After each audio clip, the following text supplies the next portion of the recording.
Hello, hi, how we doing? Hello, hello, hi.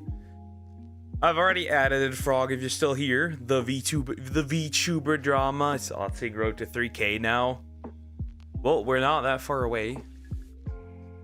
Just about halfway there. Hi Somax, by the way, how you doing? Hope you're doing good. Hi Croc, how you doing? Hope you're doing good. Hello. Yeah, we've got a few videos that we need to go over. We got Croc as well. Send another game vid. Yep, already added it. It already happened. I'm also shiny hunting. What I'm doing is I hold one Joy-Con and I just press A. Watch my video. I have another later. Okay, we can start with yours first. Sure, we can do that. That's fine. We can start with yours.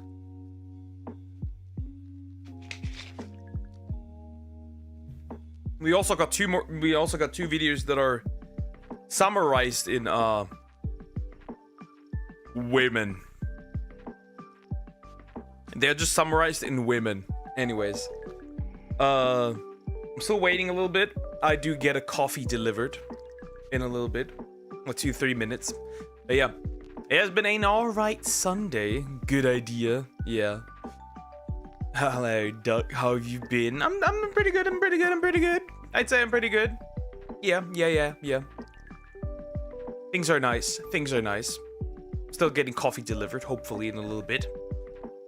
Mama Slime is bringing coffee. Cookus is jealous of Deer. He thinks Deer saw my face. You don't have the balls to show anybody your face, so that's a pretty unlikely. Maybe he considers it a betrayal. What then? Maybe he considers it a betrayal. The betrayal of Croc. What then? But yeah, we got a video that taught a dating video once again, and we do have VTuber drama. Some oh fuck. Hello. A classic. It started doing this. We also have some VTuber drama. Maybe we'll see a tweet of mine. Who knows? He's up and fairly loud in this situation, so we'll see. Because he will be disappointed if he saw it. Dream reveal. Sure, dream reveal. It's not that. There is no way it's that bad, actually. There's no way it's that bad. There's no way it's actually this bad. Like, bro, there's no way it's that bad. Dude, where is the coffee? I need one. I haven't had one today. I'm dying out here. For sure. Yeah. What else do I have? The few things that Somax also still had recommended as well. Oddly enough, this isn't even that long. Poor Dream. Let me immediately click on that while we're at it. So that's gone. Now I gotta unmute the tab again. Okay, that works. Yeah, we've got a few things. Coffee is a great idea. Yeah, I just had one today. I don't like more today. I do like more. Help. I also had issues getting my webcam to work. It just didn't want to pick up anything. That was horrendous right before stream. I was so nervous. I was like, nah, do I have to cancel the stream and get a new webcam? No, actually, no, that wasn't the case. But hey. Also, the kid yesterday, it was fun. Dude, that kid is so fucked up. That kid is so fucked up due to the relationship of the boy's mother and father. That's crazy. That boy is so fucked up mentally. But I'm thick. You're fat. I also saw some a Twitter abomination of a fat VTuber, and I was like, what the fuck is that? Who made that? That is horrific. Yeah, I'm never getting that delivered. Maybe I have to go and search for myself, because holy shit. Doesn't matter. But yeah, it's crazy. It was fun playing with the kid. We had some Legos. We had some other stuff that like building and stuff. That was fun. That was fun. Sylvie. Ugh. Well, we are going to talk about the person that is also VTuber and really, really a horrible human being. I think I'll get my coffee in a bit. We'll just jump in. I think we'll just jump in. I can always pause. Unlike Hassan Piker, I can always pause. It's fine. It's fine. It is fine. It is fine. It is fine. It is totally okay. Okay, audio seems to be set. It's good having the Joy-Cons, not gonna lie, they're cool. I like them. Anyways. Here we go. Yeah, I think we'll start with this one in this case, Crocorox. But we do have some other stuff as well. You're bad at social media, episode 76. That's a lot of episodes. By Fluffy Talks. We're gonna look at this. This is gonna be Omega level cringe. Some Facebook cringe. Some other cringe. Is there anything I'm blocking? Nope, I am not. This is in this case peak. We'll listen. So we're doing social media again. I love these fucking videos. There's so much bad social media out there. I could do this for years and years and years. And I plan on. I mean, there's a lot of there is a lot of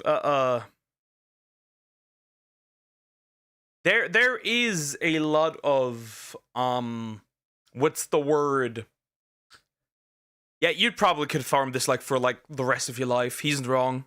He isn't wrong. You could.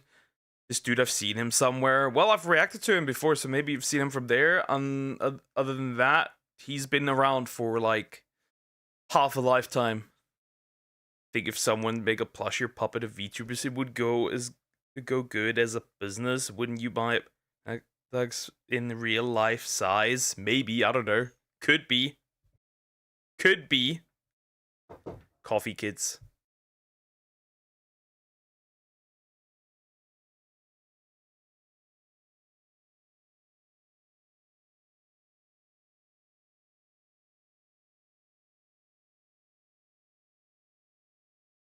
Coffee acquired. I mean, yeah, it would do well, maybe. I mean, there is somebody who does like VTuber plushies, self-made, and he's doing pretty well. He's doing pretty well. I'm doing that, so tuck in. So social media is that place where you can bitch and moan and get into argument. It's so wonderful. It's probably the best thing that's ever happened to the human race. It really showcases that a lot of us are horrible people. No one would have known before. True though. Think about. That's why I'm saying everybody should be a content creator. You know why? The world would just be more funny. Like, think about it. If everyone's a content creator, you're just gonna get more hilarious and funny shit. It would be great. It would be peak. Some people are really good people, don't get me wrong, but social media has really shown the true colors of the human race. And it makes... it's fucking sad. So, let's get into this video. This is You're Bad at Social... Disagree. People being stupid on the internet is like the best entertainment in the world. Social media number 76. Let's do it. Hey, what's up? LOL, see what happens when you take your Uncle Robbie's Mountain Dew? LOL. What the fuck? So, this is probably some uncle, This is gonna turn into a video on the hub, 100%. Okay. Get tied up with duct tape? I'm looking at this picture and something just doesn't feel right to me. This just gives me like a bad feeling. Like homemade corn. homemade. Is that Uncle Robbie giving you a bear hug from behind? That's, I don't. This just makes me feel weird. I have a feeling Uncle Robbie might be a bit of a pervert. I'm not saying, maybe this is all just in good, innocent fun, but when you're tied up with duct tape, getting a bear hug from behind, that just screams wrong to me. Like, this should not be happening right now. Be very, very quiet. We hunt and no! You scrawny little piece of shit. Don't be. Again, homemade adult content. That's what I'm seeing. If everyone's content creator, where they're gonna get the content from, talk about each other, besides leave the baristas out of it.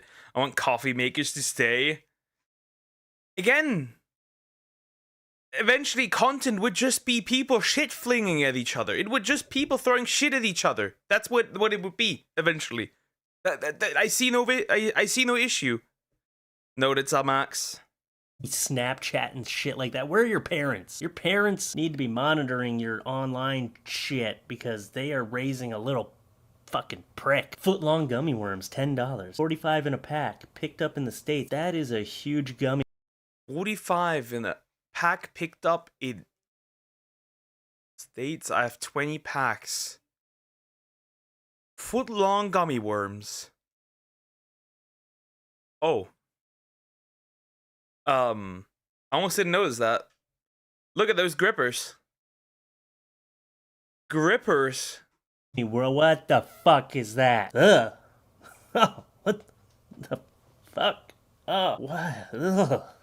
The fuck is wrong with your foot? If you kick someone in the neck, you would murder them with that shit. That's disgusting. I shit. Neck? You don't need that much. Just neck? A simple kick is already deadly. What do you mean?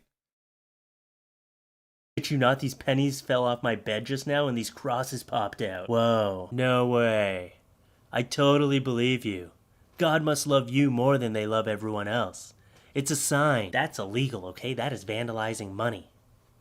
That is illegal. Do you think it's cool to promote not? Is it actually? Is it illegal to burn money? Or destroy pennies, cent? Probably. I don't know. Those are some long nails. Those are like murder grippers. Non-existent creatures from the devil at your grocery stores? All of us educated citizens know that dinosaurs did not exist because our Lord, bless him, created Earth 6,000 years ago, not millions of years, like the paid scientists try to shove down our kids' throats. Earth was made long after your dinosaurs supposedly existed. You are alienating over 70% of Australians who believe in the good word of the Holy Bible with your science lies. Please remove all advertising with dinosaurs as it offends me to have to deal with such propaganda and lies when trying to get my food from your store of sin. Holy. I mean, yes, but the problem is that it's all up to interpretation. In this case, bro is just talking out of his ass. It is legal as long as you don't get caught. So like everything, okay, understood. Exactly, I was about to say barefoot kick in the neck is also deadly, depending on how hard and where you kick, possibly. I was just making the argument that no matter where you kick with those kind of nails, no matter where you kick, you die. Fuck. Okay, dinosaurs definitely existed. That would be the biggest lie of all time if there was some, like, secret society who created dinosaurs just to prove that God doesn't exist or some shit like that. No one's saying God doesn't exist, but we definitely know dinosaurs exist. Okay? So, just fucking deal with it. Xbox and computer, $100. Gently used Gently used Xbox and computer. Gently? What's gentle about this? What do we have here? We have a bajillion cigarettes. This is definitely McDonald's soda. There's some energy drinks, right? Possibly. We got some cans of Red Bull. glass, a dirty plate. At least the mouse is fairly clean. That is... We know what that is. We know what that is. That, my friends, is a bottle full of piss. That's Poke's desk. That is not... My desk is clean. I make sure that everything is clean, always, at all times. Xbox and computer, $100 or best offer or trade. What the fuck? Gently used. Holy shit. Look at the amount of shit around that. Clean your fucking desk. Holy shit. Look at that pile of shit. Look at those fucking cigarette butts. Actually, they all have some kind of yellow liquid. Are these all piss bottles? I think these are all piss bottles. Just empty your ashtray like once a week. Holy shit. Are those bottles of piss all around? Those are bottles of piss. Are you too lazy? You're not even getting up to take a piss? Look, it looks like those are tons of bottles of piss. What the fuck are you doing with your life, man? I would hate to see what the rest of the house looks like. Holy shit. Those are definitely bottles of piss. What happens when you have a drink and you accidentally grab a bottle of piss and drink that instead? Well, it'll taste like you drank it before. That's what it's gonna taste like. The infamous bottle of with the fluid. I wonder if there's bottles with other fluid in there as well. A particular daddy sauce, if you understand. Huh? I bet it happens all the time. Bob Ross has been dead for a while and his voice doesn't sound the same. Go on Netflix and he has some videos on there. This is definitely him for real. This is the official YouTube channel of Bob Ross. You're a crazy one, aren't you? Unless other people have been posting old videos from when he wasn't dead, then that's okay. But Bob Ross have been dead for a while. They started Twitch for him. It's definitely just people posting old videos. So it's like, this guy's not really Bob Ross. Fucking scammer. I mean, hey. There's 100% gonna be like AI Bob Ross soon. AI Bob Ross streams. 100%. So, those Funkos. Gross. He died in like 1995. Yeah. Bro has been dead for a bit. It's just another weird guy in an afro. Bob Ross is amazing. And do I have to say it again? That's my Bob Ross painting right there, okay? I painted along with Bob Ross. And me and him made this fucking masterpiece. I attempted to use the McDonald's app today to buy a $1 drink, and it told me to try again. So I did. 70 times. And now there's a $74 charge on my dad's credit card for 70 large Cokes. Looking for a new family. Smash. Looking for a new family. I messed up so bad. I'm looking for a new dada and mama. Because there's no way I can explain that I bought 70 large Cokes. My ex-boyfriend's computer. That'll teach him to talk to other girls. She's my cousin. We were talking about Thanksgiving. You cheated on me last month anyway. Whatever, you deserved it anyway. You never buy me anything. Fuck you. You're gonna pay for my computer. I'm on the phone with my lawyer right now. Whatever, I'll tell him you raped me. Smiley face. Psycho cunt. Just stay out of my life. Just called the cops. See you in court. Stop commenting now. Smiley face. LOL, you go, girl. What the fuck? Who is encouraging this psycho bitch? Women. It's another famous case of women. That's crazy, by the way. But yeah, there are crazy bitches out there that are exactly like this, who will definitely lie about being raped. That does happen. Start a new business at school. True.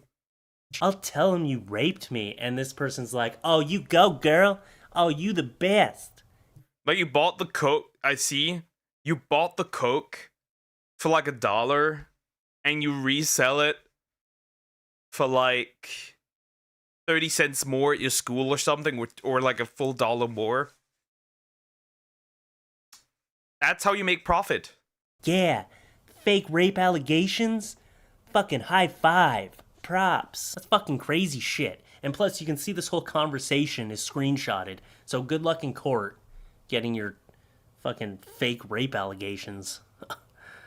Ugh, that's some fucked up shit. I've gotten like 10 fucking friend requests today from like 10 different girls. Like, what the fuck? You thirsty ass bitches are so desperate. It really is pathetic. Don't just see an attractive profile picture, not bragging, and add them. You might just look at their info and see that I'm in a fucking relationship. Be gone, sluts. Thank you very much.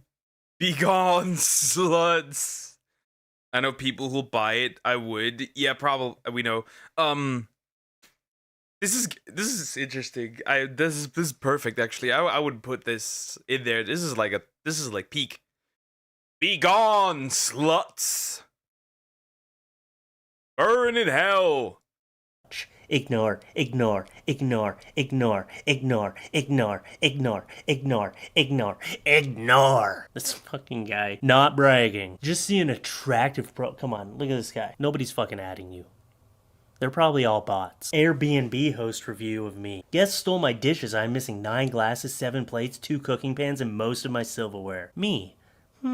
Sounds like a dishwasher load. And we loaded it before we left. To him. Did you check the dishwasher? Him. I will check the dishwasher. Who goes out and gets a 42-year-old hog pregnant? Only my baby daddy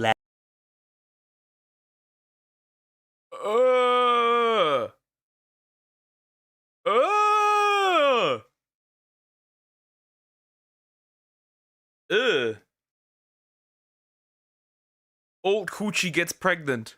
Oh no, Quan Mills. laughing my ass off. I hope this is like an ex-baby daddy. You're just like, my husband, he's such a slut. He went out and got a 42-year-old woman pregnant. Psh, that's so him. Women are the best. Oh, feminism and all. But actually it's O, not E. Actually, I forgot to put the space after the first E. Smart toenails. Toenails. 3-year-old toenail collection for sale. Trying to raise money for the holidays. Might be able to throw a couple extra in if you wait another day.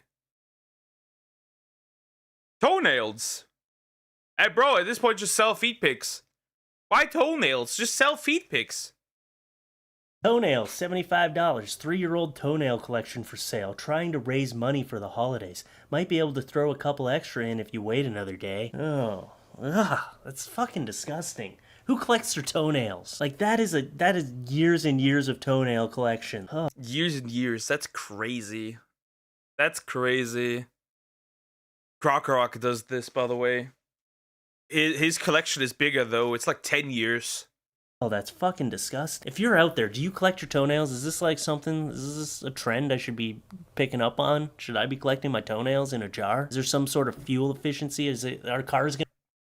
Yo, better toenails in the jar than, you know what in a jar. Gonna be run on toenails eventually? Like later on in life when the apocalypse happens, it's not gonna be gold and silver people are going after, it's gonna be toenail clippings. It's just a nice little snack, it's like chips, right? Fucking gross. Ugh. I start my collection today. No, do not! Do not! Do not! Do not start collecting toenails. You know what will be worse than collecting your own toenails? Collecting other people's toenails. Anyways, yeah. Again, I think everybody should be a content creator. Shit would be so funny. It would be so hilarious. Especially the people with no impulse control. Anyways, like, comment, and subscribe. Poke, don't snitch, Snitch, buddy. Snitch. English! Do you speak it? Coffee. I like coffee.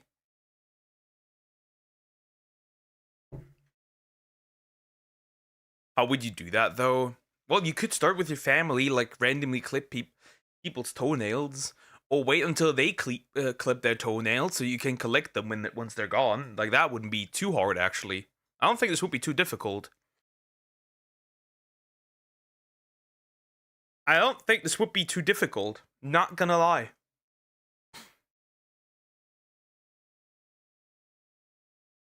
Anyways. Next up,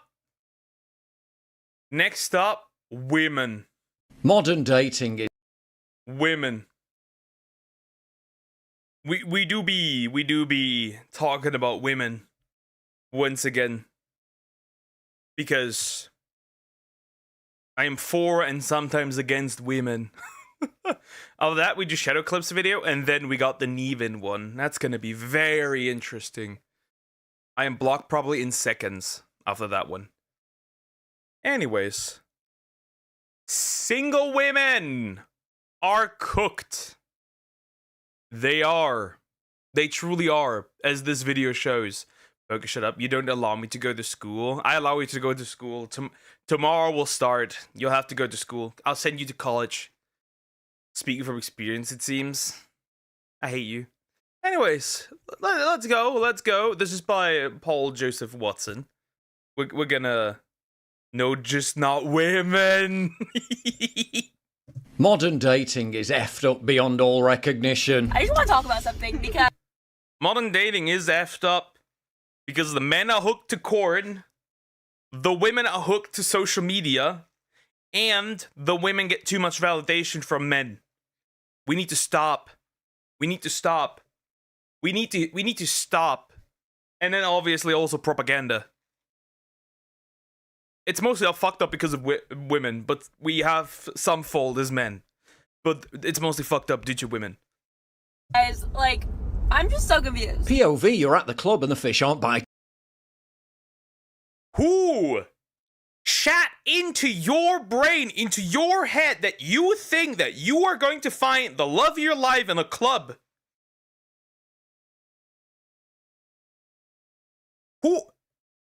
Who put that thought into your mind?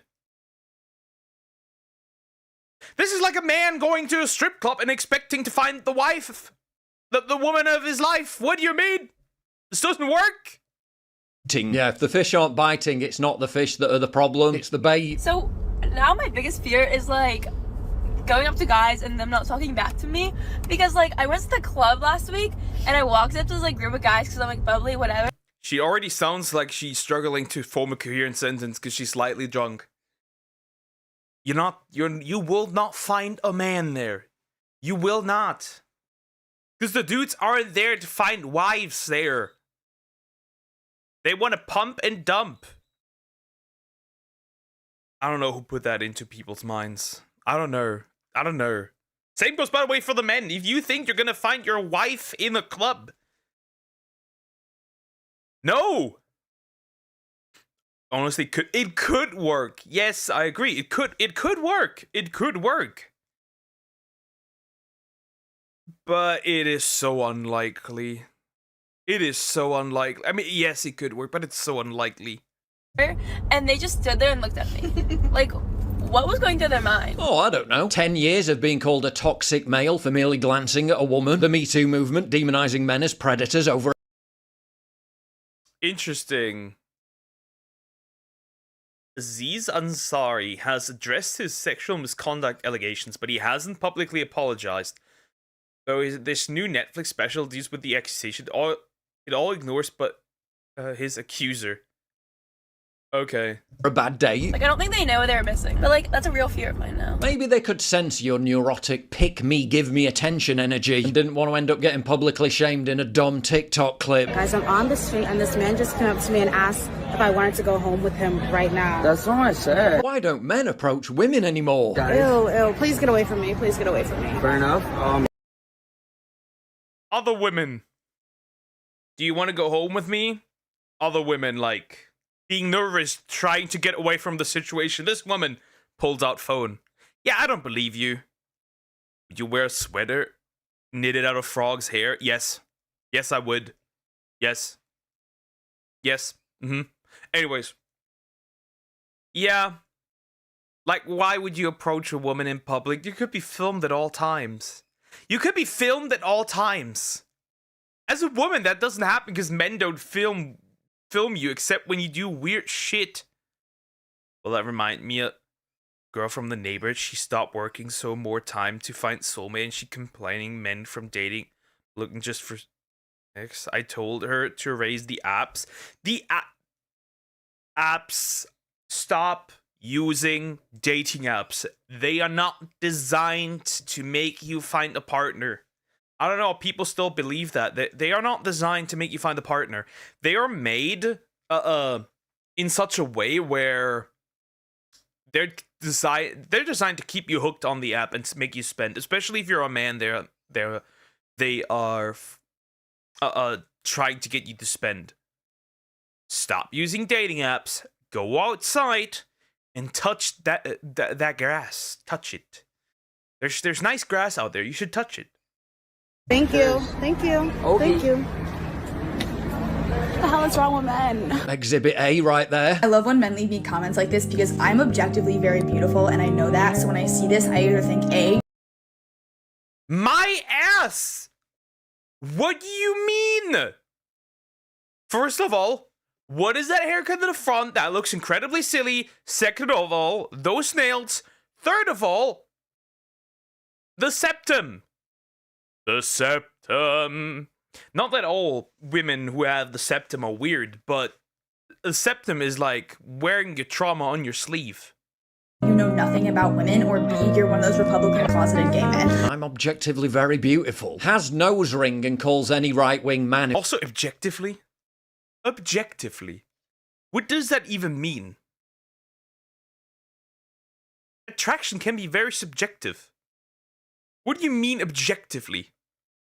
Who doesn't fancy a gay? I'm objectively very beautiful. Yeah, what a catch. I've heard this one quite a bit. Oh no, I've seen this clip. I've seen this clip.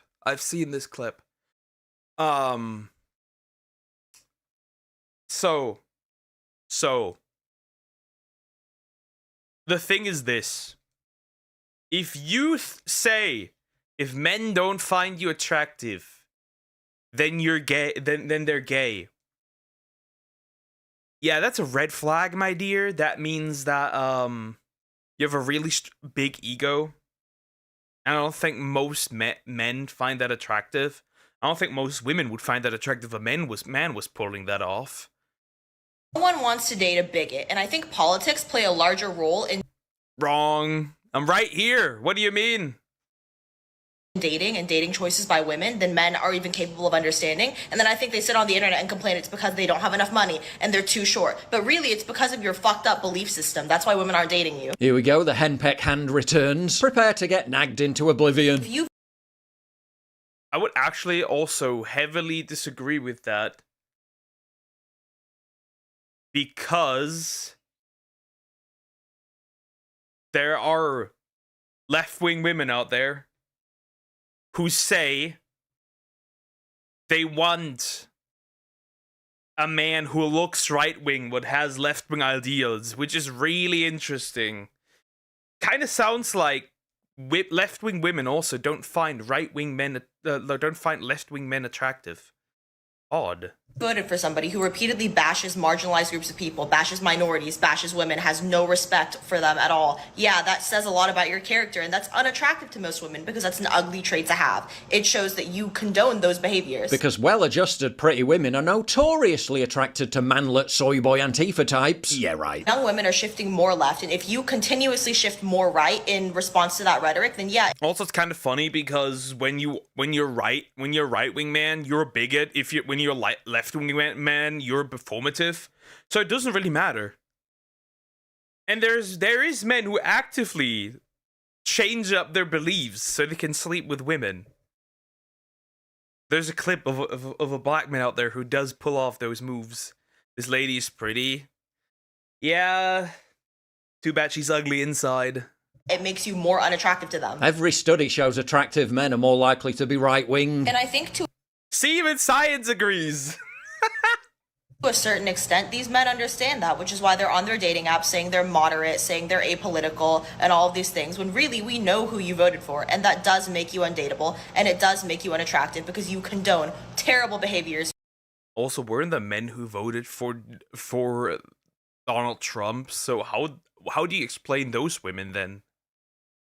towards women and minorities, and that will never be attractive. If you want better results in dating, I implore you to change that belief system. Change the foundation of your entire belief system, and maybe you'll have the privilege of being henpecked into abject misery. Yeah, no thanks. 10 years later. My husband just informed me that he's had a very long, hard week at work, and so he just wants to enjoy the weekend in a clean house with some delicious home-cooked meals.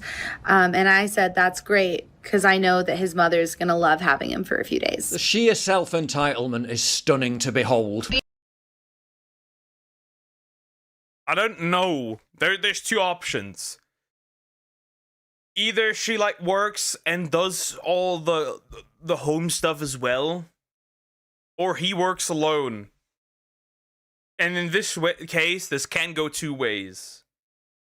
If both work, okay, fine. I see how it is. I guess that if you have some problems with that, sure, I guess, yeah. However, if he is the breadwinner, then the least you can do is take care of the house and cook. That's the least you can do, I feel like. That is the least you can do. If he is the sole breadwinner, I would actually say that's not just the least that you can do. That's kind of like... That is kind of like what you have to do at this point. But it depends. I'm not in their relationships. I can't tell. These are the requirements that you need to have in order to date me, a single mom of 3 kids. I mean, let's not... This cannot be good. This cannot be good. This cannot be good. So, not only has she probably diabolical standards, she comes pre-used. There's a safe state on that already. That cannot end well. That cannot end well. Uh-oh. Set that bar too high, love. Number 1 is that you need to be making at least $130K a year. Goodbye. 5 out of 5 catbacks. Goodbye. Goodbye. 5 out of 5 catbacks. And you need to have at least 2 side hustles. If you cannot make 5 out of... No, not just 5. 6, 7 out of 5 catbacks. She broke the catback ranking. 130K Like cat food bags. or more, then you are out of my fucking league. How do you expect to give me money for my kids if you only make $50K a year? You're really not selling it to me. It's gotta be rage bait. Guys, this has to be rage... This is rage bait. This has to be rage bait. This has to be rage bait. This has to be rage bait. Second is I don't date men that are younger than me because for obvious reasons. So if you are 26 and over, then you qualify. 26 to 35 is the age limit. Okay, I feel like 35 is pushing it because they look old as fuck already. She literally thinks a handsome 36-year-old guy making good money isn't good enough. For her, single mom, 3 kids, fuck off. You have to have at least 3 cars under your name. Your second car. This must be rage bait. This has to be rage bait. I will not fall for this rage bait. This is rage bait. She's clowning or something. This must be out of context. There's no, I refuse to believe that somebody actually sits out there with 3 kids and is like, actually, I need somebody in the 1%.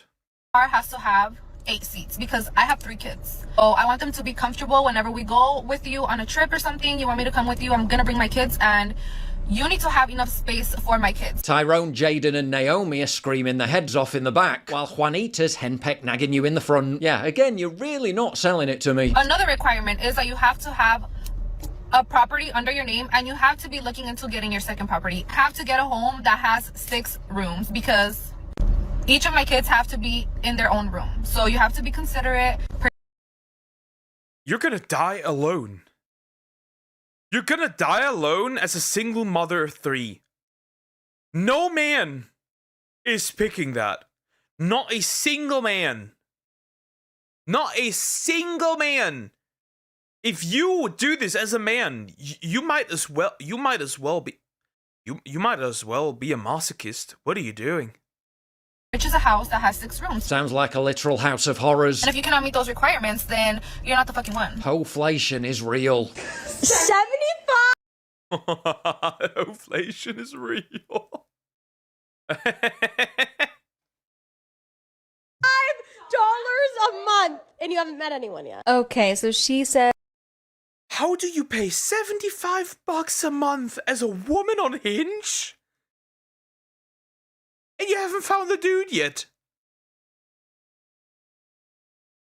Bro, we are actually, if that's the case, if the women start paying for dating apps, we are cooked. There is no recovery.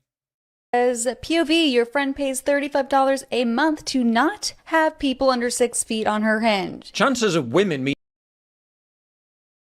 What the fuck is wrong with you? What is wrong with you? Dying alone. Meeting a man who is not married, 6 foot tall, not fat, making over 100 grand, 0.43% or 1 in every 233 men. Where did all That's... Well, girlies, you're cooked. If you desire a man like this, it is over. the good men go? Your inconceivably narcissistic and unrealistic vetting process filtered them out at the first hurdle. Do any other? Not only that, the good men and the good women, they get married in their 20s. They get married, or they find their partner that they're going to spend the majority of their life with in their 20s. Not in the not mid-30s. Girls get offended when like ugly men try to approach you. I'm saying that with. Has any man ever said that? Has any man ever done that? Has any man ever said, I get offended when unattractive women approach me? No man's ever said that. No man's ever done that. That doesn't exist. If a man did that, he'd be burned. He'd be crucified and burned on the spot. My full chest, yes. Ever feel like you're stuck in a habit? Ugh, fume, disgusting. Stinky. Stop. An ad for a necklace. Testing to see if my date is a red flag or not. But the fact that most people on X thought it was a real dating interaction speaks volumes. That's a really nice necklace that you just put on. I honestly never seen a design like that before. Oh, thank you. It's actually really cool. If I press it twice on the back, it'll send my location to my friends and the police. That's really cool. That's Yeah, if I find out you have that thing, I'm gonna pay the bill and politely leave. That is so weird. That is so weird. What kind of that is, bro. Paranoia. What the heck? really cool. You're making a veiled threat while treating me as a potential sex offender on a first date. How romantic. It's actually really cool. Men love to talk about equality. I'm gonna say this, and people are gonna hate me for it, but I'm gonna say this. Men are more romantic than women. We all know this. Men are more romantic than women. 100% more romantic. We're the ones paying for dinner. We're the ones asking out. We're the ones writing cringe poetry back in the day. We're the ones yearning more. We're the ones writing cringy romance stories. We're the ones preparing stuff. There is maybe it's time if the women are crying that there's no romance anymore. Maybe it's time for the women to be the romantics. How about that? Maybe it's about time. Maybe it's about time. Maybe it is. Maybe it is. But not the part where you have to send your locations to your friends and carry safety weapons in your purse just to go to dinner with you. Come on then, place your bets. How long until the henpeck hand? Because they're held to the beauty standards that men built and judged them by. And there it is. Instant gratification. Women built those beauty standards. We can tell this because when we look at what men find attractive and what women find attractive, men find women attractive with a higher body fat percentage, while women find women attractive with a lower body fat percentage. Girl pretty is a lot girl pretty is a lot skinnier than guy pretty. So sorry, but that argument goes straight out of the window. Bullshit. Smartphone apps and the superficial abundance of dating doom scrolling have completely rewired women's brains to the point where they've been round the block so many times they can no longer even feel genuine emotions. I said I wouldn't talk about my dating life on here, but I feel like I cannot be the only one who feels alone in this. Just went on a first date, and this is no offense to this man, obviously. Perfectly fine, normal, lovely date. It's getting to the point, though, that that's the problem. Like, there's just nothing happening. And I just feel no sparks and no chemistry with people, and I feel bad.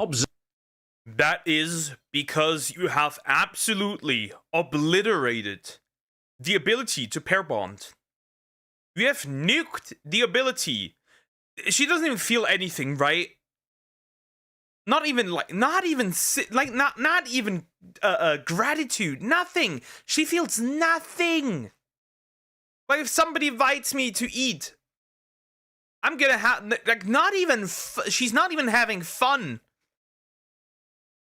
You absolutely nuked your ability to pair bond. And now you're sitting in the car on the verge of tears. Of course we are. Romans make, for example, of men doing something nice for their women. Not that women can't be romantic, yet it's a rare in comparison. It is fairly rare in comparison. I agree, yeah. See, it's also that, like, not always you have to have something exciting going on. Like, just being in each other's presence can be enough. Like, dude, just like being on a Discord call, not even just like being on a Discord call, watch a movie, nothing crazy, is like, those are, and the most exciting thing that happened that day is, like, I don't know, what do I know? You had to sweep the floor. That's it. Like they need dopamine hit after dopamine hit after dopamine hit. And if they don't have that, then it's kind of like, and also, like, if the guy isn't, what's the word? You know, the bad boy. Which there is science behind why women like the bad boy. And that's because they portray false characteristics of good men. But, what's the word? If there's, like no emotional chaos, they can no longer get hooked. Observe the stultifying impact of digital meat market-driven hypergamy in all its haunting hideousness. Because I feel like it's just me. I'm going out with really handsome, accomplished, interesting people. It is you. It is you. It is you. You've been with so many dudes that you lost the ability to feel anything for a man. And I feel nothing. I feel like I'm just another girl. Why are you crying? Yes, you are another girl. Yes, you are. You are another girl. There is many more women out there. And to be fair, the men that you likely desire and the men that you likely go out with, they have multiple women that are exactly like you lined up. That's the thing. That is likely the thing.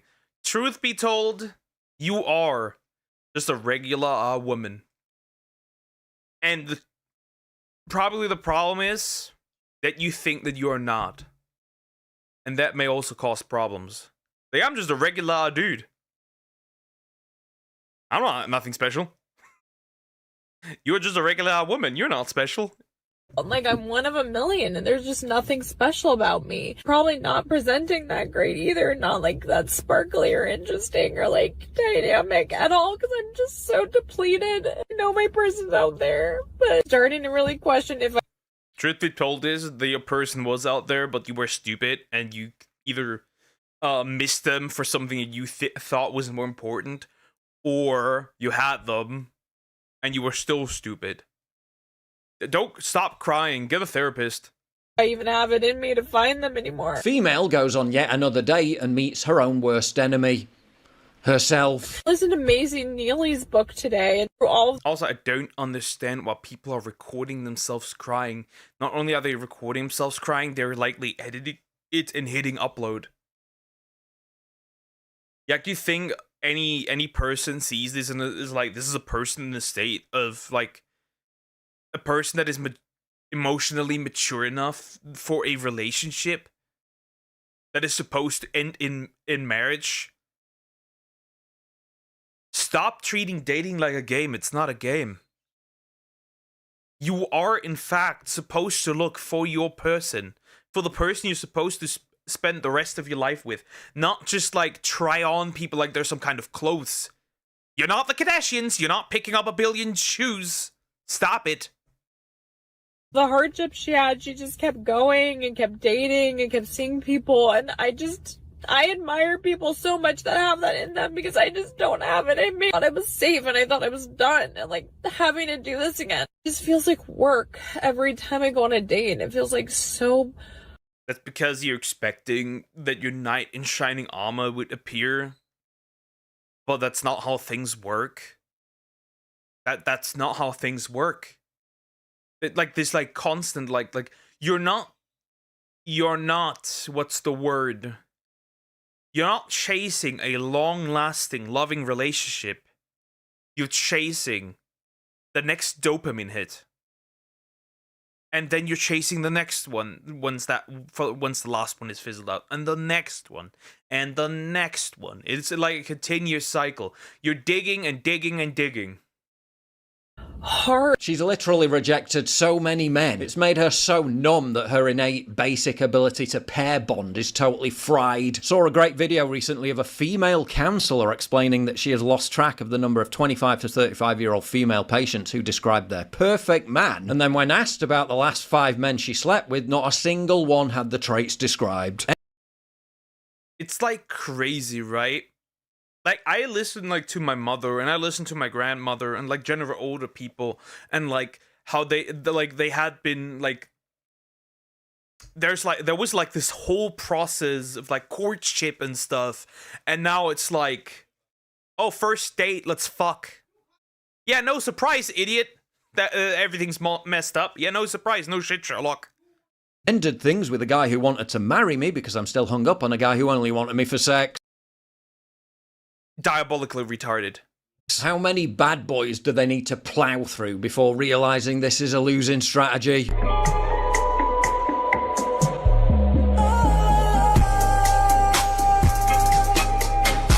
It's called...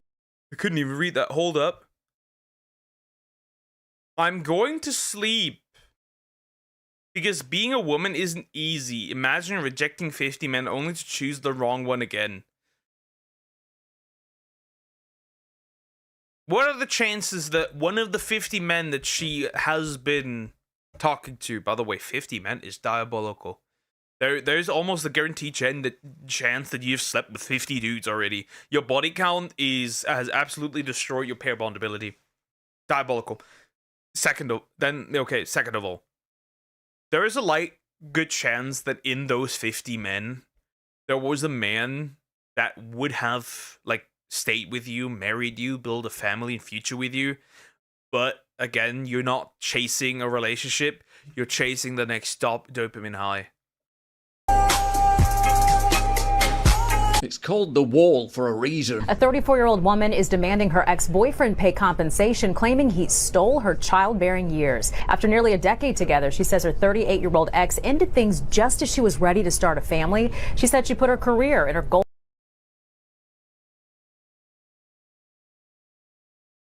Oh my fucking god. We are witnessing levels of retardation that I have not thought possible.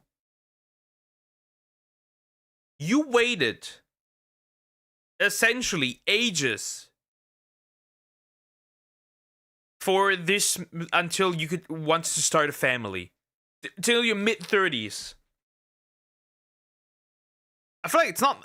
How about you compensate the guy How about you compensate the guy for taking the years that he wanted to have to start a family? You saw your own childbearing years. You know why? Because you would rather chase. You cannot get the 100% on both things. You choose. Either you go family or you go career. And you chose. You chose career. Now, don't complain. That is your own fault. Because I'm pretty sure if you said, like in your mid-20s, yo, let's have children, the guy would have had children with you. Sorry, that's your own fault. Too late. On hold, believing they'd have kids, and now wants him to cover fertility treatments like egg freezing or IVF. Yeah, no, fuck off. She waited till she was 34 to start pressuring him about wanting kids, and only now is she worried about the eggs. Love, you left it too late by about 10 fucking years. No eggs. Empty egg carton. You don't have any eggs. You don't have any eggs. No eggs. See if you can crack the case as to why this girl's having so many issues with dating. I don't want a roster. I don't want to go out and date. I don't like this hookup culture. I don't like any of it. Like, I don't want to do any of this. Like I'm just sitting there, like a magazine, going through like clothing. That's what it feels like. It's like, what is this? Delete the fucking apps, please, for the love of God. Women, men, delete the apps. Nuke the apps. For women, the apps inflate your, like, they overwhelm you and they inflate your ego. For men, they're absolutely destroying your self-confidence. Stop, delete the things. Stop using the things. Bombard them. Give them, like, 1-star reviews. Obliterate them into the ground. Stop using them. Dating stuff. What is Hinge? What is Tinder? What is all of this? Like, it's disgusting. Seems like a total mystery. I'm now sitting here at 25, having to figure out how the fuck to get back in these fucking streets so I can figure out. So 10 years down the line, I'm not sitting there single still with my daughter being an only child. Cracked it. Vogue. Okay. Cracked it. He's right, cracked it. She's a single mom. Magazine is having a boyfriend embarrassing now. Having a boyfriend is embarrassing, guys. Does that... I bet if you said having a girlfriend is embarrassing, you'd have, like, banshees screaming at you. Oh, there's many reasons why having a girlfriend could be embarrassing when she has, for example, had an entire football team or entire soccer team, for those who don't call it football, or entire basketball team.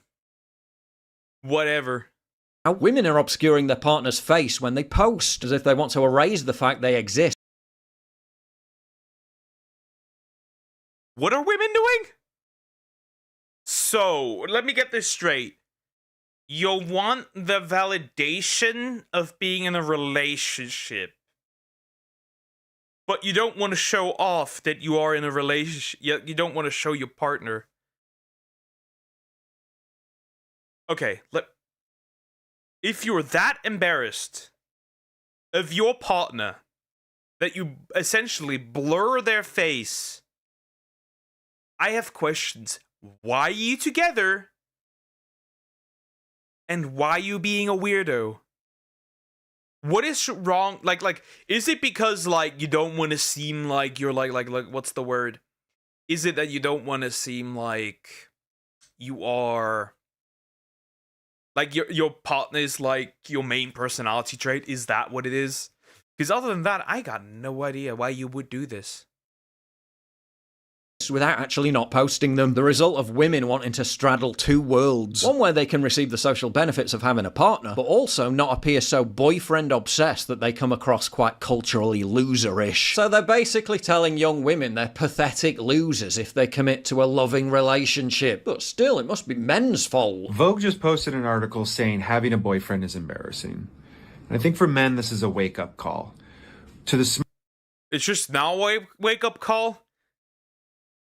We've had to wake up for years now at this point. Smart, independent woman, good salary, nice place.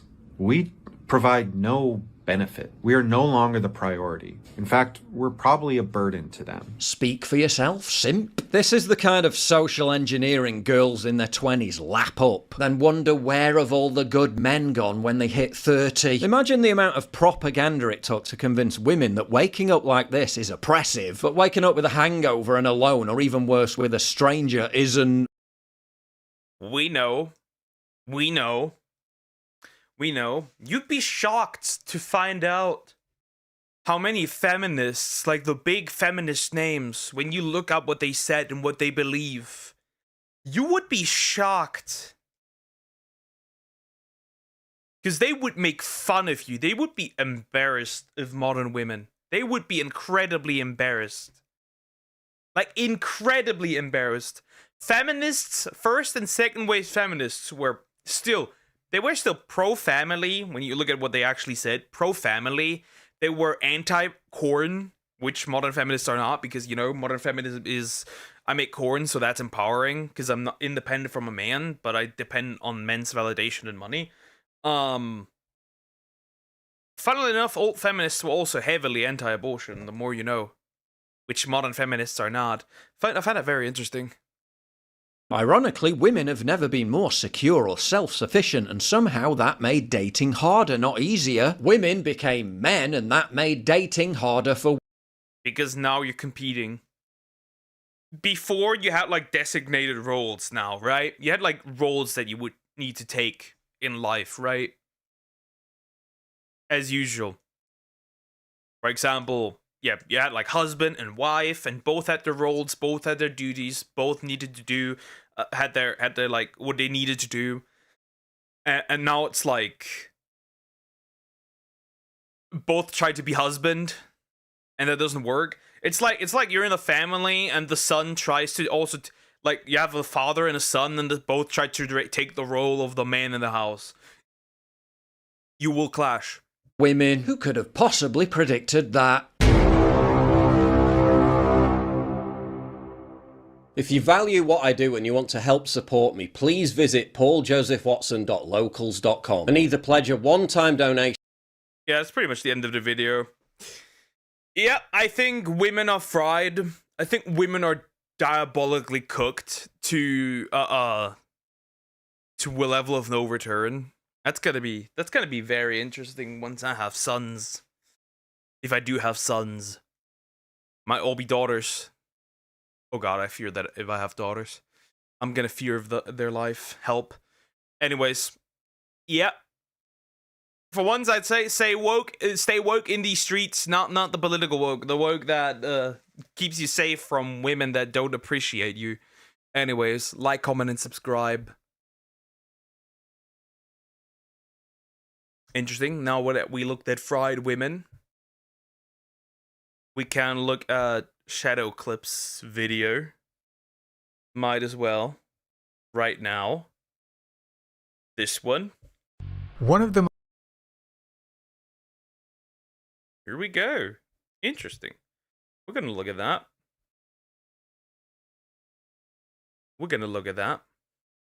Never seen this JRPG before. Why? You need to play Radiant Historia Perfect Chronology. Interesting. I have not heard of that either. Though Radiant Historia, that name sounds familiar. This is press O to attack? Yeah, we're gonna look at this. I got no idea what this is about. Here we go. One of the most brilliant things about gaming in a modern age is the vast number of choices a consumer has at their fingertips. Old games, new releases, early access, the list just goes on and on. Yeah, I wouldn't put old games in there, I'll be real. I wouldn't particularly put old games in there because, well, Nintendo doesn't like if you play their old games. Some games receive multiple ports to different platforms and retain some relevancy even till this day, while others are left imprisoned on now defunct hardware. Bloodborne and Tales of the Abyss. Yeah, Tales of the Abyss is on the PlayStation 2 and then got released on the 3DS, and that's it. Oh, the Hack series. Interesting. Weren't these all the PSP, if I'm not wrong? And one of these games in particular by the name of Radiant Historia Perfect Chronology may be one of them. Interesting, on the 3DS? Huh.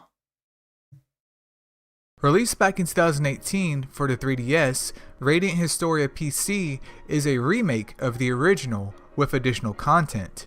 I did some digging online to see what games out there I'd never even heard of, but sounded interesting, and this one ticked. Okay, so Radiant Historia, and on the DS, Atlas. By Atlas? Huh, that's kind of interesting.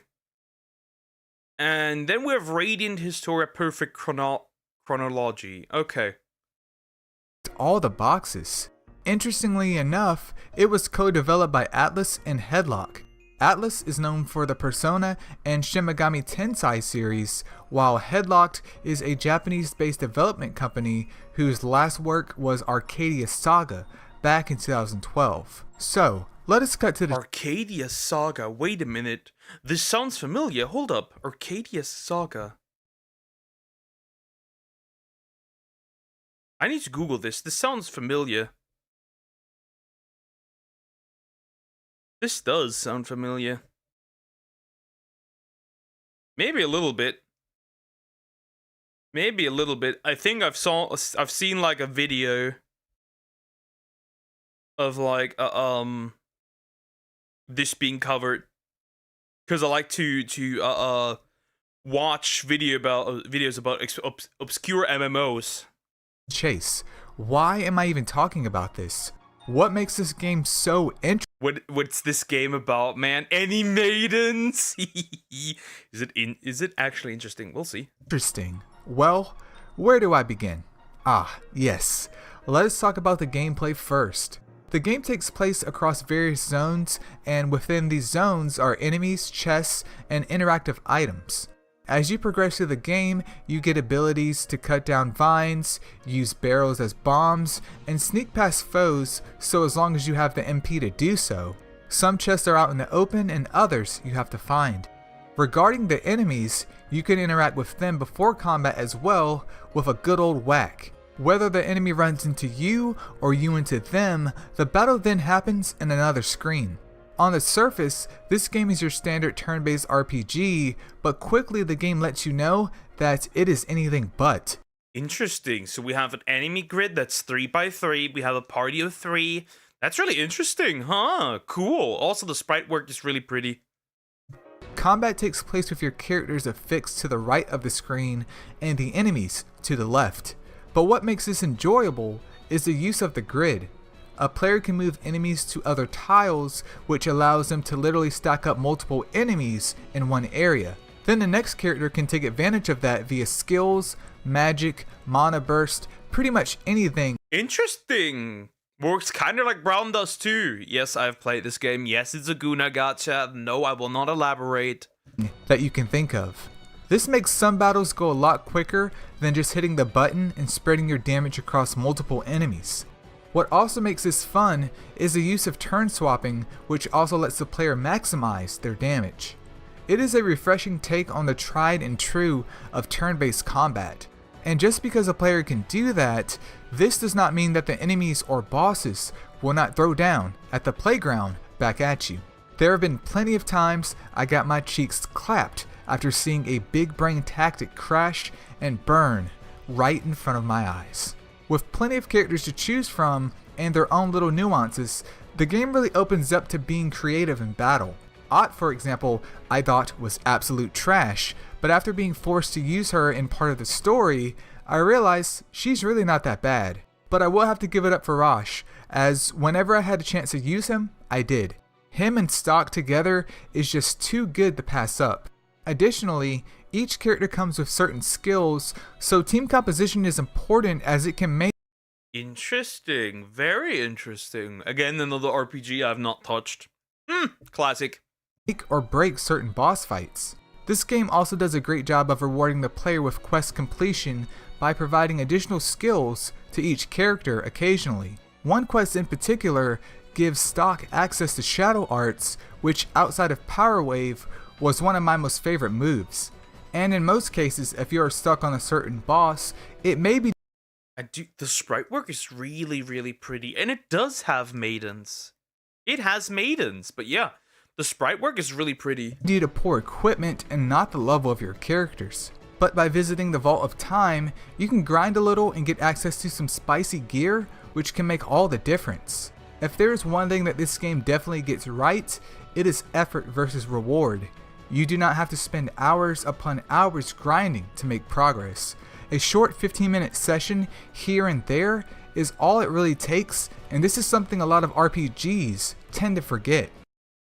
Moving on to the story of Radiant Historia PC, it once again starts off as your generic introduction into yet another JRPG, and then oh heist here slides stock, the White Chronicle. Now this is where the heat comes in. The plot is separated into two different timelines. As the game plays out, you must... Interesting, so does that mean two different timelines? Does that mean we make choices and those choices affect which route we take, or do we have two stories that run next to each other? I wonder. Swap in between those timelines to further the plot of both. I will be honest with you here. Anything involving time in a game to explain the plot has always left a nasty taste in my mouth, as normally it is just a cop-out to explain inconsistencies. But with Radiant Historia, Or it is done really poorly, so it is really confusing because it leaves insane plot holes. Time travel, okay. Because it leaves insane plot holes, like, right? Right, Trunks? Right, Trunks. You know who you are. appreciated how one event in Timeline A affects not only the scene after that event, but also something in Timeline B. Hopefully that does not sound too confusing, but essentially it does a wonderful job of making the player feel like what they do matters, and the world around them notices that too. Additionally, since Perfect Chronology is a remake of the original game, another section of the story has been added after the original concludes. While the additional content is nice as long as it's something meaningful, it unfortunately is a bit too much of a commitment unless you are willing to put in the time and probably use a guide or two. Getting access to the final part to me was like getting 100% in Final Fantasy X2. This part of the game would have been better for all of us. Never mentioned Final Fantasy X-2, thank you. I'm still traumatized. Yuna is very attractive though in that one. If it only required X number of quests to be completed, and not all. Also, I think now is a suitable time to mention this. This game has voice acting, and it is pretty damn good. Well, it looks like the first stage of our mission's complete. It won't get any easier from here forward, though. Our route back to Alisdale will land us in direct conflict with the bulk of the Grand Org army. Don't forget about the guys on our heels either. The main cast is fully voiced, or at least the vast majority of the lines. Ooh, very good. Also, hi, anime fan. How you doing? Pretty good. Very interesting. I like this. Voiced? I'm getting more interested by the second. And the NPCs do weird little grunts or repeat the same line over and over again. We all know they love to talk in JRPGs, which are essentially anime shows with gameplay, and it is nice to set the game on auto and let things unfold. Mix that in with the music, and it just gets even better. We got the upper hand! The composer for this game was none other than Yoko Shimomura, a woman with good taste in tunes. Shimomura is known for having worked on games such as the Kingdom Hearts series, Final Fantasy XV, and Xenoblade Chronicles. Ooh, I see this is an absolute win. Xenoblade Chronicles. Classic. Yeah, okay, interesting. You like some tunes? If the story in this game does not move you, then her music surely will, as it feels as though you are on an epic adventure with the cast.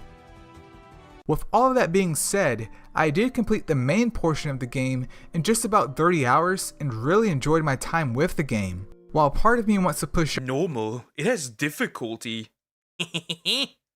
on to obtain the true ending, I may save that for a rainy day. But if you are on the fence about trying out this game, I hope my input helps you to decide. To those of you who just realized that this game even existed, then if you don't know, now you know. But the last thing I'll say about this game is that it is one I surely will never forget. The pacing of the game, the storytelling, the combat, just this game in itself strives to do its job of entertaining the player. I just don't have enough time to play all the games I want to play. That's the problem. I just don't have enough time. And nothing more.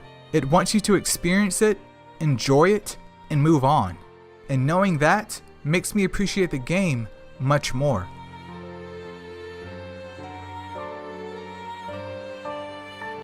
Okay, very interesting. I did not know that this...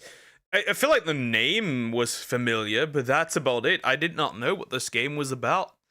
I was not familiar with this game. Interesting. Hey, this might be interesting to stream at one point. 3DS emulation is a possibility. It's not too hard, especially considering how this game isn't probably that taxing to emulate likely, because it's like 2D. So yeah, we'll see. Or 2.5D, who knows. Okay, interesting. I did not know that. Anyways, like, comment, and subscribe.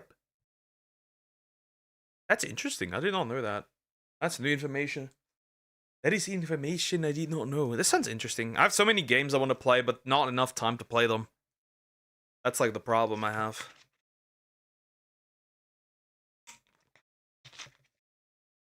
Okay. Now comes the big boy. The big boy. The video that I wanted to see. Here we go. Haha. Hey, I might even get in trouble for this. Hi. It's been out for 2 hours. It's been out for 2 hours, anyways. Here we go. We got VTuber drama. This is an interesting case. If you remember the VTards, if you remember those, then this will be an interesting case. Because this has been happening on Twitter recently. And I even made some posts and it's just crazy. It has been crazy. We'll just jump in. You'll understand why this situation in general is crazy. Also, subscribe to Nevin. She's pretty cool. She's quite based. Kimi Kurai, the VTuber who weaponized trauma. Oh, she did more than just that. Initially, I've been following Akimi, like most of the VTards. Eventually, I had to unfollow her because her constantly getting into trouble or constantly getting into drama, her lack of what's the word, impulse control. Eventually I was just like, no, we can no longer do this. Eventually I was really like, I can no longer support this person. She's just nope. Hi. It's Neven here. Akimi is not evil and crazy. Yeah, about that. Doesn't she have BPD as well? If I remember correctly, doesn't she have that as well? I could be wrong, but I thought that was the case. Bold statement. So let's actually look at what she's done, and you can decide it for yourself. To understand how we got here, we need to go back to where it started, before I explain why she is genuinely not a good person. So there used to be a VTuber group called the VTards. It doesn't exist anymore. Yeah, the VTards don't exist anymore. A group called the V. So the main victim here in the situation is Nines. Miku is a special one because it's actually not a woman, it's a dude. Then Saturn, obviously, and then Shiro, and then the villain here is Akimi, obviously, who is on her third Twitter account. Her third. Ban evasion. Retards. It doesn't exist anymore, and Akimi is one of the reasons it fell apart. One day, Akimi made a tweet asking who wanted to join the group, and 4 people ended up joining her. Shiro, Nachisu Miku, Nines, and Saturn. After some time, Shiro and Miku didn't get along. Miku had a hobby, and still has it, of liking Nazi-related things, and at the same time, there was also an argument. Pointing out, still has it. Yeah, that's very true. Still has it. Very true. Very true. But I find it funny how, they all work together now because Akimi was being a bitch. the group between him and Shiro about lolicon. And by the way, during this period, everyone thought Miku was a man. But the drama didn't stop there, it only got worse. Around that time, someone named Buy Bitcoin started sending private messages to Shiro. Later, he posted the screenshots, but they were edited, and he literally changed Shiro's words in the conversation. This created a major conflict within the entire group, and in general, whenever new information about Shiro appeared, Akemi was always the first one to celebrate it and spread it everywhere. And if you think that's bad, just wait. Before she ever joined the VTubers, Shiro had a miscarriage and Akemi made fun of it, saying she killed her own baby. Like, that's diabolical, by the way. Like, that is just straight up inexcusable. That's just straight up inexcusable. I like this. This, by the way, this post by this motherfucker is just full advertisement because all the base people are here. Shiro eventually decided to leave the group first. Some of Akemi's fans also joined in, mocking the woman who miscarried and even sent her vegan commissions with insulting. What the fuck? That's crazy. That is crazy. That's diabolical, by the way. That's new information. I was there when, I was all observing when this all happened, and it's like, bro, it's just like funny how the table table turns here. Oh, how the turns have tabled, in fact. Messages accusing her of murdering her child. And that's when he started to notice a pattern with Akemi. Whenever she's jealous, insecure, or feels overshadowed, she immediately spirals into attacking people's most personal, vulnerable. There's also something we need to bring up, because I find it funny how she says fake and or grifters.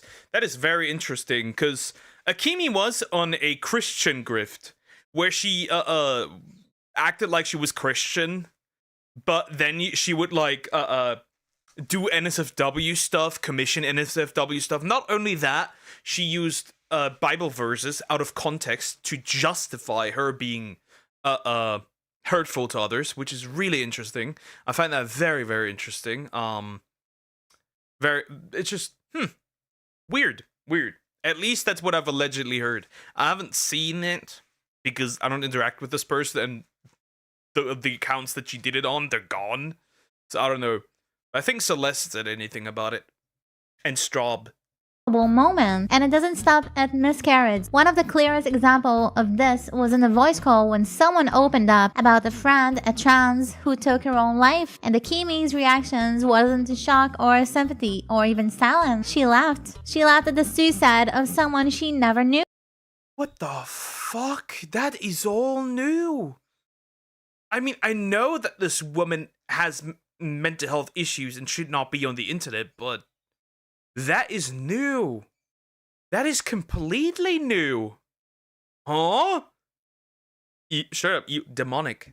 Because empathy isn't something she has. You don't need to know a person to understand that suicide isn't a joke. The fact that her instinct was to laugh tells you exactly what kind of person she is. Which brings us to this. The same person who mocked a miscarriage is also out here obsessing over someone else's private sex tape like it's her business. And honestly, the obsession is kind of weird. You're shaming someone for making a private video, something couples do all the time, while acting like it's a scandal, which is funny because, oh wait, didn't you say you haven't had much sex and that honestly the sex I've had has been mid or bad? I also heard, again, allegedly, that this woman had an OF, but it failed. I also heard that she's fat. Like the big chungus, but as a cat. So why exactly are you so invested in other people's sex lives when your own isn't exactly thriving? Maybe that's why you're so proud. Jealousy makes people do weird things. And then Akemi posted Shiro's picture on her Discord because of course she did. She loves doxing people, so yeah, exactly. Are you simping for Tubby Wubby? She also has a boyfriend. Here's also the funny thing. She had a boyfriend at one point, as far as I'm aware, during all this. Not only that, she is more confirmed, more overweight than Shiro. More the Tubby Wubby. So I don't know what's going on. why stop now, right? She got mad that Shiro posted her own birthday. Like, you can make fun of essentially overweight people if you are overweight. Also, I find it funny.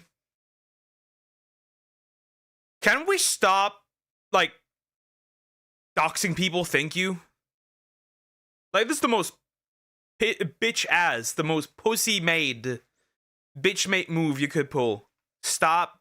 Fight fair and square! What is this?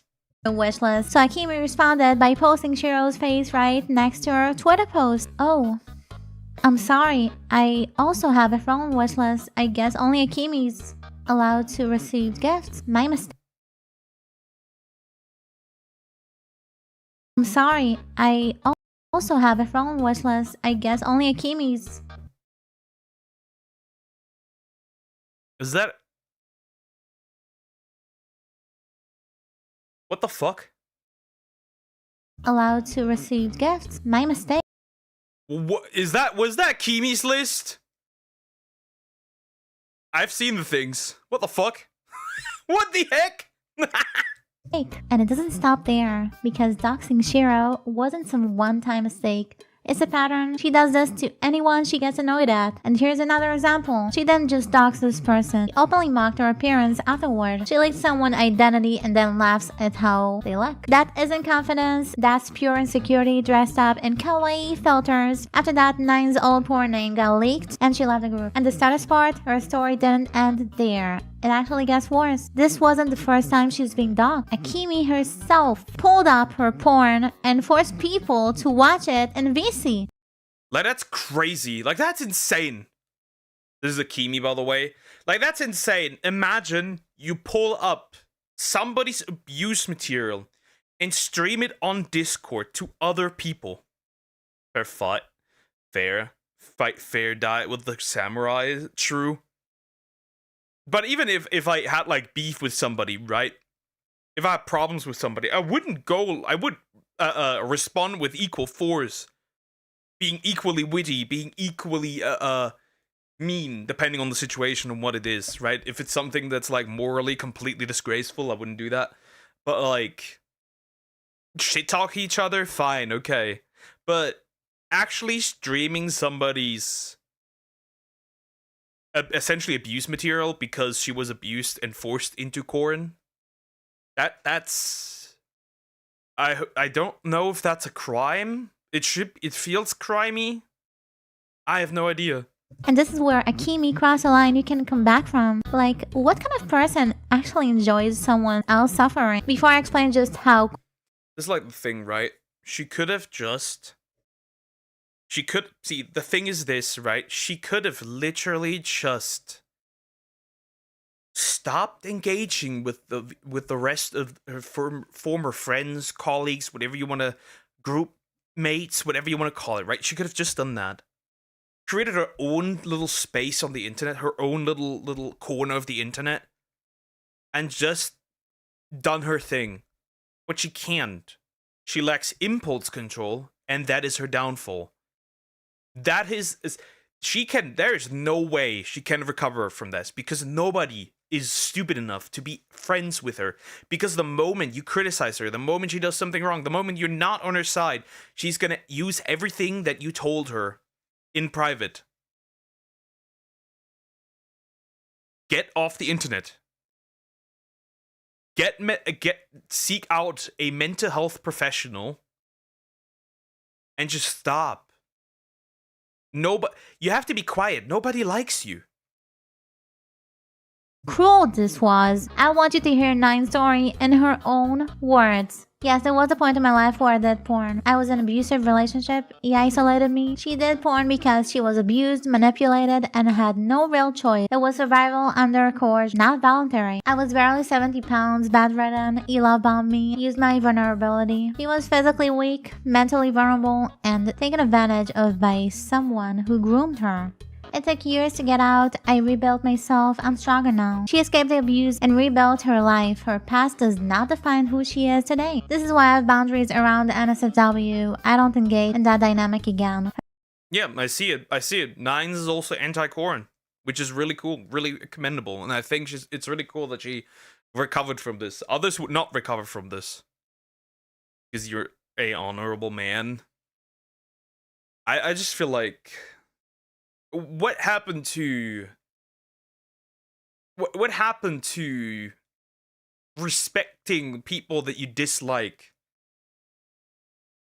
Like what happened to understanding that there's things you just don't do? That is one of the things you just don't do. Her strict boundaries are a trauma response. She avoids NSFW because she was exploited in the past. I deleted all accounts. Everything is now re-uploaded. Not doxing technically, but sure as hell not Christian. She removed all content years ago. Anything circulating now is all. Akemi is not a Christian. She posts NSFW. She watches NSFW. There is nothing in this. She does this. She constantly insults people. She constantly picks fights for no reason. There's nothing Christian about her. Nothing. Zero. Old re-upload material. Akemi digging it up is unethical and malicious, especially while claiming Christian values. Watching these videos and VC circulating them, trying to post them on my Twitter is unacceptable. Akemi actively shared revenge porn, watched it with her audience together, and attempted to weaponize it publicly. She knows my history, she knows the abuse, yet she chooses to use it as a weapon. Akemi knowingly weaponizing someone's trauma despite knowing the full context. This makes it intentional cruelty. It was survival, not a choice. I'm not ashamed of who I am now. Nines rejected Akemi's attempt to use her past against her. Nines is very much, when we look at this, Nines is very much being professional here. Because it wouldn't surprise me if Nines had things that would completely blow Akemi out of the water, or any of the former VTuber's would have this. I'm almost certain that they do, and they're not doing it. And I think it's really, really cool that the rest is supporting each other against this demon. She's proud of the person she became. Using my trauma against me crosses a line no decent human approaches. Akemi's actions aren't drama. They cross basic moral boundaries. This behavior exposes Akemi, not Nines. This looks worse on you, Akemi, than it ever will on me. Revenge porn harms the abuser reputation more than the victim. It shows Akemi is hateful and malicious. So, what do you even call someone who gets satisfaction from humiliating another person in front of an audience? There's a word for that. A sadist. And just when you think it can get worse, it does. So I would also throw possibly sociopath into that. Potentially. But yeah, definitely sadistic tendencies. 100%. Akemi had minors in her server, a server where every single channel was 18 or locked. Here's a proof. One person literally said they were 12, and Akemi personally allowed it, proudly. You can call yourself anti-porn, run NSFW channels, and force people to watch someone's revenge porn, and then allow children into an adult's. Because she is, in fact, a grifter. She calls others grifters, but she is, in fact, the grifter in this situation. There's nothing to be said. There's nothing you can say about this. She is actively also lying. Only server. That's not just hypocrisy, that's dangerous. After that, Miku left the group because he got doxxed. People found out he was. Also, it's like really interesting because I think this all spiraled out of control when somebody else made all the former group members except Akemi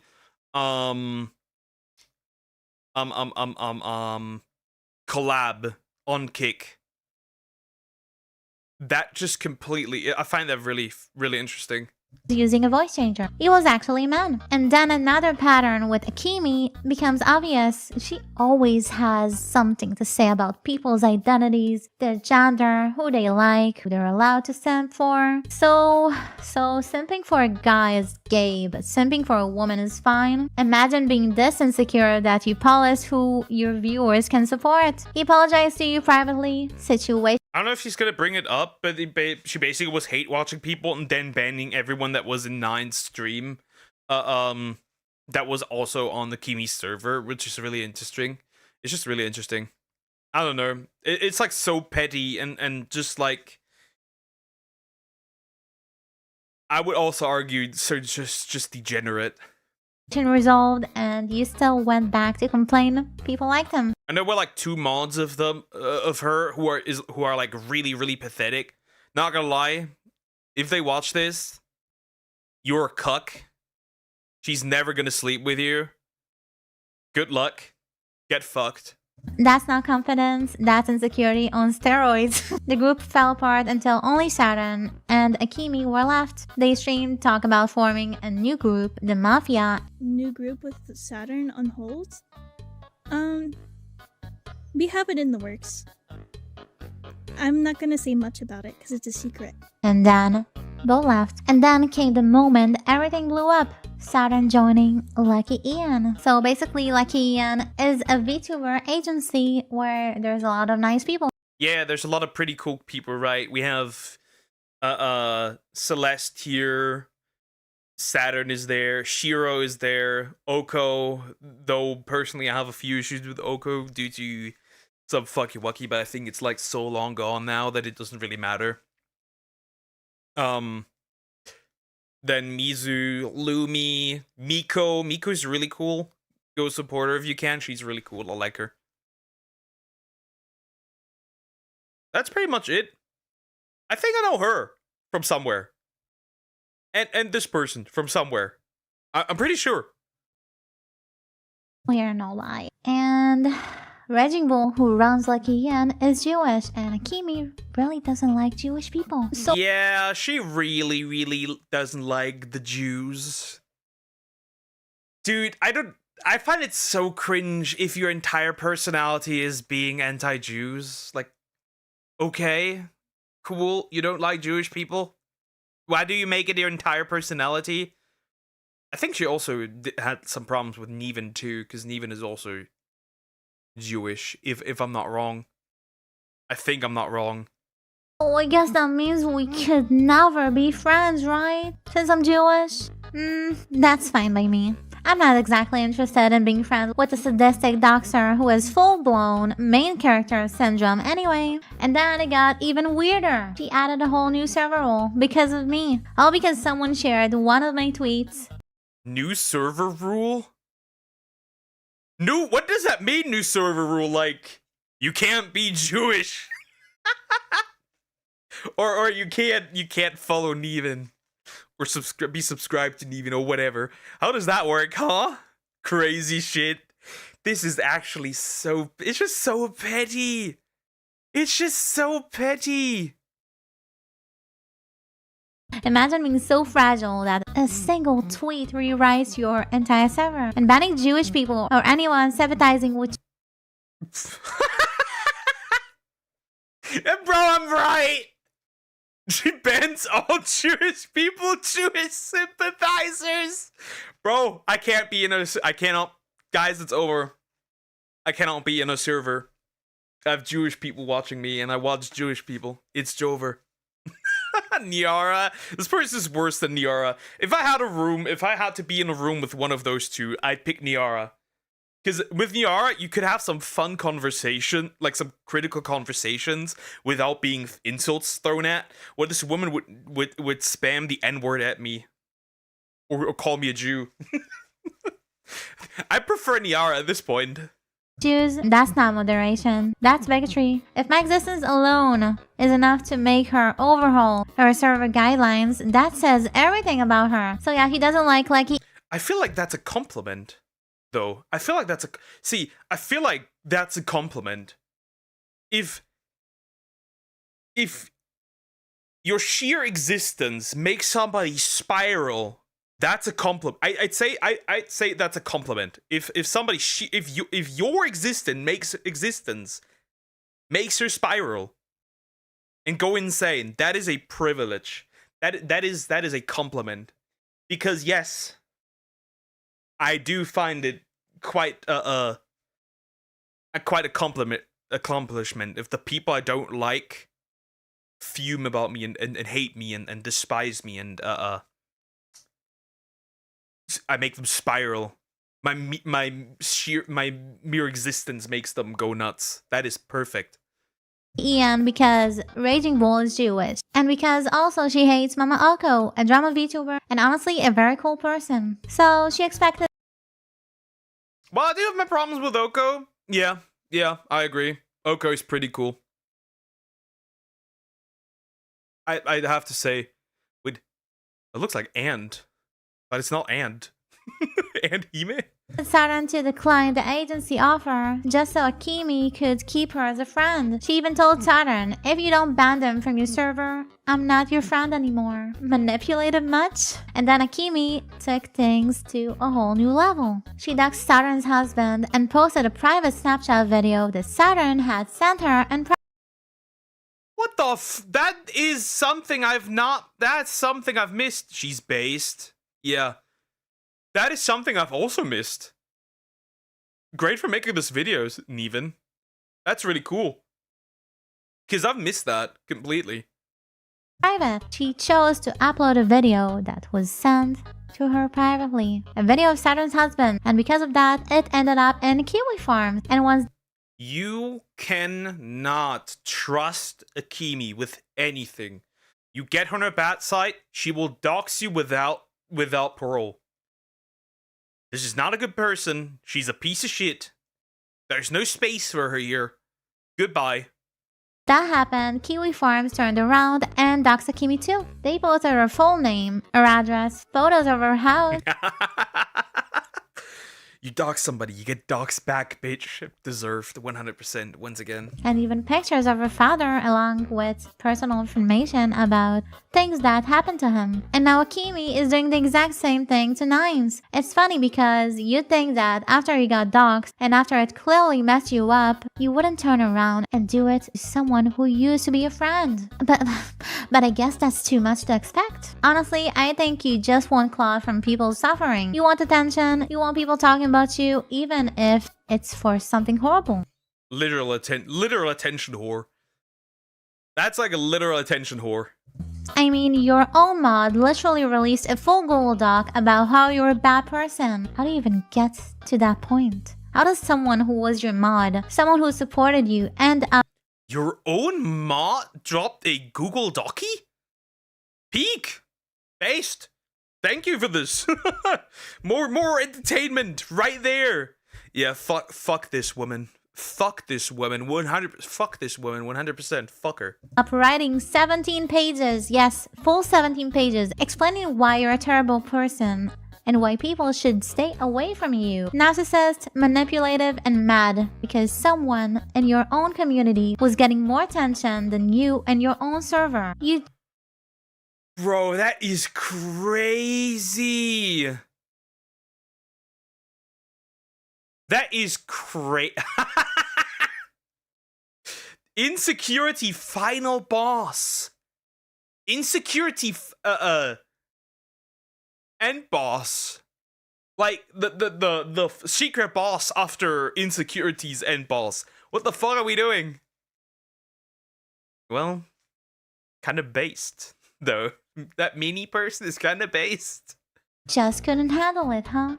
Imagine being a streamer and crying because someone in your community is getting complimented. Like, seriously? Your viewer gets a little attention and suddenly it's a crisis. If you can't handle your own community showing love to anyone but you, that's not insecurity. That's envy, entitlement, and main character syndrome all rolled into one. Most streamers are happy when their community is kind to each other. You treat it like a personal attack. That says more about you than it does about Minnie. And if anyone wants to read that Google Doc, it's packed with information. Way more I even touched here. I'll leave it in the description. And Minnie wasn't the only time. Interesting. Yeah. This entire situation is just time Akemi demanded total loyalty. Is not a perfect example of how she treats her own community when someone drowns her spotlight even slightly. She literally told her server, if you support Shiro, you will be kicked. You must choose. Imagine being so insecure that you force people to pick sides like it's a custody battle. Didn't she at one point also say that follow policing is gay? I don't think of that the exact words. Once again, proven to be a hypocrite. That's not protecting your community. That's manipulation, control, and pure insecurity discussed as boundaries. And if you think the loyalty test ended there, they didn't. When the VTuber... By the way, this is not the end. because Nines has been posting on Twitter quite a bit as well. And there has been new stuff going on right now, which is really interesting. That's really interesting. That is really, really interesting. But there have been plenty of people talking about it as well on Twitter now, and there's probably going to be more stuff happening. I expect a part 2 at this point, 100%. It's just like this person has no place on the internet, straight up. The small of reunion stream, literally just friends hanging out. Akimi hate-watched it from the shadows and then started banning anyone from her server who appeared in the chat. Yes, she banned people for simply watching the stream. Imagine being so terrified of losing control that you punish your own community for. She lost control.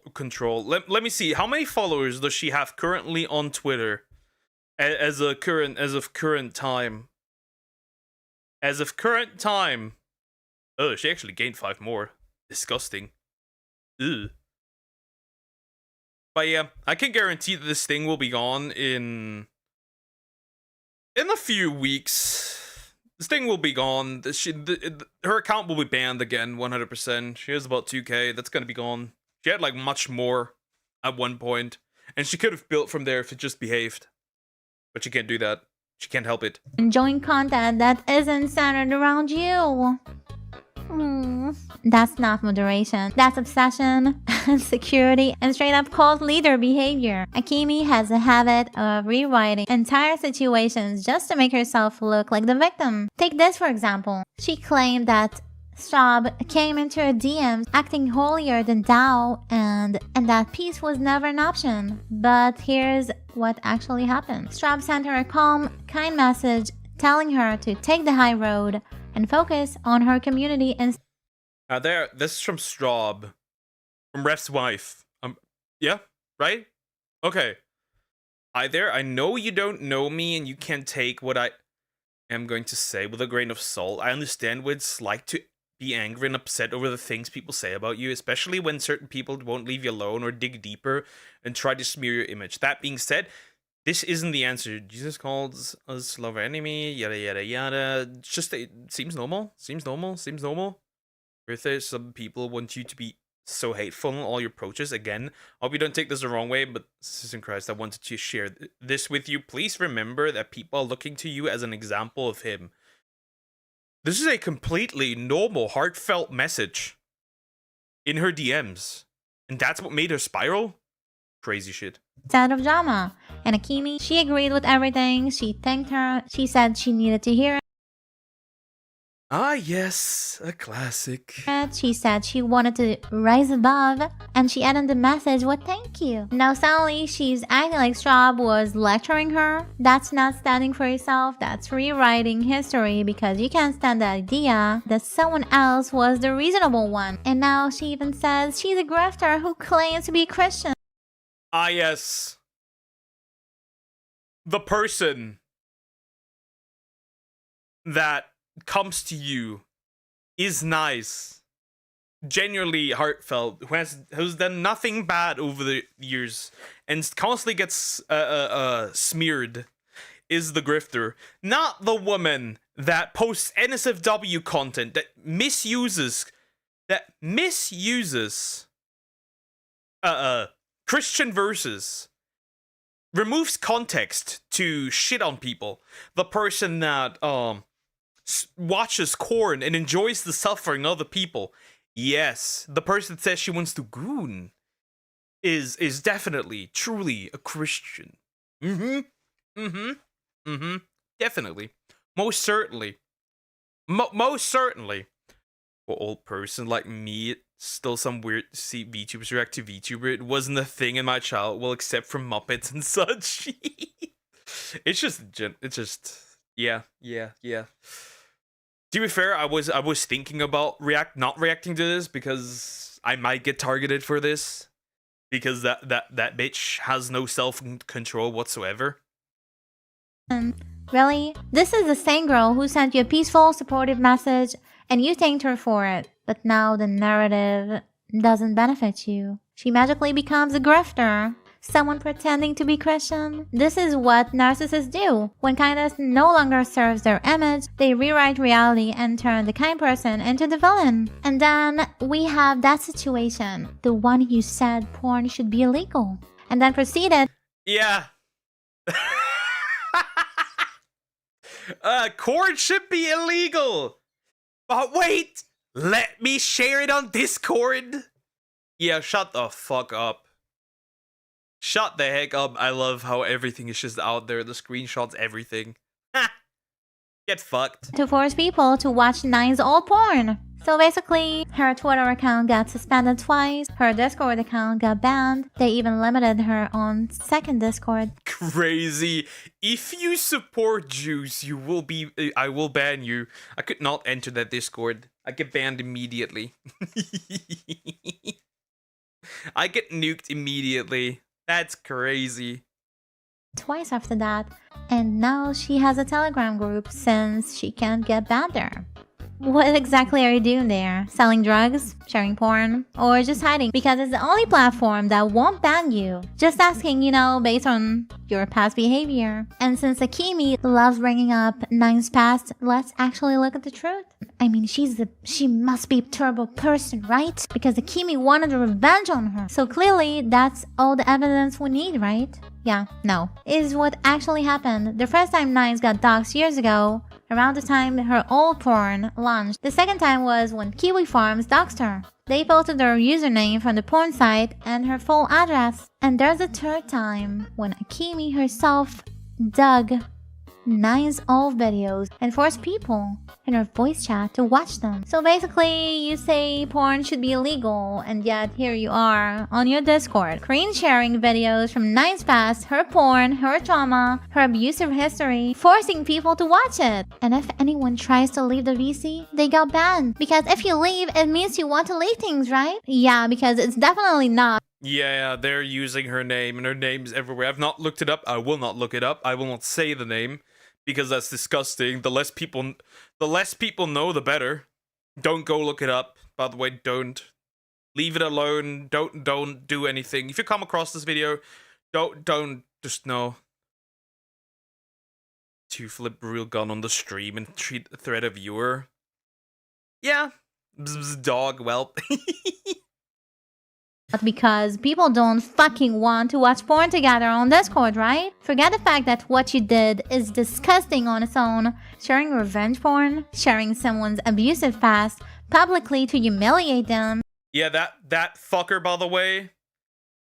First of all, he is a simp. He's probably the greatest Akemi simp I've seen.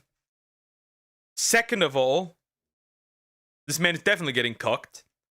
Third of all, this guy's, by the way, misanders towards male VTubers, by the way. Just so you know, that's what Radrig is. The man is, in fact, the rat. Also base, by the way. Nani, she's pretty cool, by the way. Support her. Just saying. There's like a lot of cool VTubers in this one. Yeah. The rat is, in fact, he's not a rat VTuber. He is just a rat. That alone shows massive mental issues, but forcing people to sit there and watch porn with you on Discord while you have a fucking boyfriend. Like, what is wrong with you? Oh, come on. You didn't dox anyone? You posted someone's photos in your server simply because you didn't like how they looked. That's not calling someone out. That's doxing out of spite.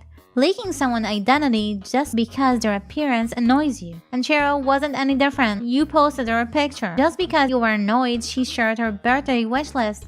That is doxing. It's basic level doxing, but still doxing. You didn't leak anything? Then why did you upload a private Snapchat video of Saturn's husband? The one that ended up on Kiwi Farms because of you? You didn't send followers? Strange how your fans just happened to mock someone's miscarriage and even sent insulting vegan commissions all conventionally right after you talked about her. Totally a coincidence, right? And now we're at the part you really don't want anyone talking about. Because this isn't drama anymore. This is dangerous, illegal, and outright disgusting. If Nines wants to be fair, if I was Nines, I'd just sue her. Like, without any help. To be fair, I don't think Nines wants that to. Maybe she doesn't want it to go that far. Maybe she has no general disinterest, and just wants to move on. I have no idea, but yeah, that's. If she wants to take action against that, personally I would, but I have no idea.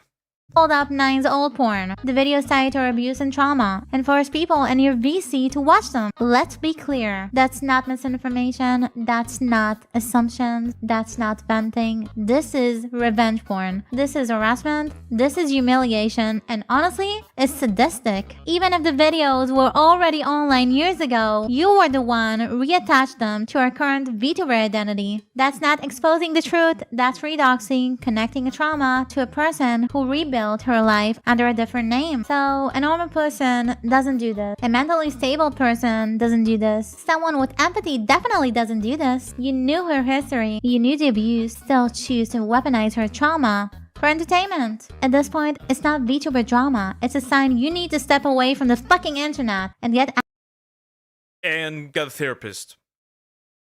Actual professional help. Because when you humiliate victims, expose minors to 18+ content, dox people out of spite, and weaponize someone's trauma, people aren't lying about you. They're just finally seeing the truth.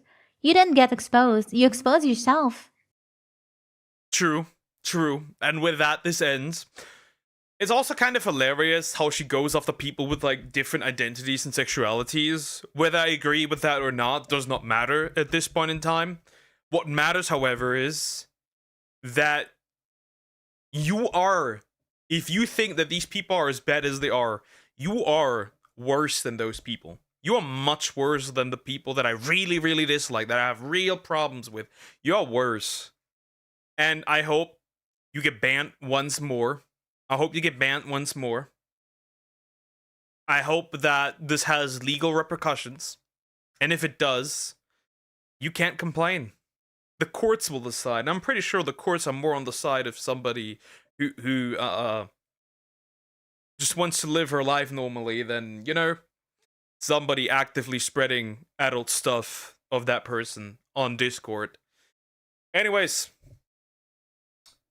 like, comment, and subscribe, and fuck that bitch. Alrighty. Hi Zoom, how you doing? Hope you're doing good. Alright, I need a quick bathroom break. I'll be right back. But I need a quick bathroom break after this one. We still got a few more videos to go through. I will be right back, kiddos.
And I'm back.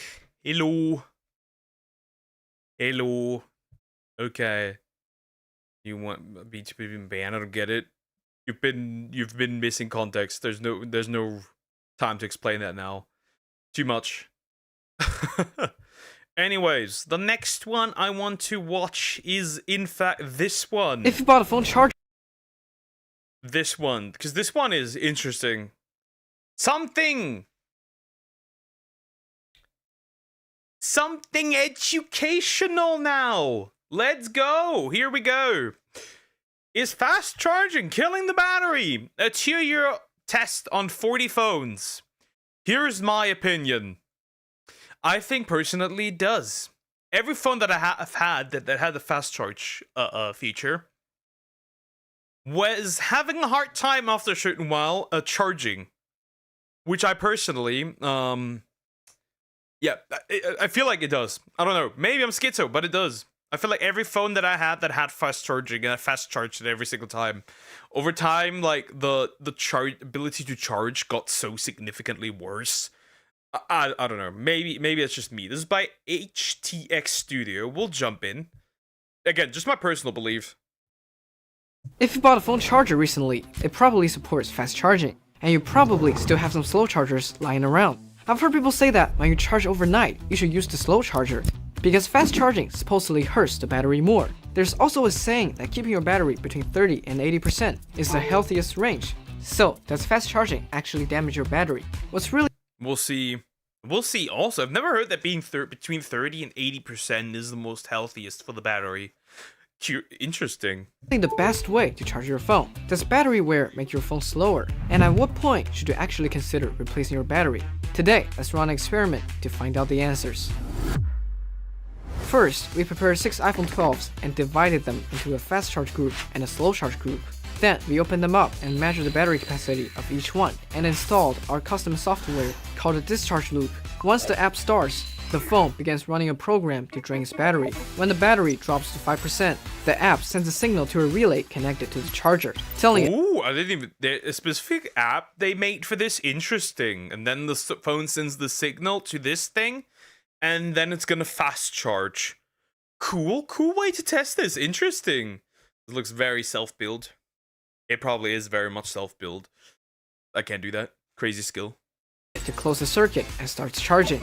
Once the phone reaches 100%, the app tells the switch to open again and stop charging, then starts draining the battery again, repeating the cycle endlessly. Since each cycle charges and discharges about 95% of the capacity, we count that as a 0.95 of a full cycle. After 500 cycles, we open the phones again and re-measure their battery capacities. If the fast charge group shows significantly more capacity loss than the slow— Interesting. Okay, so does that mean it's true? One goes to 2.8 and the other one goes to 2.5 from 3K. Interesting. So that's interesting. charge group, then we can say fast charging does hurt the battery more. In addition, we prepared another group of iPhone 12s. These phones drain from 80% down to 30%, then fast charge back to 80%. Since each round only uses 50% of the battery, we count that as a half a cycle. If after 500 cycles, this group's battery loss is less than the full fast charge group. Interesting. So not going down fully is also better. I am surprised. Then, it proves that keeping your phone between 30% and 80% really does help protect the battery. Finally, we had one more iPhone 12 as a control group. This phone didn't go through any charge cycles. We only measured its capacity at the beginning and end to rule out the effects of time and other factors. On Android, we set up the same test groups, but for fast charging, we used the IQ7 with 120 watts, and for slow charging, we used 18 watts. To keep the experiment running smoothly, we built an anti-crash device. If our discharge app crashes, this device detects the screen color change and reopens the app automatically. All the phones used in this experiment were purchased through official stores. We didn't communicate with any brands, so the result are— So there were official brands, no talking to the brands, just like straight up random normal regular phones. Okay. completely independent. Running a test like this takes about 6 months, so if you could give us a like, we'd really appreciate it. Before the test began, just to prove we were really doing this for a long time, we planted some plants. That's kind of cool. That's a cool way to show this off. I've never seen the time lapse like this for something that's not plant related. That's kind of cool. That's pretty cool. Yeah.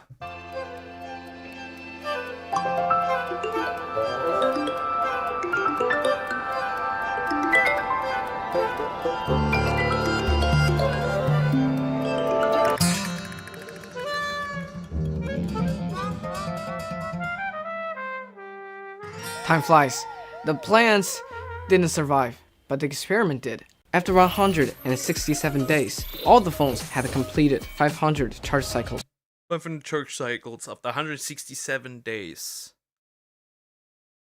I wonder how much with the average how many charge cycles a phone goes throughout the year with just regular usage. I wonder. The iPhone slow charge group lost 11.8% of its battery capacity. The fast charge group lost 12.3%, just 0.5% more. On Android, the slow charge group dropped 8.8%, while the fast charge group dropped 8.5%, about 0.3% less. So over 500 cycles, roughly a year and a half of use. That difference is almost unnoticeable. In addition, the iPhone 50% fast charge group lost 4% less capacity than the full fast charge group. The Android 50% fast charge group lost 2.5% less. So keeping your phone's battery between 30 and 80% does help reduce wear, but the improvement is limited. There's also a common belief that leaving your phone plugged at 100% is bad for the battery. That idea actually makes sense. Apple even says, if you store it fully charged for an extended period of time, the battery may lose some capacity. To test this, Okay. That's nothing new. I've heard that before. I've heard that before. That's pretty interesting. Okay, that does mean that if you do have a phone, you should always charge it and keep it in the range to 30 to 80%. Interesting. So never fully charge. I wonder. Interesting. we took 6 iPhone 12s, measured their capacities, and split them into 3 groups. One left at 1%, one at 50%, and one at 100% while plugged in. Then we powered them off and left them for a week. Guess what? Their battery capacities didn't change at all. So battery aging is a long-term process.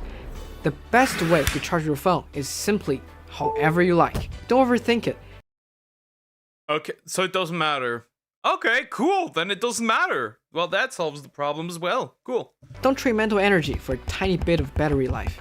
Now that we know how charging affects battery wear, let's look at how battery wear affects your actual phone experience. We found 4 iPhone 12s with battery health at 94, 89, 85, 81%, plus 1 iPhone 10 at 77%.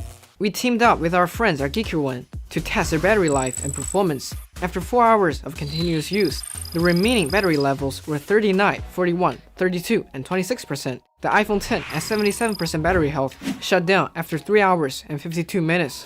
Then we replaced all their batteries and ran the test again. This time, the remaining power increased by 6, 5, 12, and 16%, and 24%. So once your battery health drops to around 85%, you'll start noticing shorter battery life. When it falls near 80%, it's time to replace the battery.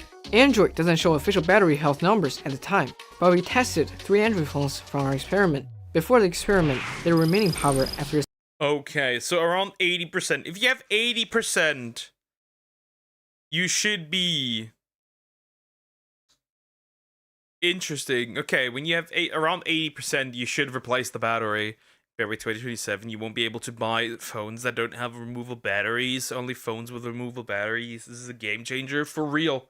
For real. For once, also the EU is pulling through, right? They did it with like the chargers, right? Everything has to be USB-C now, and iOS can't have special chargers anymore. So yeah, there are some good things. Same test were 35, 33, and 35%. After new batteries increased 9, 10, and 8%, roughly an extra 90 minutes of use. Does battery wear affect performance? Not really.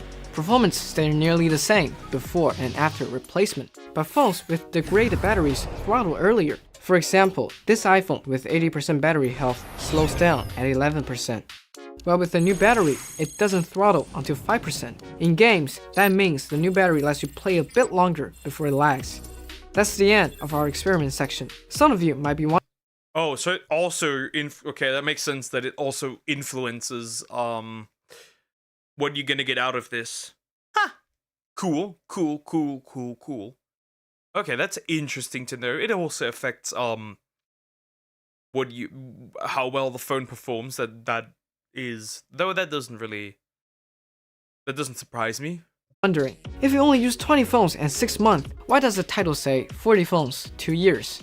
That's because we tried this 3 times. The first one was back in October 2020 with just 4 phones. Too fast, too slow. Back then, I didn't know how to automate anything, so I literally drained the batteries by leaving games running, charged them manually, then repeated that for a month. From October 4th to March 3rd, I completed 330 cycles, but one fast charge phones aged a lot. The other didn't at all. No clear results. So I tried again. This time, I bought 4 more phones for each group, added Android, and used a robotic arm and smart plugs to automate the whole process. From May 31st to August 3rd, 2021, I ran over 200 cycles, but 4 phones broke and the software kept crashing.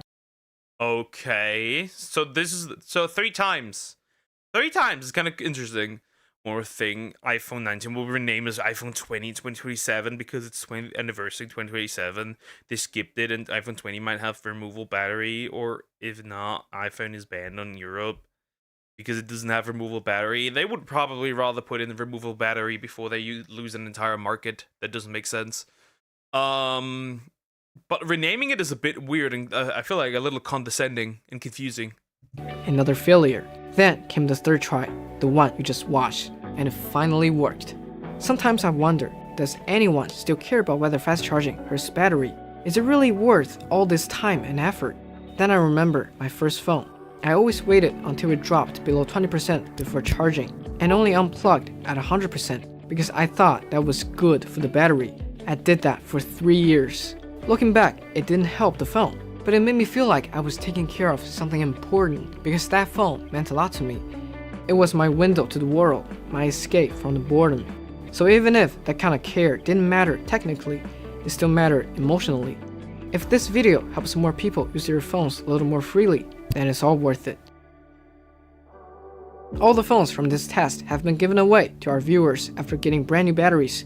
It's kind of based. Cool. Not bad.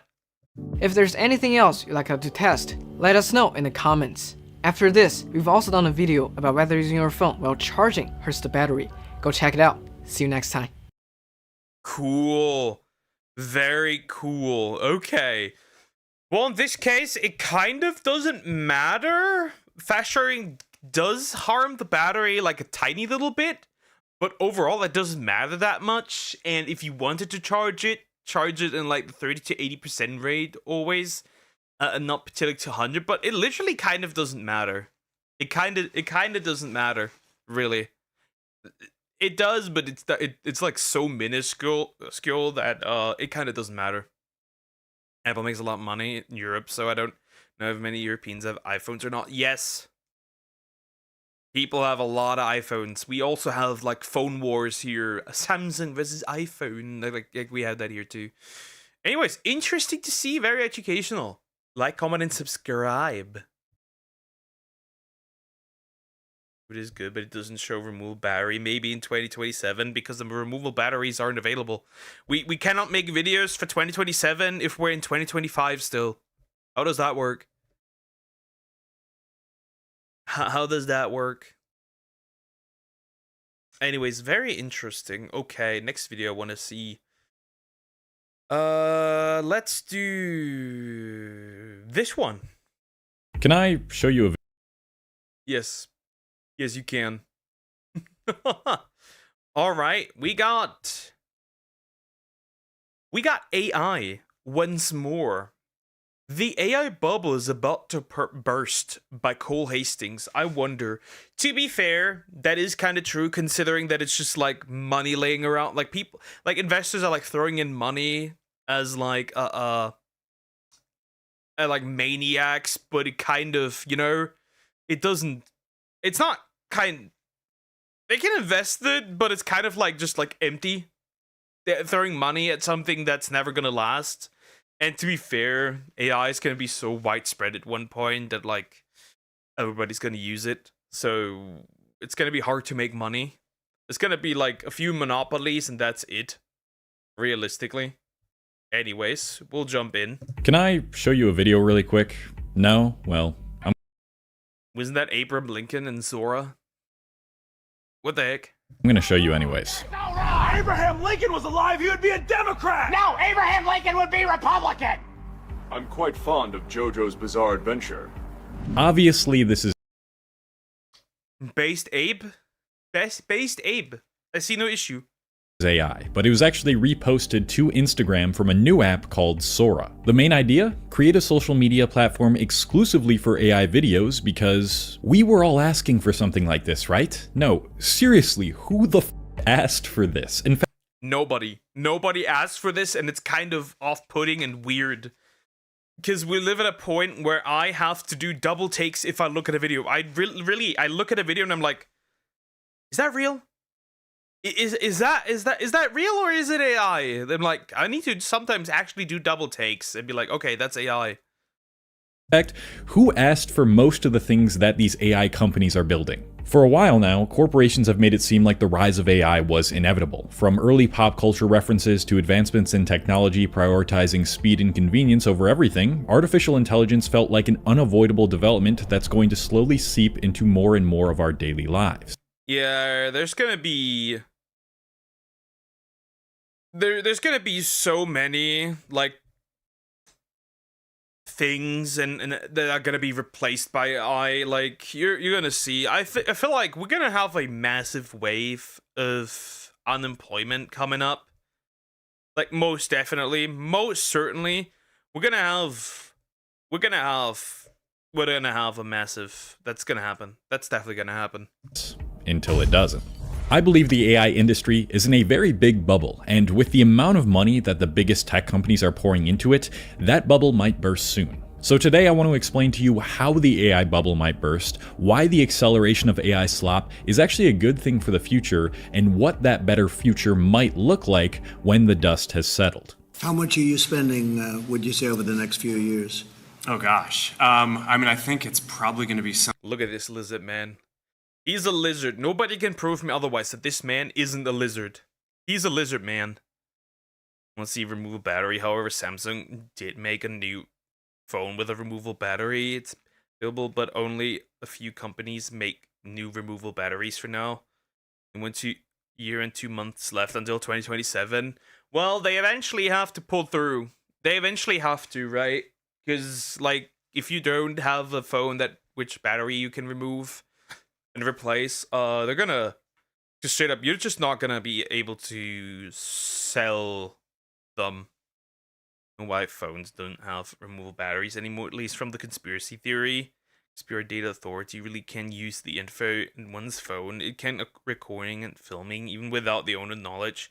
If you take the battery off, they can't info farm on you. I feel like this is more so also just but to push sales realistically.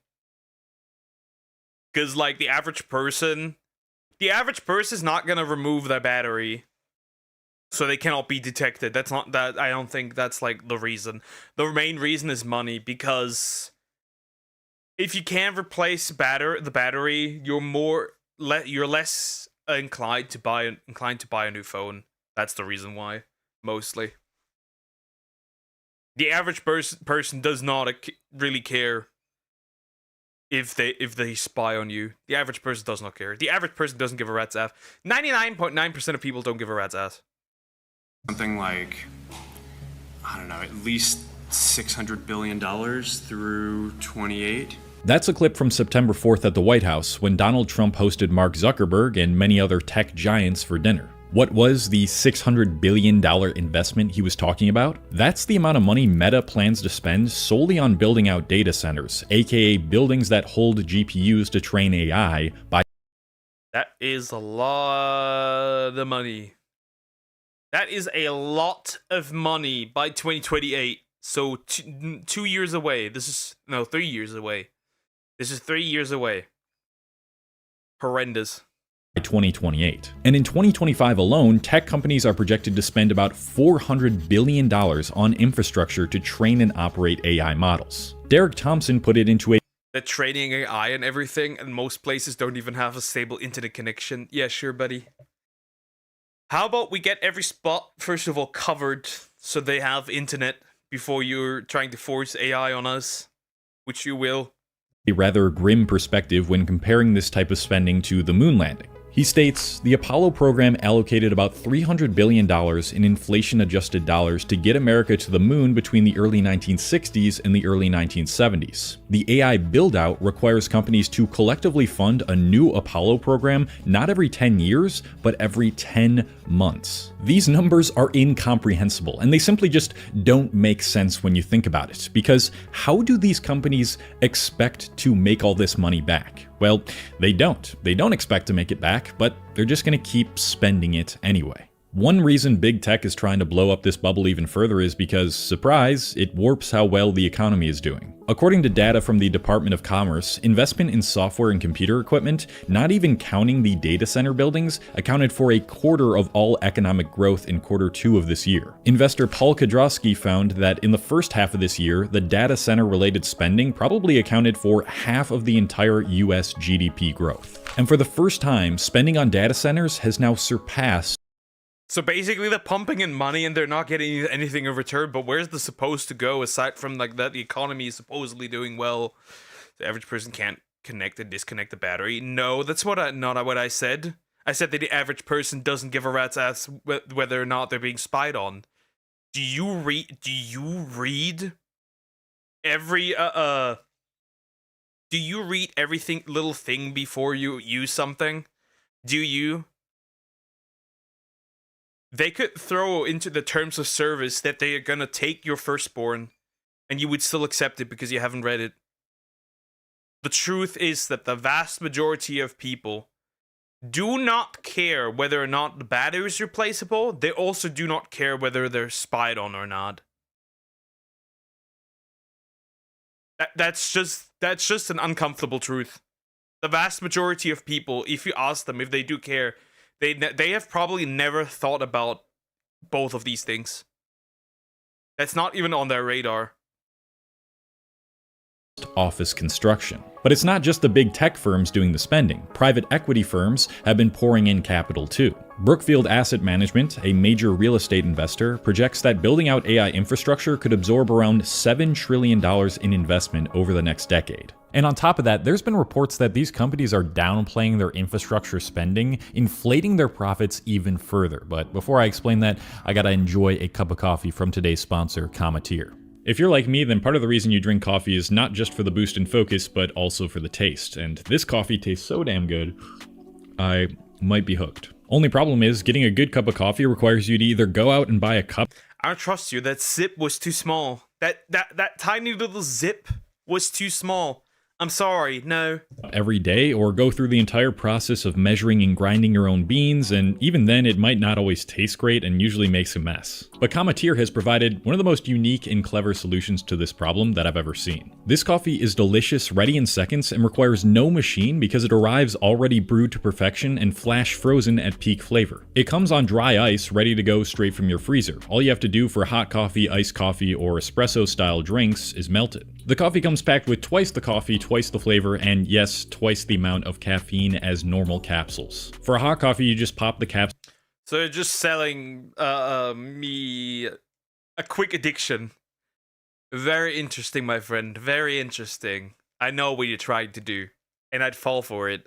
Into a glass and pour 8 ounces of hot water over it. For iced coffee or a latte, you thaw the capsule first, then pour it over ice water or milk. Cometeer sources the best coffee from award-winning roasters like Onyx, Counterculture, and Intelligentsia. I've been exploring their Discovery box, and my personal favorite coffee is Proud Mary's Humbler, which has a chocolate fudge base and a nice bit of sweetness like a date as an aftertaste. Cometeer has completely changed the way that I get to enjoy my coffee. I get to enjoy this incredible cup every time with no machines, no hassle, for just $2 a cup. If you haven't tried Cometeer yet and you want to get really good high quality coffee easily and efficiently, you can get $20 off their Discovery box, which features 8 unique coffees curated by world barista champion James Hoffman. Head over to cometeer.com/Cole or visit the first link in the description and order yours today. An article in The Economist titled "The $4 Trillion Accounting Puzzle at the Heart of the AI Cloud" explores what big tech is doing to cover up their egregious spending. First, they state some of the facts we've already observed. Again, I am most certainly convinced that they must have a plan. And my belief is, right, most AI models are pretty much free right now. But here's what I believe, since most AI models are pretty much free.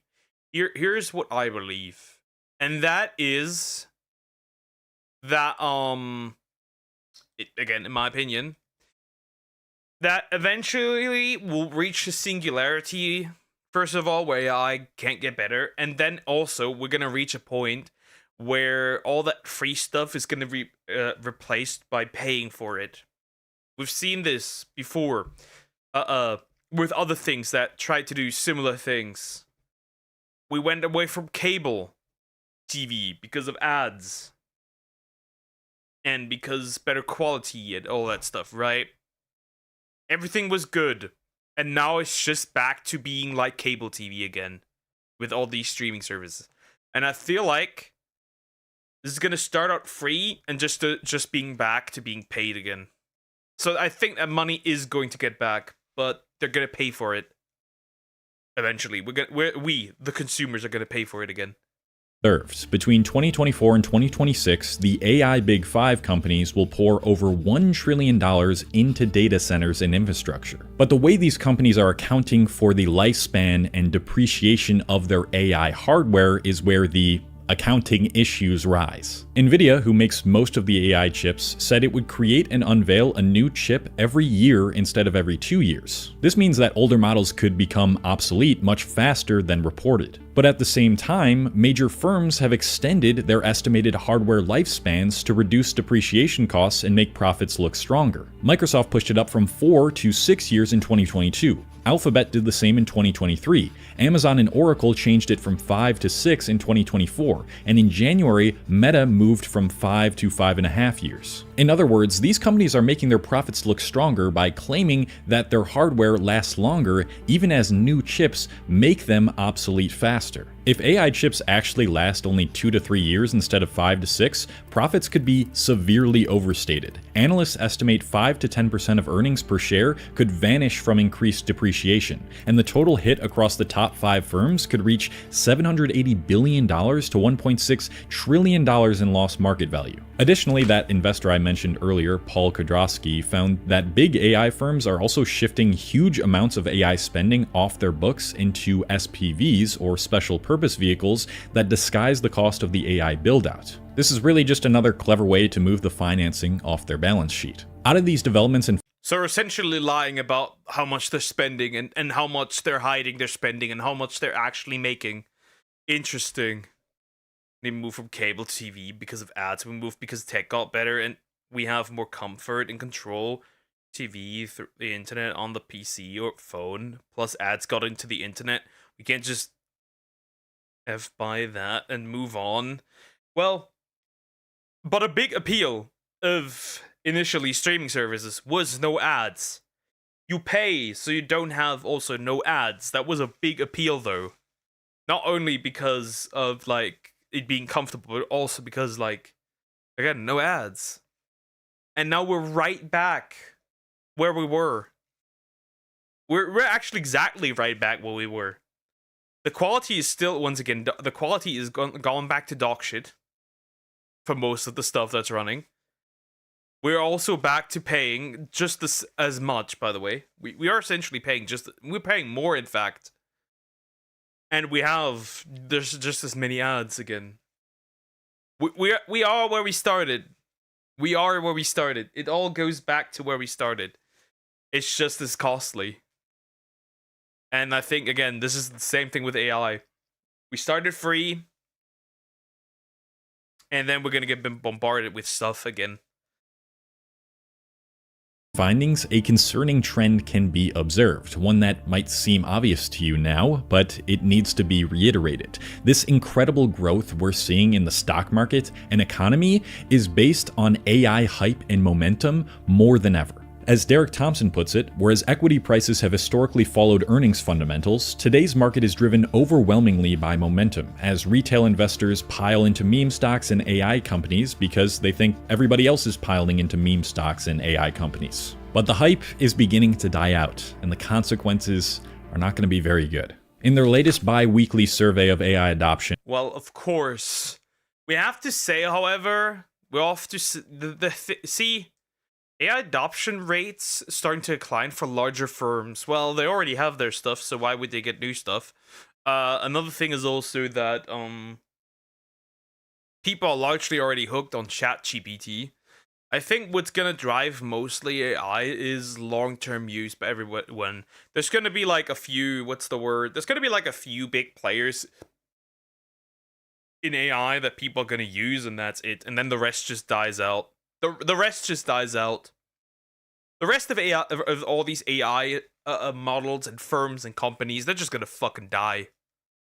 the US Census Bureau found evidence of an obvious drop-off in corporate AI use. Usage of AI tools among companies with over 250 employees dropped from nearly 14% in mid-June to under 12% in August. The software itself, in some regards, seems to be regressing too. OpenAI's latest model, GPT-5, performed worse on benchmark tests than its peers. But the most staggering statistic? 95% of US companies that took up AI reported that the software has failed to generate any sort of new revenue. So when exactly will this bubble burst? Because it's gotta give eventually, right? Well, I'm neither an economist nor a historian, so I can't really tell you, but people much smarter than me estimate that all of this spending in infrastructure and AI chips will lead to a crash sometime within the next few years. Economist blogger Noah Smith outlined 4 conditions. Are we saying before 2035? I'm assuming before 2035. That's my assumption. You're right about that. Only the greatest will survive and succeed. Yeah. That's usually what happens. Of an upcoming crash. The first is that we have a big story about why this time is different. The idea that AI will change everything and that data centers will thus earn huge returns. The second condition is that we have a large and increasing amount of debt being used to fund one single sector of the economy, that's data centers, meaning that the loan's default probability is probably highly correlated. The third condition is that we have an opaque corner of the financial system, that's private credit, that has recently grown from a tiny piece of the system to a very significant piece. And the fourth condition is that we have systemically important lenders, like banks and possibly insurance companies, enmeshed in the new sector of data centers in a multitude of ways. It seems that the rise in AI hits all 4 of those conditions. I also forgot to mention a couple important points that I want to briefly bring up because I think they're important to raise awareness around. And the first is that these data centers are disrupting many people's living conditions. Residential communities in Northern Virginia, for example, are getting The world's data center capital has residents around it. That's crazy, by the way. Also, like, see, you can't really use the... I don't know if he's going to bring up the water argument, because that's a really shitty argument, because a burger needs more than text prompts, like significantly more. A single burger needs significantly more than a text prompt or even a generated picture. Now, with videos, that's a little different. It's the usual script. Just with AI, it'll be very fast, I think. Yeah. Boxed in by AI giants, overtaking spaces once belonging to offices, churches, and historic sites. A 2024 economic impact report stated that a third of data centers are currently located near residential areas, thanks in large part to, quote, inadequate local planning and zoning. And this is ruining the residents' quality of life. The other thing I wanted to bring up is the absolutely absurd amount of energy and resources required in order to run these data centers. The latest reports show that 4.4% of all the energy in the US now goes toward data centers. The carbon intensity of electricity used by data centers was 48% higher than the US average. At the same time, many data centers are shifting toward more carbon-heavy energy sources, such as natural gas, to meet short-term demand, producing a growing trail of emissions as a result. So now we've...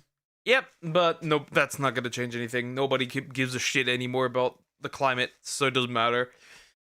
Doesn't matter. Thoroughly explored the damaging consequences this unprecedented investment in AI is going to have on the world and the economy in the future. And since that is the case, why would I ever argue that the rise in AI is a good thing? Well, I'd like to preface this by saying it's undoubtedly done more harm than good. The amount of resources being sapped up just to power this stuff has not at all paid off in terms of what it's created so far. And I don't think that the upcoming job crisis and people losing jobs because the economy is going to go to crap or because AI is going to replace certain people in jobs is a good thing either. The only good thing I'm really talking about when I say some good will come out of this is how this is only accelerating the demand for more human-like spaces in the modern world. It's no secret by now that the internet and social media has gotten progressively worse over the past decade. I'm gonna be honest, I don't agree. It's gonna get, I'd actually say it's gonna get worse. It's gonna get less human. I ate Sumex, poor Sumex. I don't agree. Sorry, I don't agree. I can't get along with this one. Sorry. Nope. This is not gonna get better. I don't think people, if people truly craved that much more, they would, right? Because he's saying that, but then social media usage in the US is actually rising, not falling. So I wouldn't use that. Nope.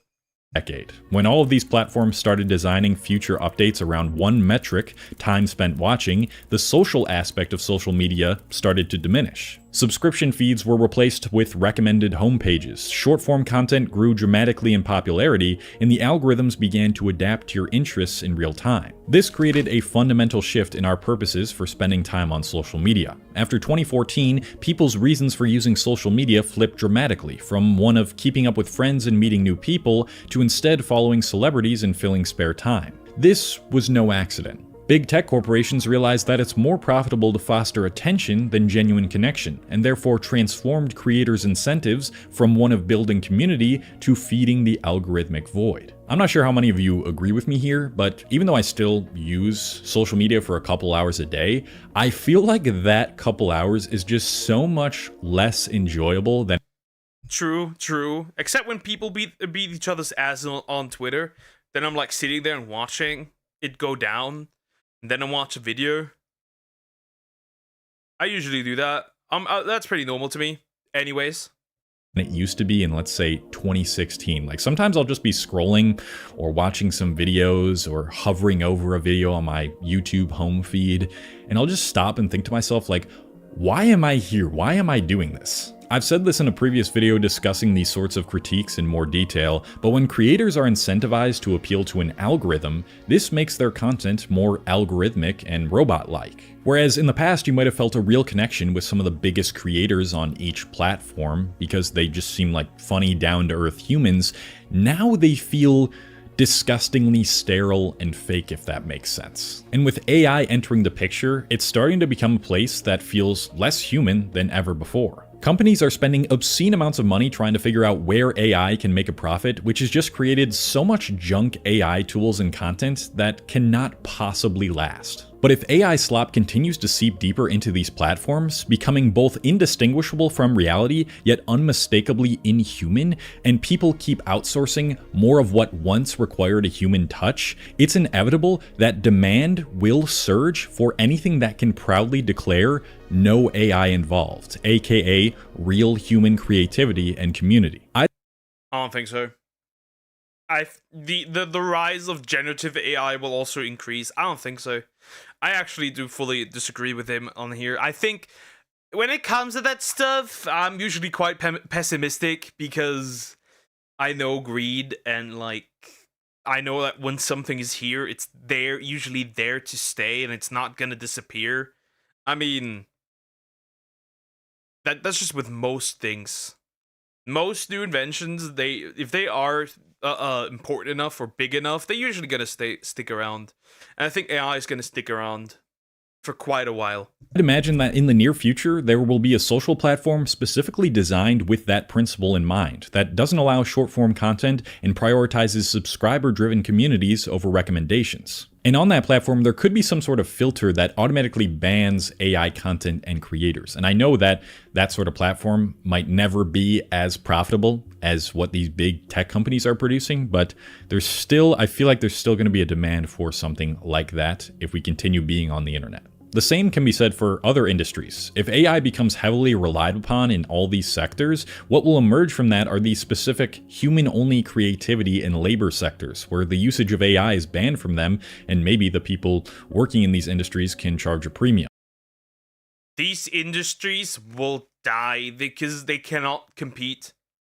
I don't think so. Maybe that's a maybe. That's a big maybe. But like stuff like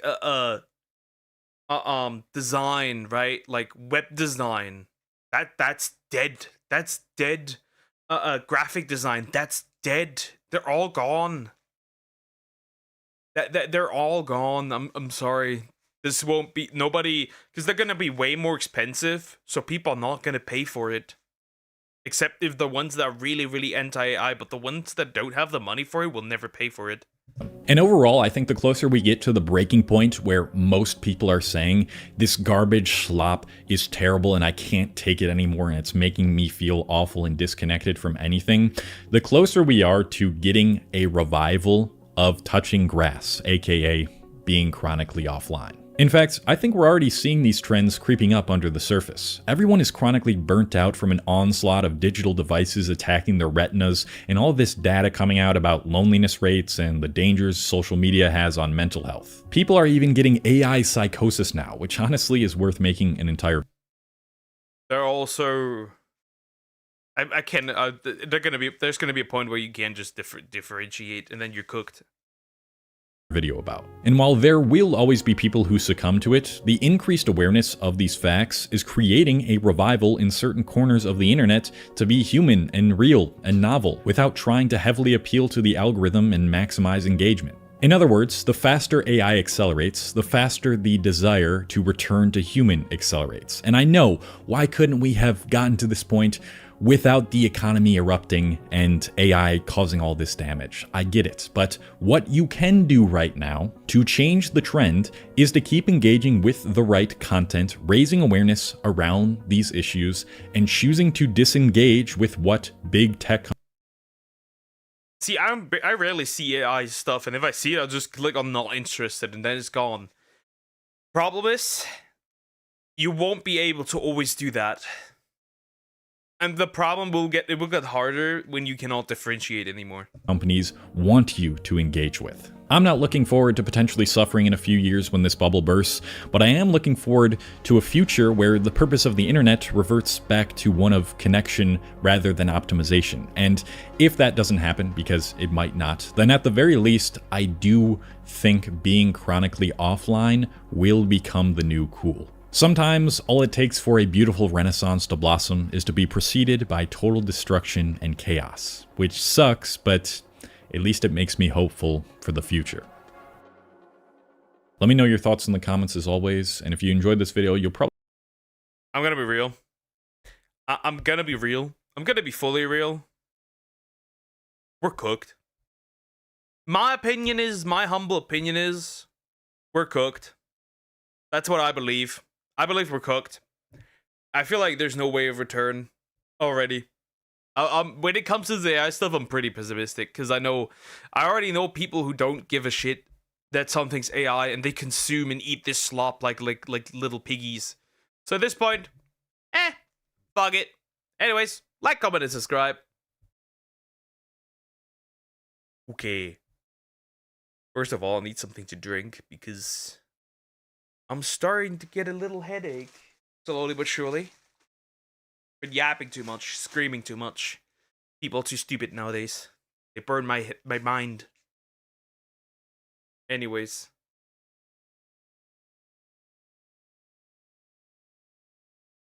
More water.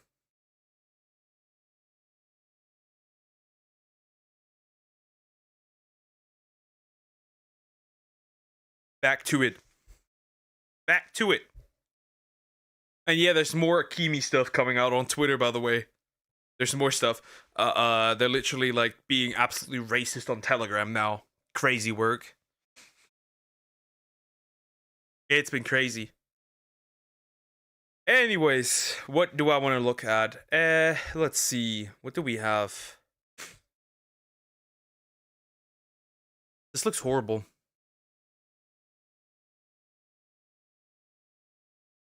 I think we're gonna do this.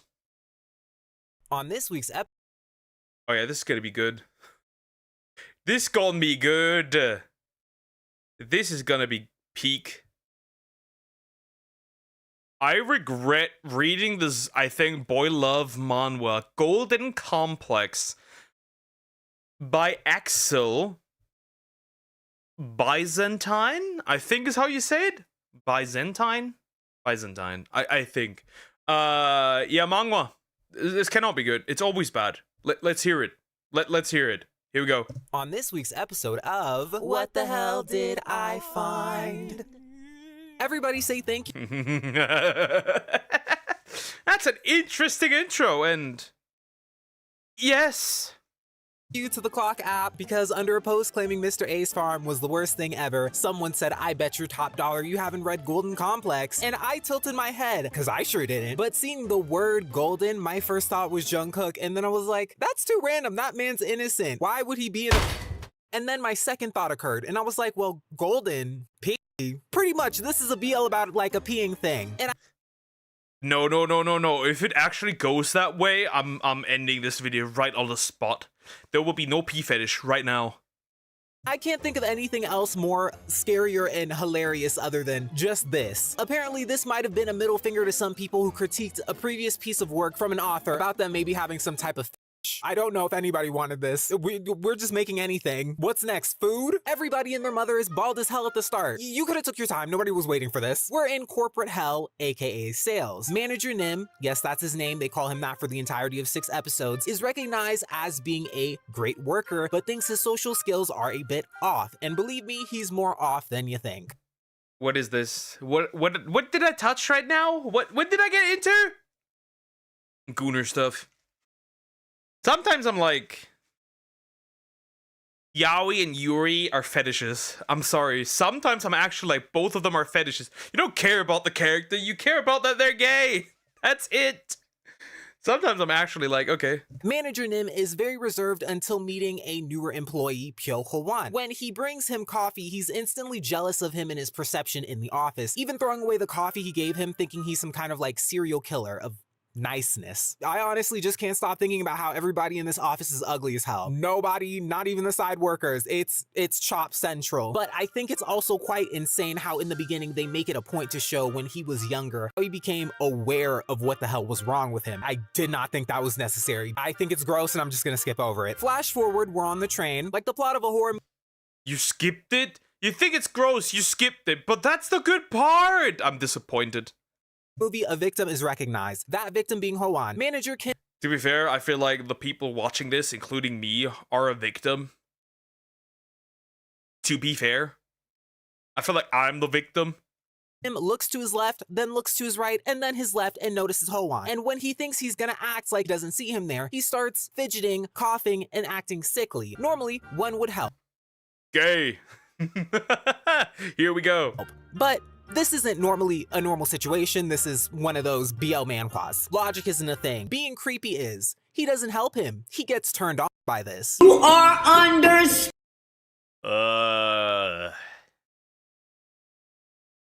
That's,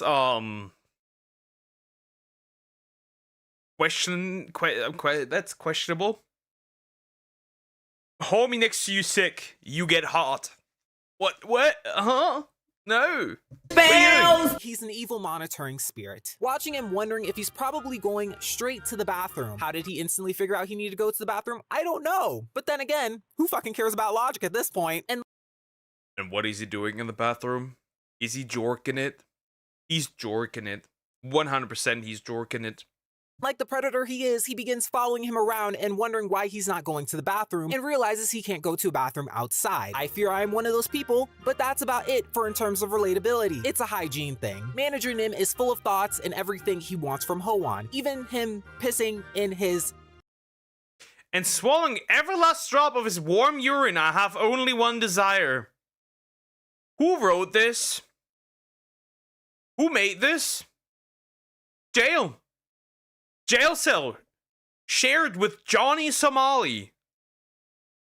What is this? Mouth. This man is the piss crusader. Yes, this video was optional. I know. It's Very optional. Very optional.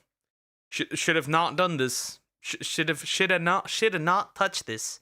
Should have not done this. Definitely not a plot. There's definitely lack of plot. This is not the face of a man who's excited to be tax exempt or getting money back. This is the pure joy of taking a man down he doesn't even know. The line, to be that guy's only personal toilet, is actually quite fucking insane.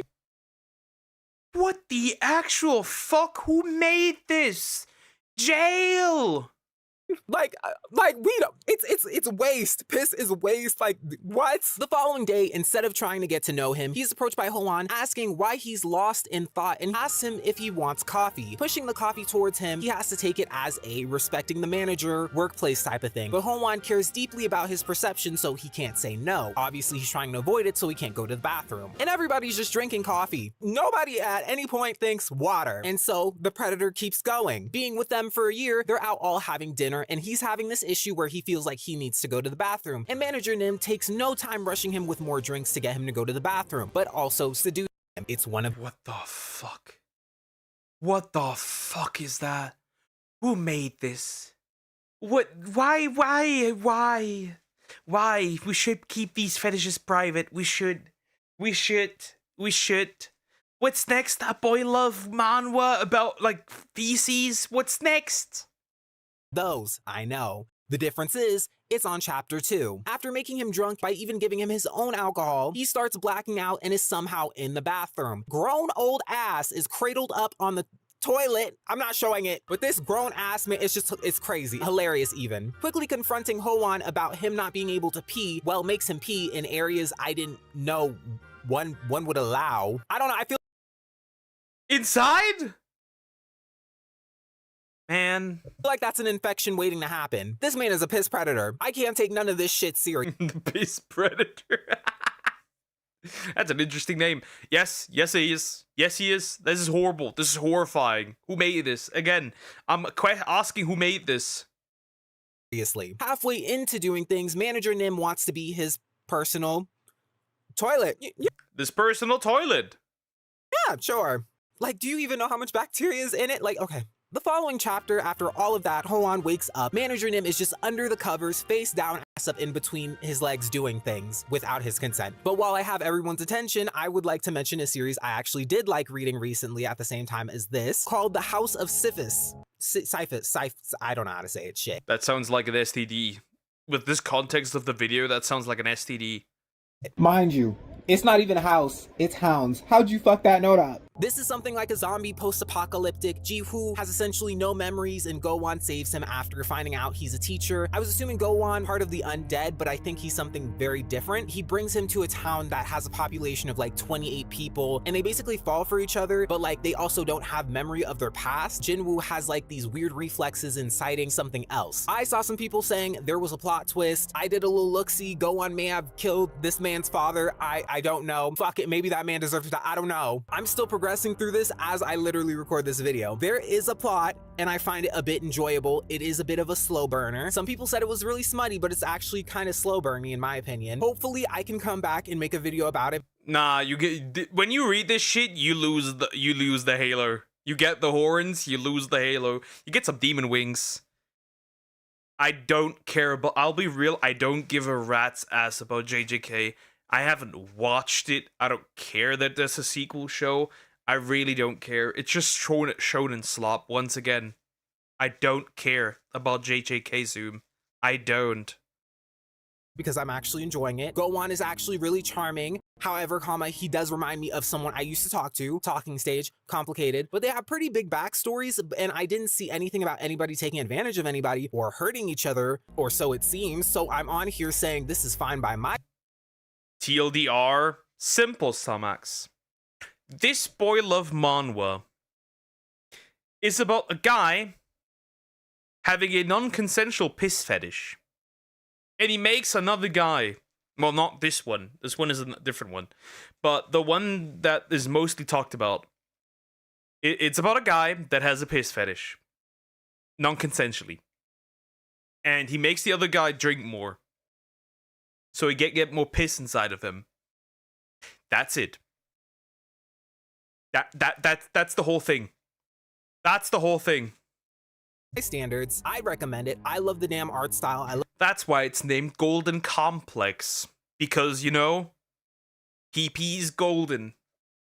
He's taking a golden shower. Love the dialogue. I walked out really knowing the characters and sympathizing for them. Guwon doesn't know shit about life, his past, and he's horribly sad about it. Jiwoon is somebody who carries himself quite well, but is struggling to understand his own sexuality and finding happiness in his life while desperately trying to find his memories. One is more interested in learning the past, the other one is just like, maybe it's best we don't know. And it's really cute for an apocalypse, so yeah. That's my recommendation. Back to the other thing. And Hwan is wondering what the hell just happened and realizes he was drunk as hell, and Manager Nim wastes no time explaining, yeah, I've been following you. You have a fetish and I've been watching, even suggesting they've been made for each other. Clap if you care. All right, let's Yeah, we got enough. Enough. No more. Move on. This is all crazy for someone he just met. Even admitting his whole damn strategy, Hwan, thrown off, asked him if he was just being nice this whole time just because of yes, he is a predator. Go ahead, call him that, the piss predator. And he doesn't give a damn either about how he feels, really. Hwan's entire perception of him is changed. He thought he was a hard worker and he wanted to be like him and seek his approval, but now he's in fact a, and I quote, perverted piece of trash, who's also a Why is this, by the way, so I have to say it because a lot of this boy love, girl love stuff glorifies questionable shit. Like, there is an anime that Yuri people really, really glaze, but technically it's just SA. The entire anime is just SA because the chick rejects the other one over and over and the other one forces. And it gets romanticized, and I'm like, no means no until they're lesbians or gay. That's something that I've noticed. Kissed. But after this, it seems as though things have gone in a transactional way, but Hwan tells Manager Nim he's looking forward to working with him as he holds a secret over them. And he's just taking things very competitively. But where the fuck is HR? Because at some point they actually begin the office and peeing all over the place. I just think that's crazy. Well, gold is a pretty color. Not in this case. Not in this context. Like, does nobody smell it? Because I know they're not cleaning up after each other. Chapter 4, it's definitely clear it's transactional, and the faces kill me so bad. Like, over that, I'm sorry. Anyways, Manager Nim suggests that Hwan was trying to him at some point, and Hwan makes it clear that nothing for him is serious. The office is starting to notice the manager has been having a bit of a glow, and Hwan is now upset at their perception and wonders if he could just leak his secret, but won't spill it just yet. Leak his secret? Won't spill it yet? Why did you use those words? Most of them are non-con and it's bad. So a lot of them are just grape. Cool. Women. This is mostly women. Because he's starting to realize he needs him, and honestly, it's weird. And just when he thought he wouldn't go back to him, he does it again and again. Oh my god, you don't want to take a piss? No, I don't. Turn the fuck around. But Manager Nim is betting on when he will realize that they need each other as like I'm assuming a relationship, but as this tragedy is finally coming to an end, when Manager Nim tries to approach Hwan with the same thing, even touching his shoulder, Hwan runs off trying to avoid him. But Manager Nim is relentless, asking him about the same thing again and again. Where's the police? Where's HR? Somebody stop this piss predator! Get him out of here!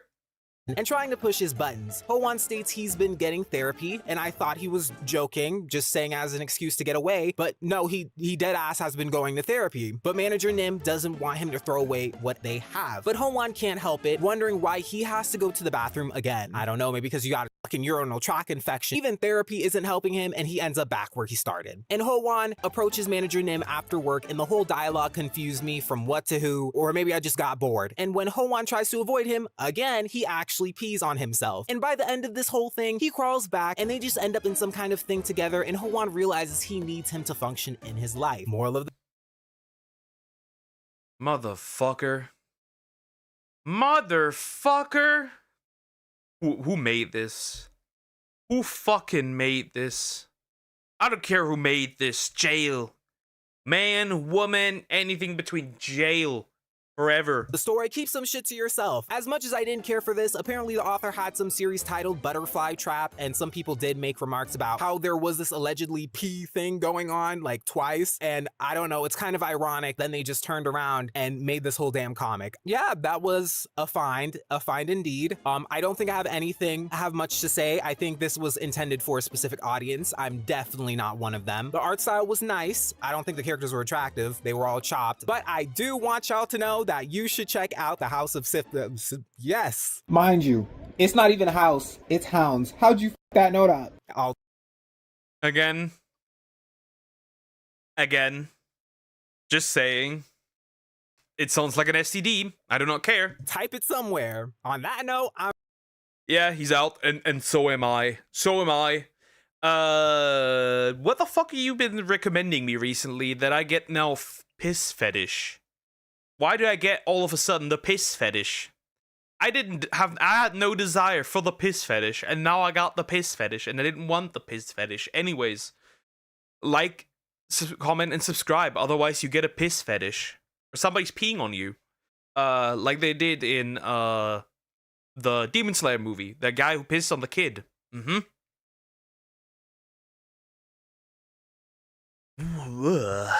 I didn't know it had it. Of course you don't. You also sent me a video about an OF girl with a grape kink. At this point, I'm questioning things. I'll be right back. I need to turn on the lights. It's dark. I'll be right back.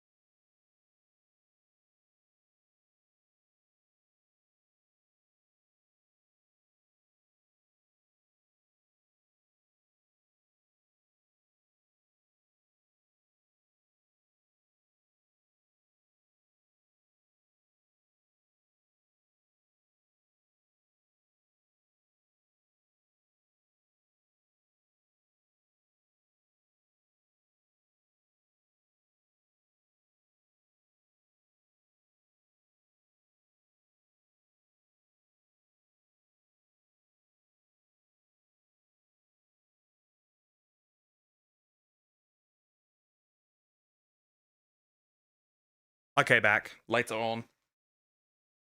I just knew it would be so bad. You had to watch it. Accidents. There are no accidents. There are no mistakes. Just happy accidents. What weird anime. Try one episode of Inukami. Why do I not feel like I don't want to do this? Anyways.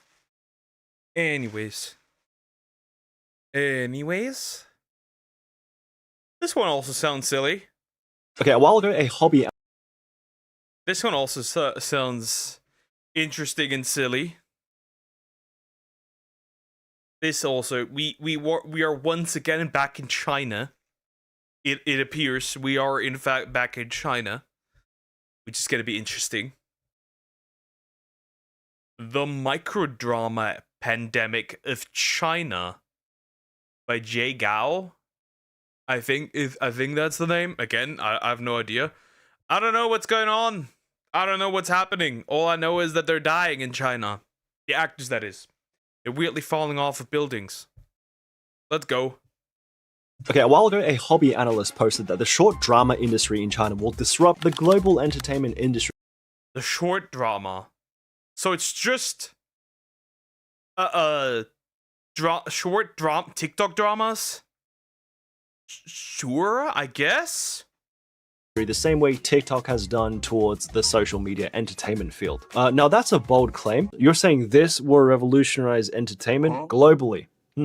Well, let's take a step back first, because I want to run you through the revolution that is low-key happening right now at this moment as we speak, and you can then decide for yourself. So short dramas aren't exactly anything new. If you go online right now, matter of fact, and you type in short drama, you'll find a lot of them like this in the recommended list, and I've actually seen this one, so, you know. But none of these short 30-minute short drama, why would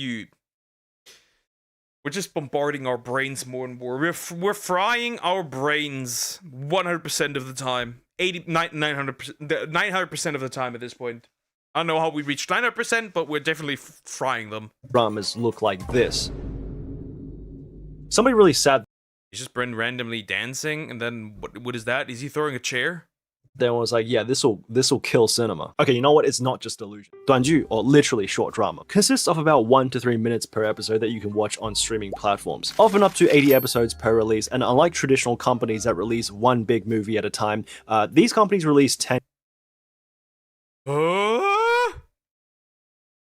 Like, do these also then, like, build on each other?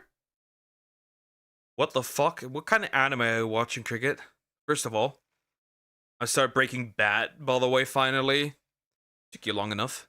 Into 100 of these at the same time. Now that's fairly new. Now how the payment model works and how they reel you in is that the first couple videos are free, and the rest are paid purchases that aren't exactly expensive either. If you think about it, in a way, it functions like paid manga. Actually, I suppose a better example is if one day a company decided to remake your mom's favorite genre, fill it with fan service 1 minute at a time, 80 episodes per series, would you pay a couple cents for it? I don't know about you, but I know the... That's so weird, though. Why not just release them completely in, like, the full thing?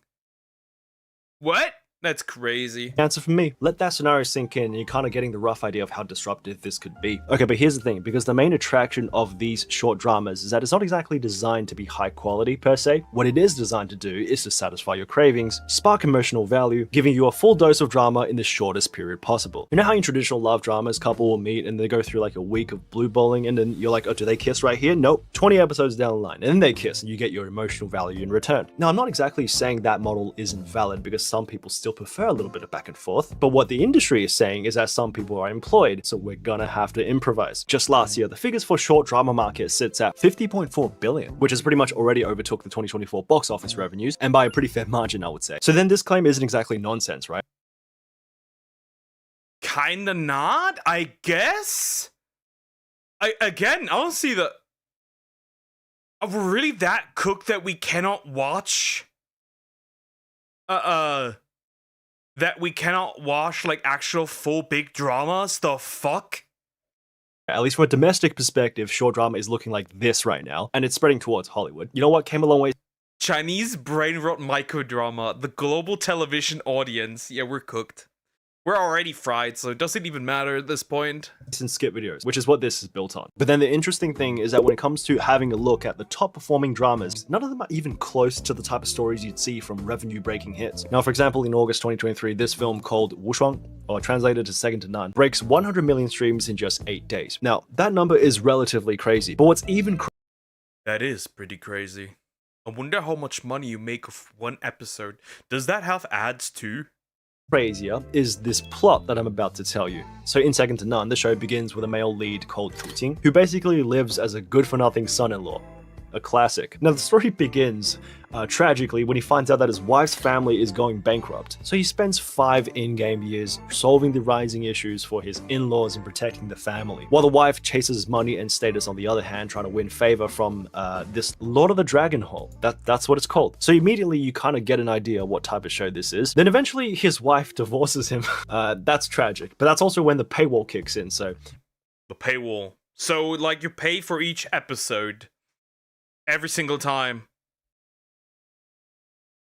Oh, by the way, Duck Day 3 done. Congratulations. Except that, like... I don't know. I have not my high faith in you still. I don't. Sorry. When I watched Prison Break, everyone was saying this has a downward trajectory as the seasons go on, and it's the opposite for Breaking Bad. And since I want to watch it, I just never start anything new, but I've got a new hobby. Okay. You can choose not to watch, but I'll tell you the full story. Because after a couple episodes, the ultimate plot twist at the end is that Mr. Chu was actually the Lord of the Dragon Hole this whole time. See? Absolute cinema. So we get boardroom drama, we get revenge porn, and a sad love story, which all condenses into essentially a couple hours. Now this format is unironically a dub. In fact, after the release of this short series, the same year the whole market value of the industry reaches about 37.39 billion, which accounts for 70%. Ooh, that's a lot of money. That is a lot of money. Of box office revenues for the entire film. Oh my, 118% takeover? In 2024, the state of short drama versus films. Wow. Oh no. In cinema industry, you don't actually need an in-depth story and character development because the emphasis is put on fast emotional delivery, just like in TikTok FYP. And it doesn't matter how. So literally just a dopamine spike. There's no story. It's just pump your brain up.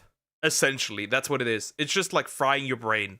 How you achieve it, as long as it attracts attention. And then when you want to get the next hit, boom, paywall. But then that shift in monetization isn't the only thing that's changing to the industry, or else this wouldn't be a video. Hey, because with this little maneuver right here came a much bigger revolution. Because this is where we are beginning to see the talent pool overall shifting towards favoring the short drama industry as a potential career option. Now the reasons are pretty simple. Production talent demand, for one, is after twice as much short drama talent compared to long form talent. So in that case, your odds of making it. I need to see those numbers.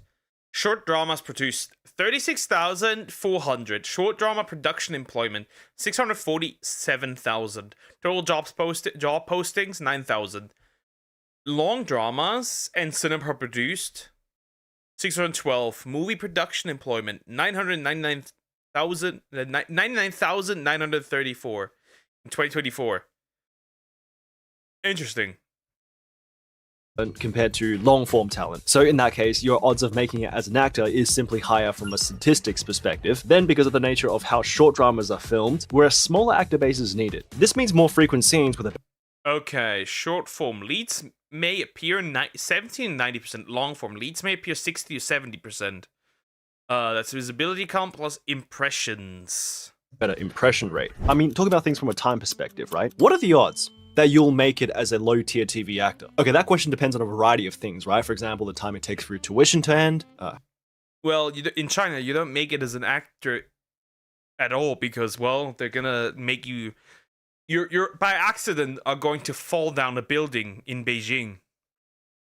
How long you spend building your career and reputation, how good your acting skills are, but most importantly, how good you look from all the angles. Now, I'm gonna be for real, this article is pretty okay, so disclaimer ahead, check out this title. 4 short drama actresses who are ugly but don't know it. They look average but still play the heroine. Are they worthy of the audience? That's crazy. Now the reason why these articles even exist is because historically they've been big hit pieces with TVs and movie stars where you'd criticize certain actors for their looks and the netizens would agree because hey, it's the big screen, so fair enough. But then if you look at the comments under this article, it's a fairly mixed response and there's 2 reasons for that. Number 1, with all due respect, who the hell are you? But number 2, the most important part, it's because it's the short drama industry. Nobody is going to hold it to the same standards you'd have with A-list celebrities on a big movie screen. And that's not going to change even if these short drama actors are basically A-listers at this point, because that's the perception people have towards short drama. It's supposed to be unserious. Now, the average time it takes for a person... Yeah. Like, it is short. You don't need much. You don't need to have, like, continued, like, be, like, super professional. It's not high... like ginormous, really bad quality, like really big quality, right? It's just a chill little thing. To become an actor, for example, in China sits at 3 to 5 years on a good run. 10 years if you're going for the, they're gonna cast me for my personality and not my looks type of character. Now the same question, but a little different. How long would it take you then to become a mildly successful TikToker? It's essentially free, and it can be done in the span of weeks if you're somewhat entertaining with your content. And I ask those questions because with the rise of Chinese short drama industry, there is somewhat of a much clearer pathway now than ever before for the average Chinese person to become a celebrity. And let's take a look at the reasons for a start. Number 1, short dramas draw heavily on internet talent and prefers casting zero threshold actors. True. Influencer with followers equals potential short drama star plus filter. Zero threshold required. Interesting. Which essentially just means no formal training is needed. That basically translates to I get to lowball the shit out of you because you don't have work experience, and capitalists always love that. Then reason number 2, short dramas cannot afford big actors. What's that saying? The profit margins don't lie. Now remember how I said at the short drama revenue, short drama marketing costs, which is probably quite high. start of the video, unlike traditional companies that release one big movie at a time, these companies tend to release 10 to 100 short dramas at once. Well, that's because the industry profit margin for short dramas sits at roughly 10 to 20%. In fact, actually, in this interview with the directors of Wushuang, which is the short drama mentioned earlier, now it was said that although the show costed less than 500,000 yuan to make overall, at least 80 million yuan was invested into the marketing, achieving Wait. That's interesting. So 70,000 to make, 11.2 million to advertise. That is interestingly proportional. Weirdly unproportional, I mean by that. a total profit of around 10%. And that seems to be in line with industry So a profit of 10%. That's not bad. report. And here's a little more transparency for you, actually. Only 0.46% of short dramas can even be considered successful. And overall, the most popular genre is the MC counterattack genre, which is the classic. So quantity is preferred over quality when you want to achieve proper revenue figures compared to a box office. Estimates suggest 170 to 180 short dramas equal one box office hit. But it must be doing well since they're producing that many. Huh. Hit, resulting in more short drama produced and more frequent job listings for actors overall. Now, actually, here's a little bit more trivia. One expose mentions that 100 episodes roughly take around 7 days to complete. 100 episodes, 7-day workload. You work 7 days. You record 100 episodes. You make 2 free. You sell 98. Smart. And bigger companies with about 1,000 employees can sometimes smash it out in 3 days, where they'd set up multiple filming floors capable of producing multiple works every single week. And then you have about 100 different actors in and out of the studio every single day. Matter of fact, this place, Hongdian Film City, which is a major production set, estimates a ratio of 70 to 30, with about 70% of productions being short dramas. Production output 70. So essentially 70% are short dramas and 30% are long form in cinema content. So movies. That's crazy. And the rest dedicated to cinema. So yeah, they used to make real movies back in In fact, in 2024, many short drama leads. Professional TV actor of 10 years regaining popularity in 2025 from short dramas. Because bro started resurfacing and he got more attractive. Or maybe that's just because of the filters. Were actually veteran stage and TV actors to begin with years and years of experience who came to short content for more exposure. And these cases are very prevalent amongst many professionals in the entertainment industry, actively choosing to have a short drama career as a second option of hustle. Then comes a collapse of capital investment, and a shift of budget towards short form from big players are beginning to happen. For example, iQIYI, Mango TV, Xiaohongshu, Bilibili, and even non-video platforms like Baidu, Taobao, JD, Pinduoduo, Alibaba, the big tech players, are all deploying policies to aid the growth of the short drama industry. Now, these efforts used to go to movies and dramas. So in short, Chinese capital is slowly abandoning the industry, siphoning it to the other side, because at the end of the day, they all chase profit. So then, clearly, in China. So, the regular movie industry is dead. Or soon will be dead. That's crazy. This also will swap over here. We're never gonna get real movies eventually. The entertainment industry is facing a revolution. Yeah, that was the whole topic of discussion this whole time, right? Well, I mean, at least now you're somewhat familiar. Wait, carrying over on global scale, back.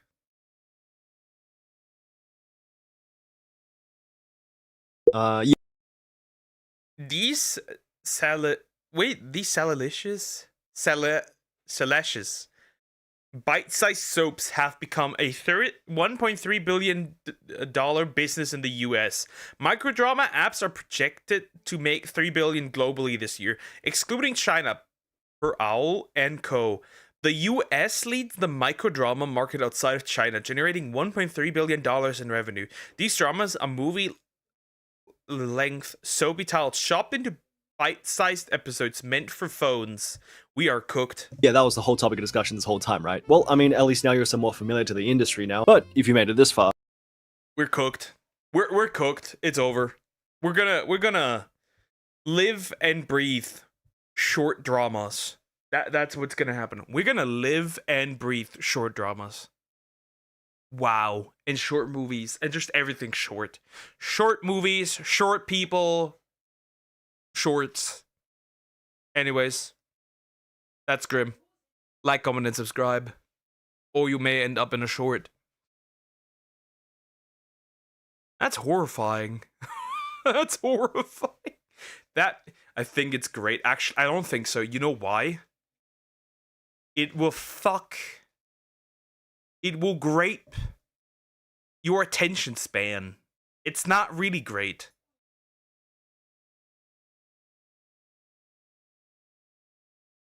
Because the reason why they're pushing this is not to do any good or any favor.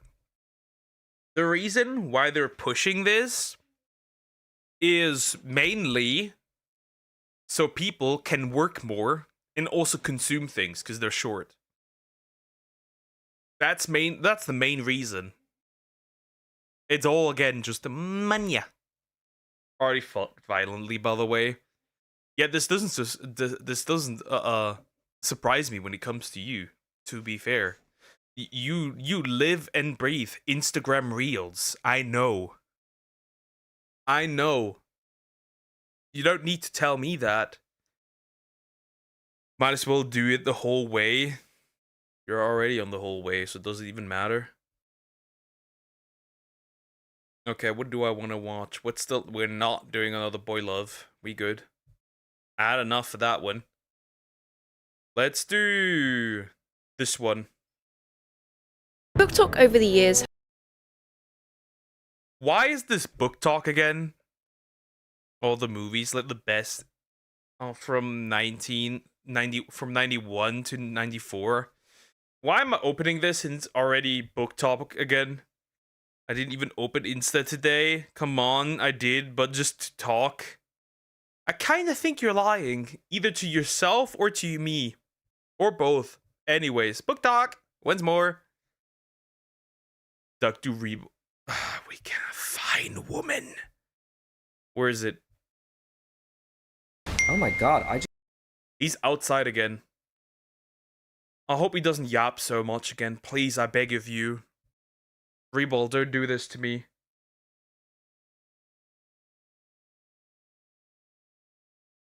Shawshank Redemption, Silence of the Lambs, Liam the Professional are my top list movies. Okay. I wonder what our movie professional Crockrock would say about that. Anyways. The most out of touch event ever by Rebel D. Well, I am concerned. Usually I'm concerned. By the way, is he going to be harassed by Asmongold again? And by Asmongold, I mean Roach. Anyways, we'll go. We'll look. Oh my god, I just got an invite to a ball. Do you want to be my +1? You've been cordially invited to Brain Tumor Ball. Brain Tumor Ball? Where is this going?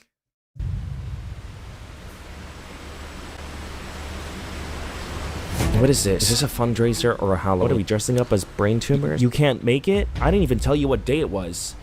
I think so. He's outside. Good. Last time he was attacked by a cockroach. It's crazy. It was so funny. I don't like where this is going. I know it's going somewhere that I don't like. What are you, booked and busy? Yeah, this one's booked and busy. What? You of all people. You busy. Oh, this one's got things to do. You're hiding something from me. Whatever, you can't make it to the brain tumor ball. Okay, there's always dimension. So is that a ball where people with brain tumors go? Is that what it is? Disco. Dementia disco? What? Stroke soiree on Sunday. What? Huh? How about schizophrenia sells tonight? Yo, that's just chat. That's just chat.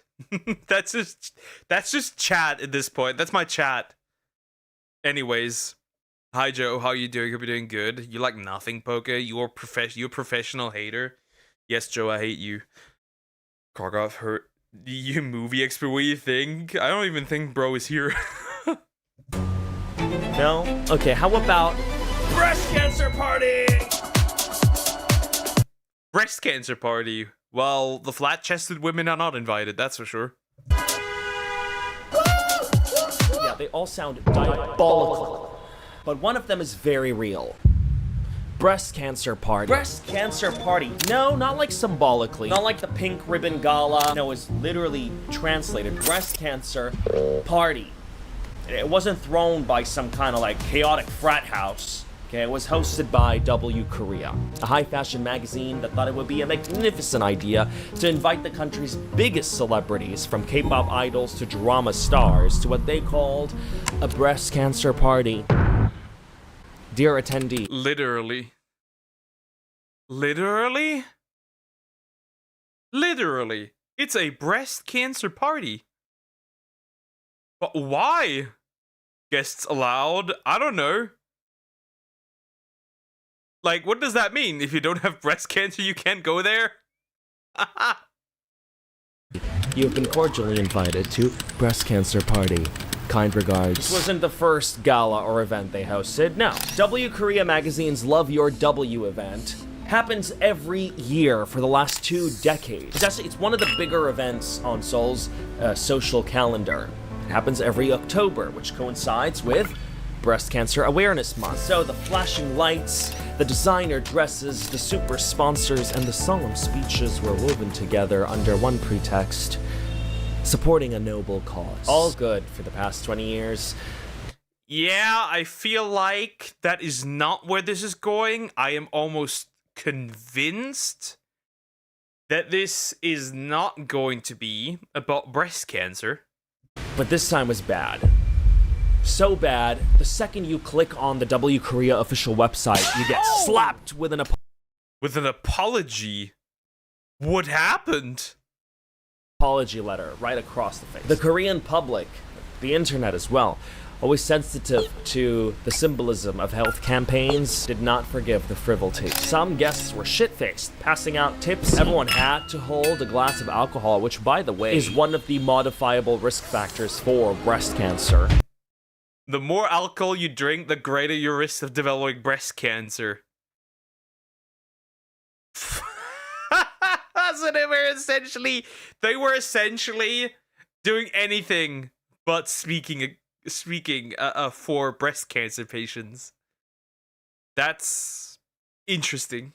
TikTok challenges and J Park performing "Shake Your Ass for Me" on stage. Awareness speeches playing over lingerie ads.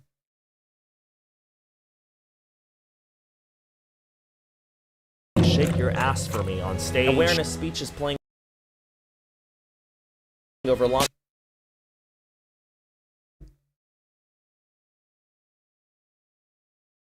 Why exactly? Why exactly? Also, quality's so bad, this looks just like a naked butt. Ads, of course. Luxury sponsors everywhere. That's the goal, though, of a gala. Right? You know. Glam, shine, luxury, donations. Why are you throwing these in so shortly? I need to see them. Donations. W Korea faces backlash over breast cancer donation discrepancy. Magazine claimed 1.1 billion won donations, but records show 350 million over 17 years. Wait, it's not a naked... No, it's not a naked butt. You could show this on YouTube, though.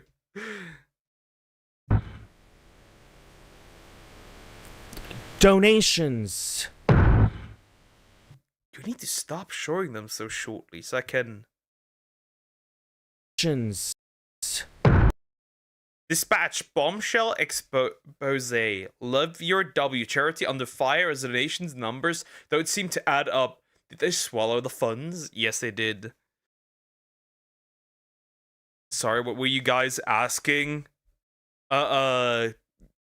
Cricket was asking how basically your opinion on Shawshank Redemption, Silence of the Lambs, and Leon the Professional, since you are our movie expert.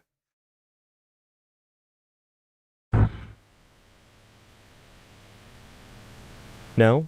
No donations? Oh, okay. So no funds for the fundraiser? I'm not gonna stop and read them at this point. You put them in too quickly. Simply put, they're not giving people, they're not donating anything. They're not donating shit. Is there? Okay. Welcome to W Korea's Love Your W Gala, where awareness met alcohol got drunk on itself. Love Your W, but W doesn't stand for women, it stands for whiskey.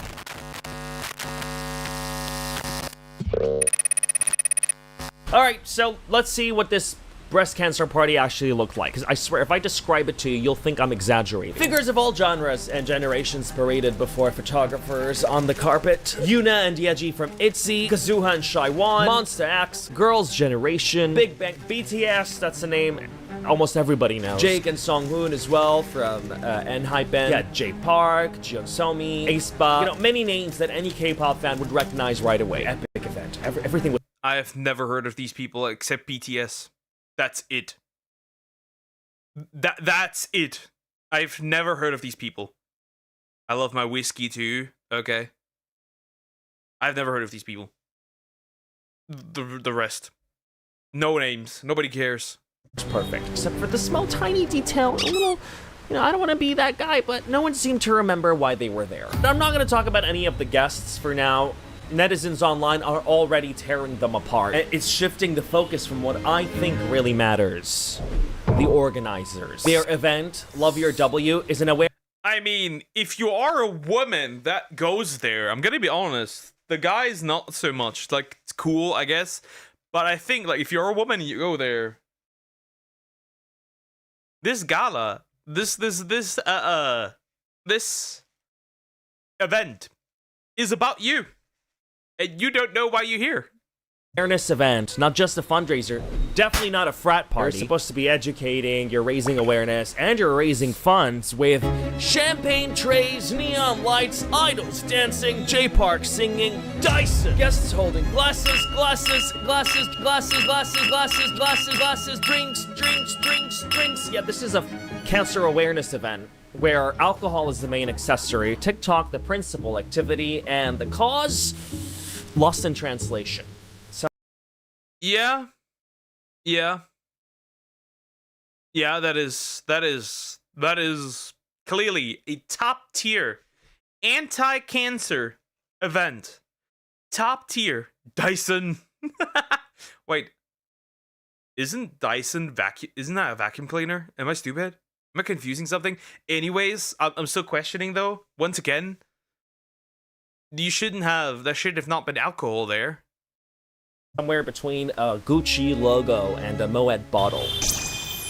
Wait, there's nothing here that's pink. As a breast cancer survivor and a longtime K-pop fan, there's so many things that were crossing my mind as I saw the videos of the W Korea breast cancer awareness event. Nowhere in this event was there any form of pink. No, because pink would be symbolism to the breast cancer awareness.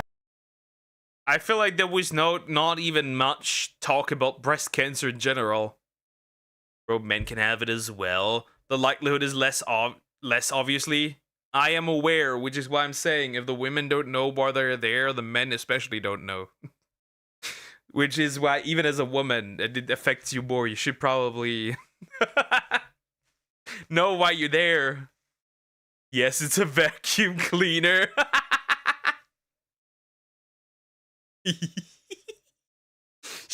Sure. Maybe they're using vacuum cleaners to suck out the cancer with the vacuum cleaner immediately. They wouldn't. Why would we do that? No, that is not what the sponsors want. Let's start with the champagne, because apparently breast cancer prevention pairs great with sparkling wine. According to who? Not who. Who? The World Health Organization, that flat out called alcohol one of the biggest risk factors for breast cancer.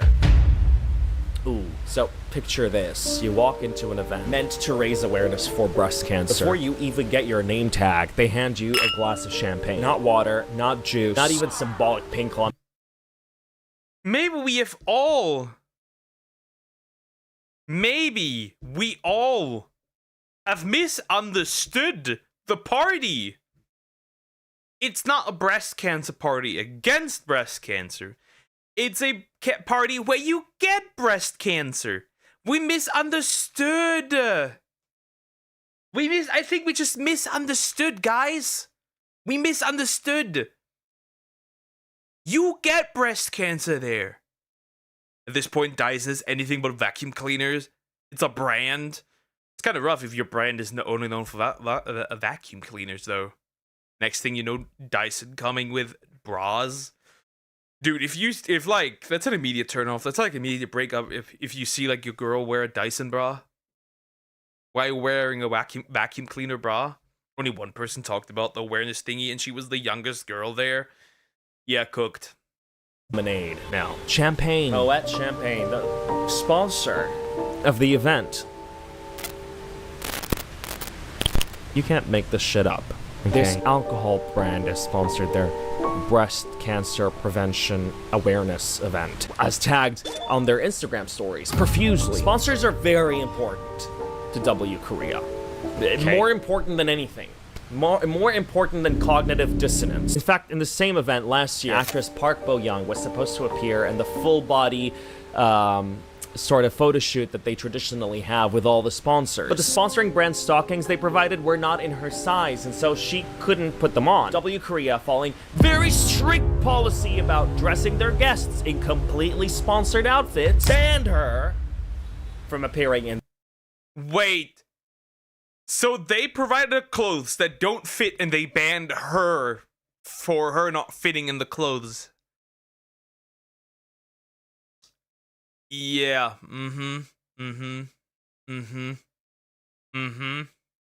Sure. You go to Dyson's shop. It feels like you are in the jewelry store. I just want a vacuum cleaner, not a diamond ring. Next up, Dyson car. Dyson vacuum cleaner car. Makes sense. Come to my party, get the cancers for free. Those full-body photo shoots that she was scheduled for. Now, instead, they had to crop her pictures. Boo-hoo, who cares, right? Not a big deal. Right, yeah, but it tells you something. It tells you about the way W Korea thinks. You're more of a commodity than a human being. Park Bo-young, or just a mannequin for my sponsor. Sponsor comes first! Sponsor comes first. Of course. For the charity, right? Charity. It's a charity. They think it's... Who said anything if they think it is? It's a... Back to the champagne. Apparently, having that drink in their hand was not optional. Multiple guests said that Steph had instructed them to, quote, don't ever be without a glass. Like, don't ever be without a glass? This is all just a huge alcohol ad instead. Wow.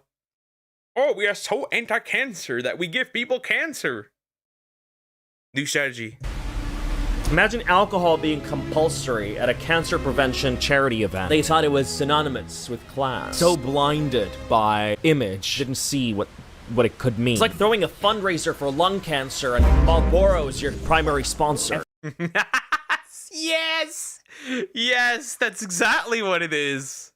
That is exactly what it is. It's like being collecting donations for lung cancer or against lung cancer, and your sponsor is like Marlboro or like a company selling e-cigarettes or vapes or anything like that.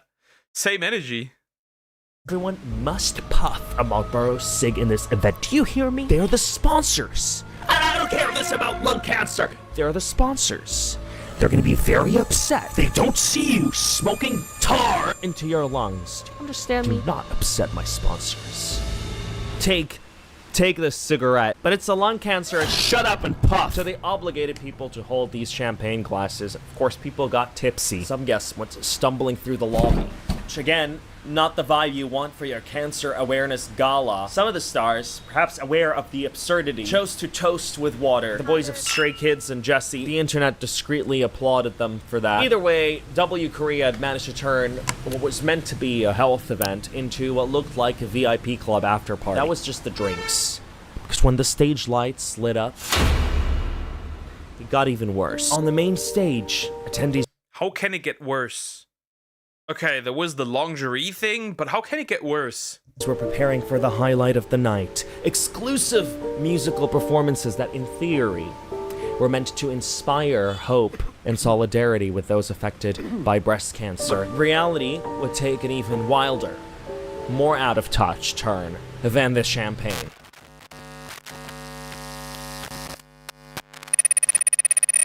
Jay Park's a performer. Ballad of the Chest Twins. Where is this going? Oh! He's got hit. So, yeah, okay, that's what he means. That's what he means.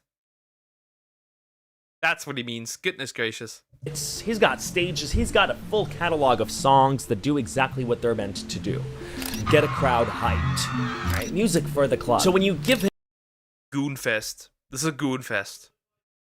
This is a goon fest. I get it. Him a mic and a stage, well, he's gonna do what he does best. You know, he's gonna perform the songs that made him Jay Park. The problem is where he was performing them. This was not a club. It was not a summer festival. It was not a fashion after party. This was a breast cancer awareness gala. And the song, it was Mommy, which means body. Shake that ass for me. So the Korean version of Shake That Ass For Me. How can it... Okay, this video is still 12 more minutes. Over 12 more minutes, okay? How can it literally get worse? Jay Park, oh no, he's popular for his suggestive dances, air humping, blah blah. Hey, at least the breast cancer girlies can feel turned on while dying, I guess. Nothing raises awareness like shaking your ass for a tune. The song lyrics were like, I'd like to meet your twins. Yeah, the ones on your chest.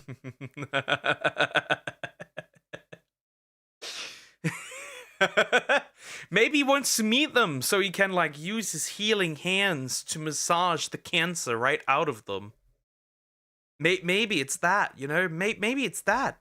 Maybe he wants to do that. Massage the cancer right out of the titties, the yiddies, the badonkers, the conkers.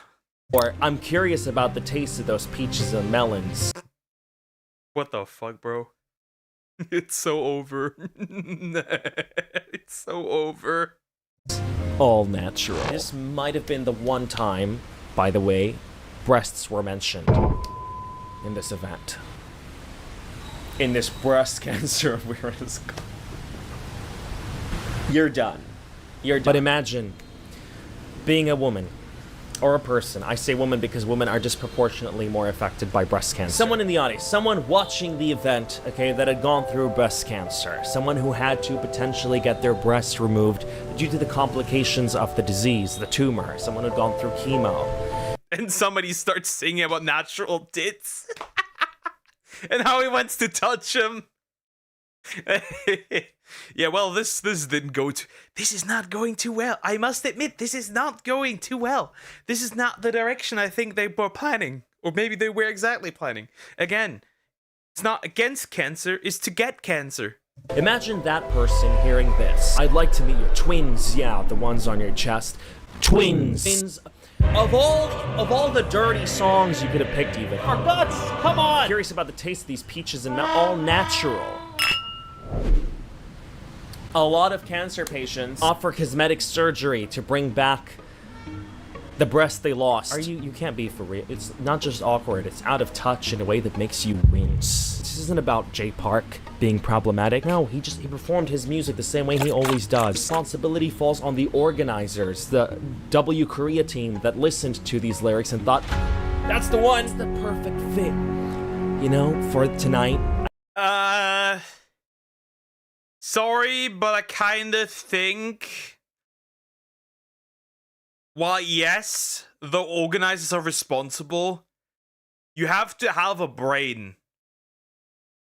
And sure, all your looks have probably taken out the brain. But I feel like you have to have a brain still and realize that if you would perform there, that this would cause backlash. Like, use your... Even then, use your brain. Even then, use your brain. You would realize that you would not fit there if they invited you. There's not still fault because... Or I would have at least cut out the sexual movements. I don't know. feels weird. A night meant to honor people fighting breast cancer. It's not Jay Park's fault that his song wasn't written for cancer patients. It's W Korea's fault that thought it was an appropriate fit in the first place. That stage was diabolical. Doesn't stop there. Halfway through the show, on the giant screen behind the stage were images alluding to the fight against cancer, the stories of breast cancer patients. And then in the background, they're running these pictures, and the music is playing, and they talk about touching big old yiddies. What the actual fuck? What were they doing? What were they thinking? Should have been projected. We instead see W Korea's past campaign videos, accompanied by clips of models in... Never mind, it's models in lingerie at this point. Sexy underwear.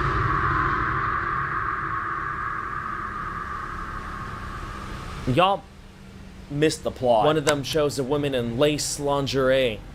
People didn't like it. They thought it was tasteless. Somebody said this isn't a solidarity campaign. It's a vanity show. It's not about the awareness anymore. It was about putting on a show, no matter how tone deaf that show turned out to be. The irony does not stop there. Sit down, please.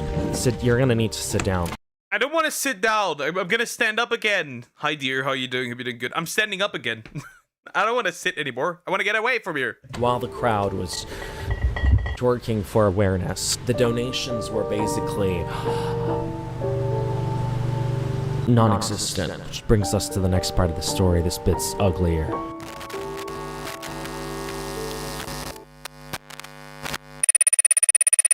So, let's talk about the money, or lack of. W Korea. They used the money to pay for the gala.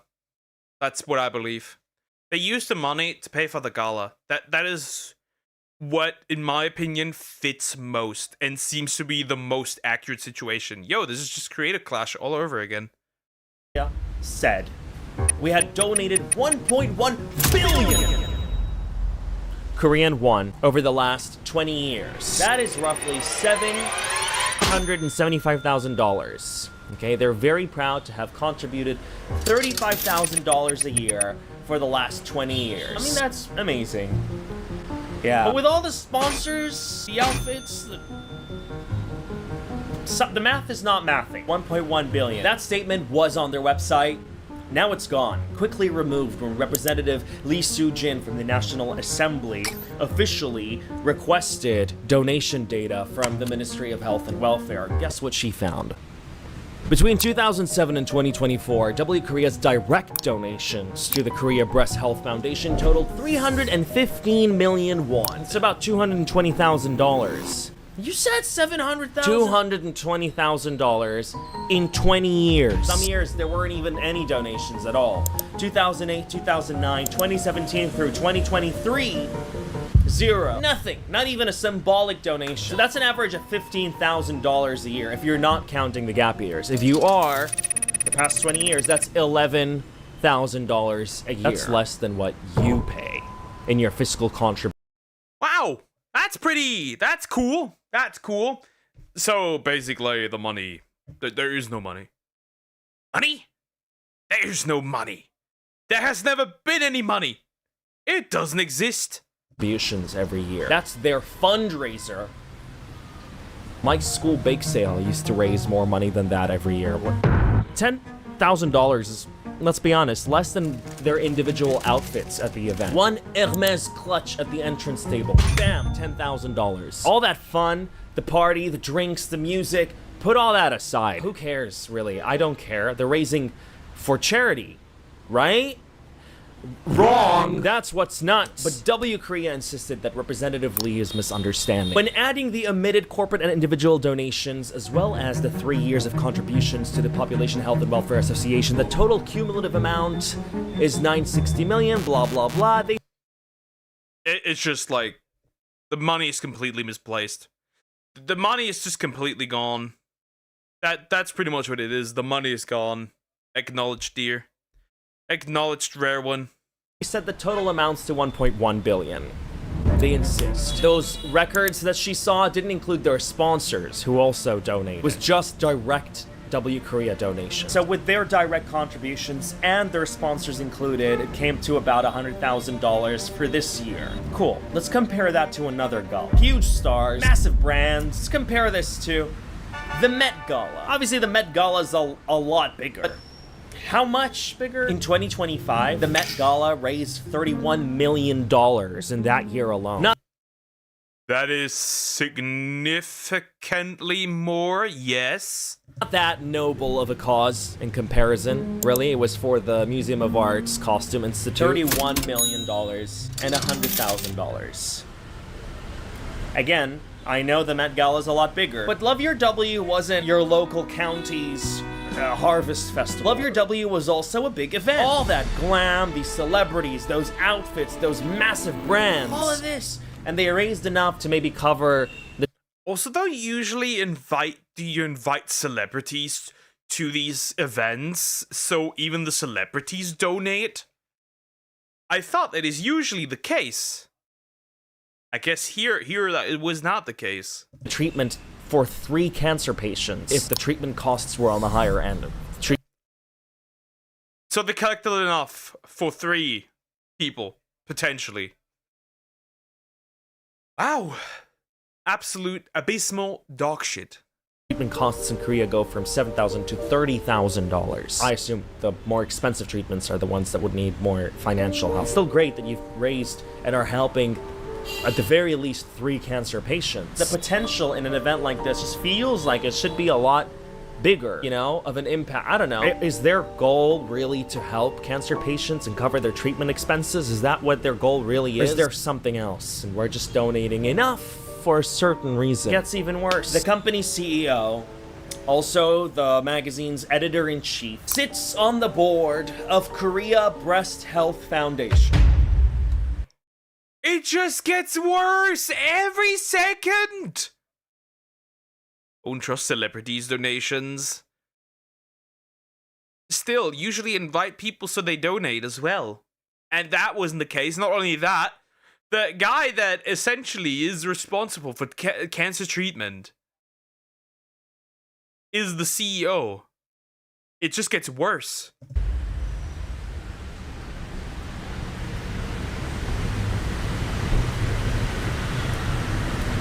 The same foundation that receives the donations from her company, right? So the person writing the checks is also the person approving the checks? Yes. We call that vertical integration for tax write-offs. So not only did their event really exaggerate the impact of their numbers, it basically turned a charity into a marketing credit reel. Now, I don't know, I'm not their accountant, but arguably, they raised millions in sponsorships, and glam, and product placement. All these incredibly famous faces. Dyson, the Moet champagne, designer brands left, right, and center. Only a fraction of that ever made it to the patients. They raised less than what a couple of them outfits combined would cost. That should piss people off. That's crazy. That's crazy. Why even do it at that point? You might have well just not done it. He might as well just have not done it. When we got noticed by Ref. Yeah, I've seen that. And the other guy, he absolutely destroyed Hassan Piker on Twitter, which is diabolical. How do you get one guy by an account that is sub 1,000? Okay, y'all can drink, get party, do what you want, but like, at the very least, okay, let the donations that you're pretending, like y'all, if you wanted to have a party, just call it a party. Y'all don't need to like hide behind it. Charity, it's a charity. Can we have fun? No, that's not necessary, y'all. If you want to have fun, have fun. Don't call it a charity when it's not. It looks like a tax write-off to me, you know? That's what should piss people off. Not what she was wearing. Did you see what he was wearing? Shame. Blame the guests, so the guests were blamed as well. Yeah, sure, don't mess with Dyson. You're gonna die, son. We got a comedian here. I asked Isan a question yesterday. He answered it so smartly. He's more normal than you now. Was it what I think it is? Dear, get your LDS somewhere else.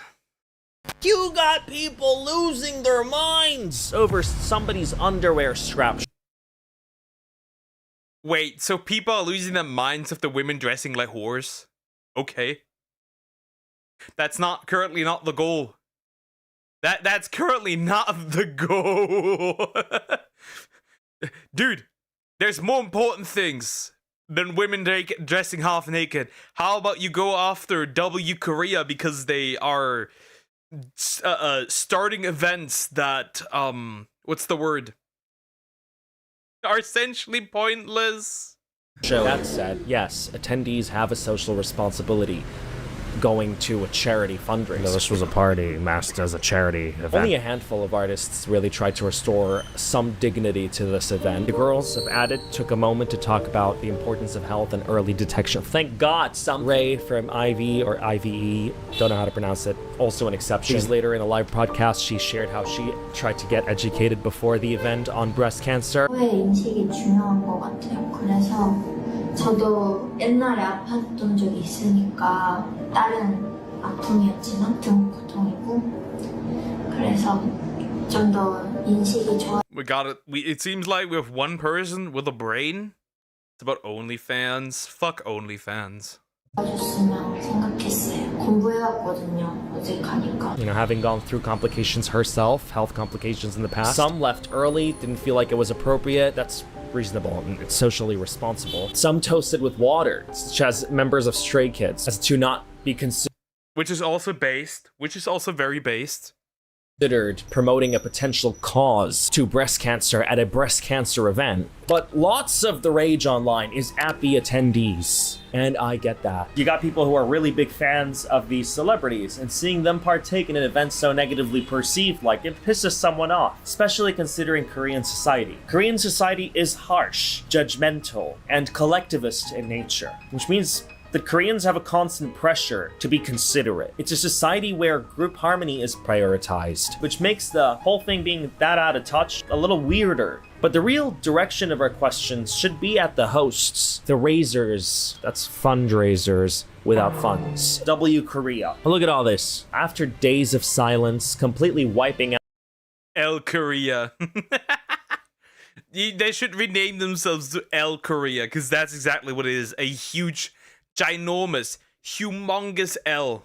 Out all possible traces of their event on their Instagram, deleting videos, locking comments. W Korea finally broke the silence. They posted a public corporate apology on October 19th, World Breast Cancer Day. We deeply apologize for failing to consider the perspectives of breast cancer patients and their families in our breast cancer party. We take this feedback very seriously, and we will reflect deeply. You feel that? The corporate empathy? Ooh. Yeah. This sounds more like a YouTube apology. This could have been written by Logan Paul after the what was it? Crypto Zoo scam? Same energy. It's so cold.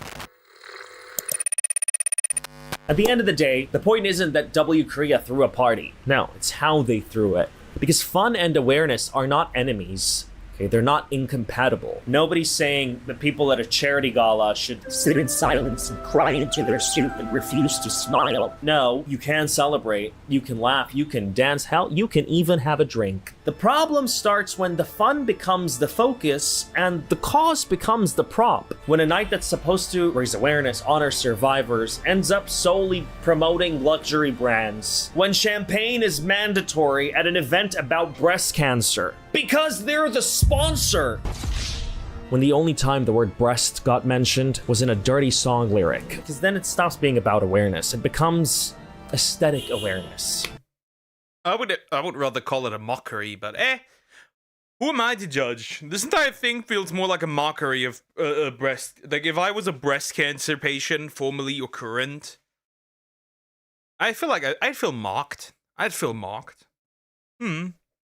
How good charity looks on a company. W Korea, you guys are so charitable. Every year you have this party for breast cancer. You guys are too good. Listen, just because it was October you felt obligated, throw a Halloween party instead. Since you're not donating much anyway. Just kidding. I mean, a little is good still, right? It's just the scale, it just feels off. Do you know what I mean? Anyway, having fun at a charity gala is not wrong, but that fun has to live in harmony with the message, not overshadow it. It's a matter of balance and sensitivity. People can laugh, dance, and drink, as long as the purpose stays clear, and most importantly, the money transparent. Share your thoughts down in the comments below, guys.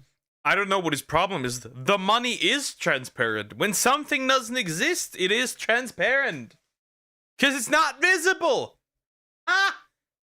Guys, let me know, what are your thoughts on this? I'm a little bit weirded out about the money thing because the event had a purpose. It's their yearly charity event. It's their yearly awareness fundraiser. So if you go down the deep end and you go down the rabbit hole, you might find that every event that they have done so far is a scam. You're seeing all these people, all these brands, but you're not seeing much of the money. Is everybody just not paying anything? Is that what it is? Are the sponsors not paying? What are they doing?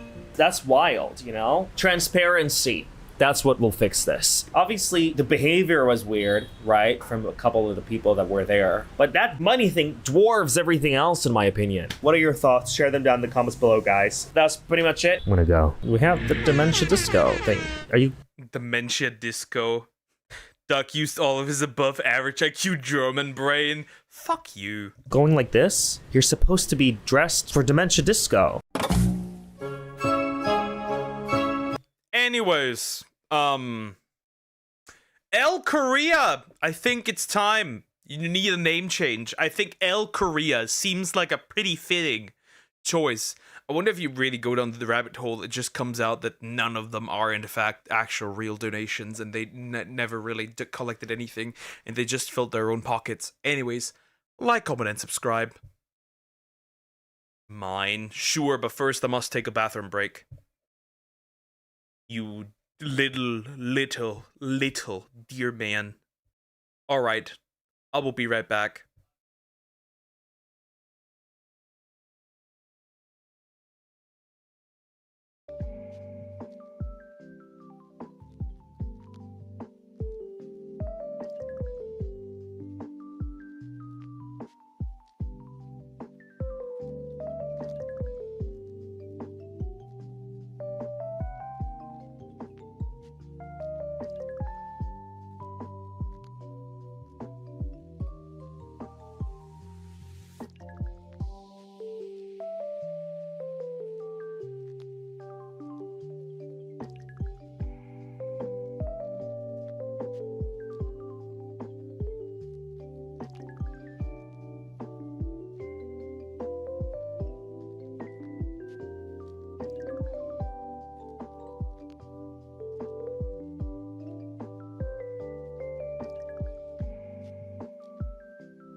Alright, I'm back.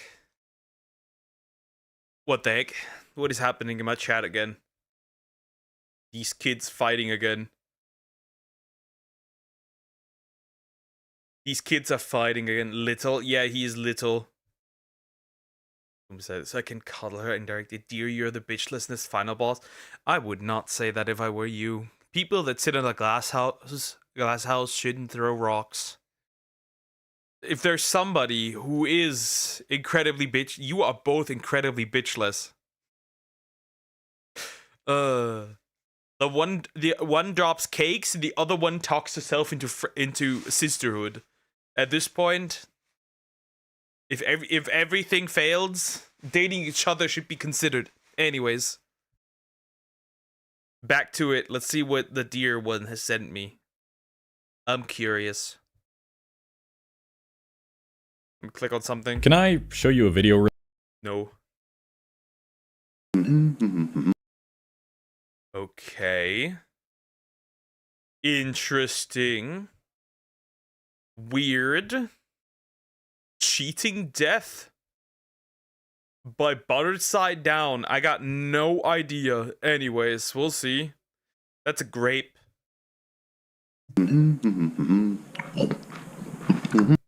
Bro is gonna... Okay, I know where this is going. I think that my man is gonna swallow the grape whole. He's gonna choke on it and almost die.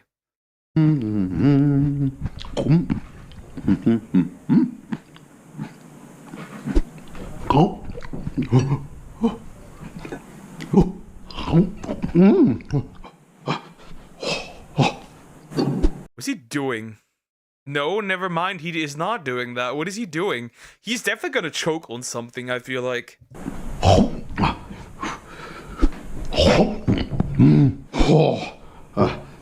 What the fuck? No. No.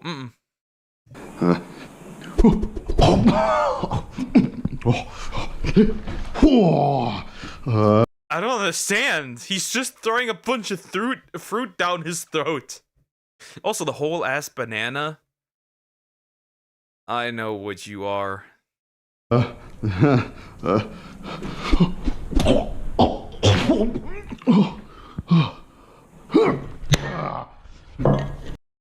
did the plate just break? I think the plate just broke. It did. It did. The plate is gone. There's no way he's gonna throw that thing.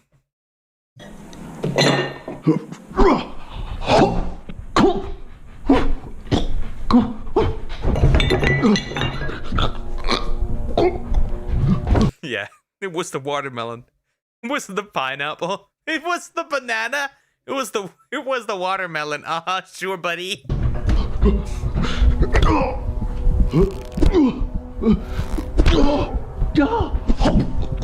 Is this just fucking Luffy at this point? What the heck is going on?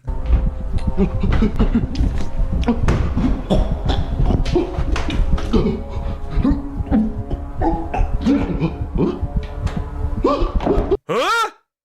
He just pulled the skull out. Yeah, bro ate more than just a watermelon at this point. Bro ate a human.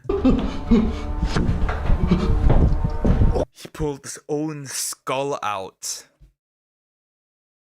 Interesting.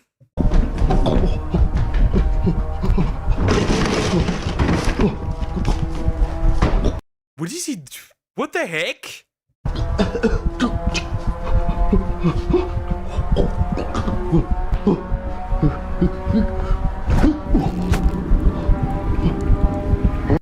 Huh? Now he's inside of himself. What? Okay, this is peak. This is peak.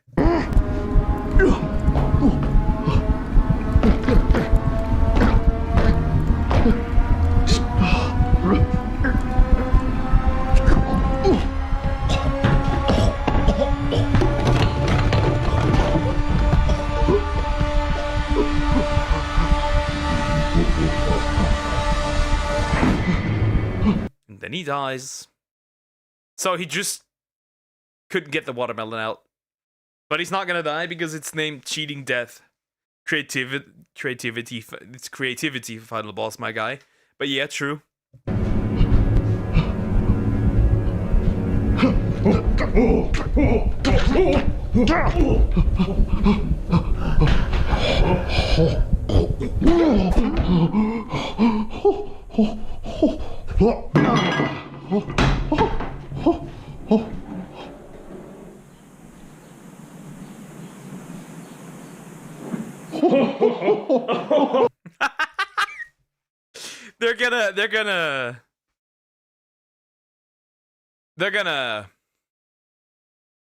They're gonna eat. They're enjoying the watermelon. Okay, I see it.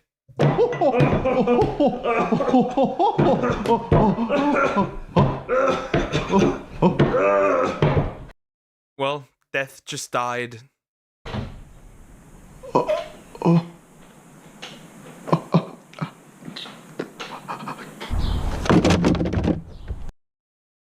Why is it just now a bunch of skeletons? Did he eat him?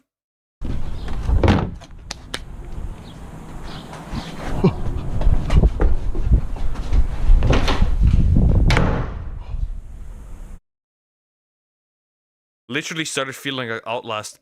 Oh, yeah, true. Okay, this was fun. This was fun. This is a fun channel. This was fun and cute. Hey, yo. Do not eat your watermelon whole and banana. And I think the green stuff on strawberries you don't eat either. And Grim Reaper is a skeleton. Well, in this case, he wasn't really.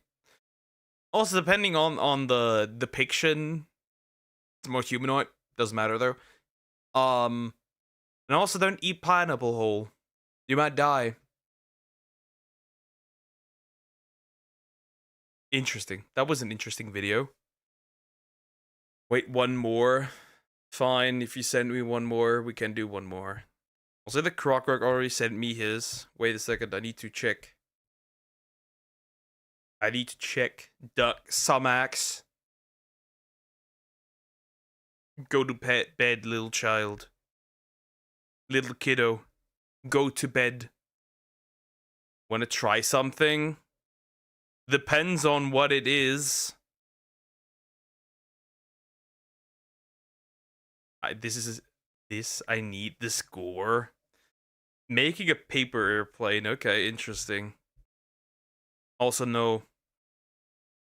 I feel like whatever you're gonna ask me is gonna be hella degenerate. I feel like. That's just me, though. Let me click on something. If you bought a phone charger... Sex. Please stay away from me, thank you. Sumax, that's not possible. Sumax, go to sleep, true and real. No. Sure, buddy. Making a paper airplane by buttered side down. I'm infinitely curious where that is gonna go. Mathematician can mathematically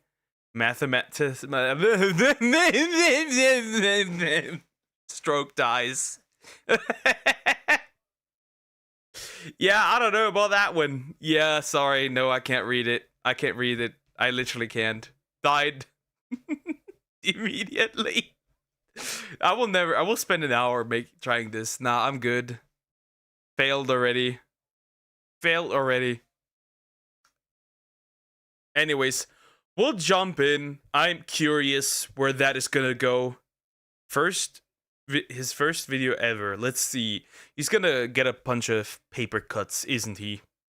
Because that's usually how it goes. Here we go.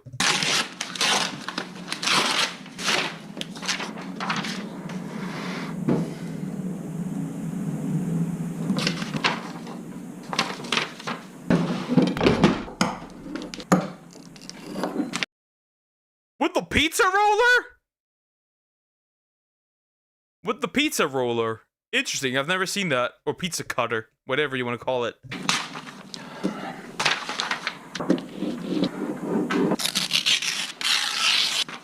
What? I feel offended. Somebody who can make pretty good paper airplanes. I feel offended. What? Also caramel. I think that's a candle.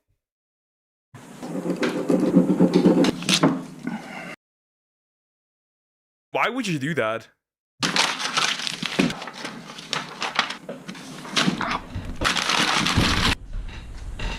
Bro. He bleeds everywhere.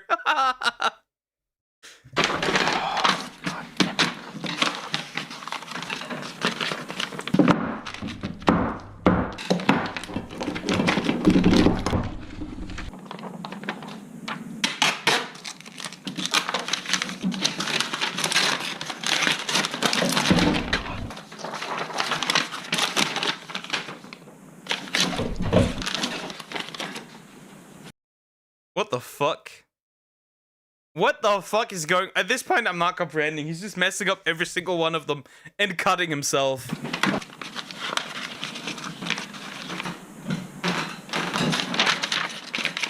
Well, he got a little closer, I guess.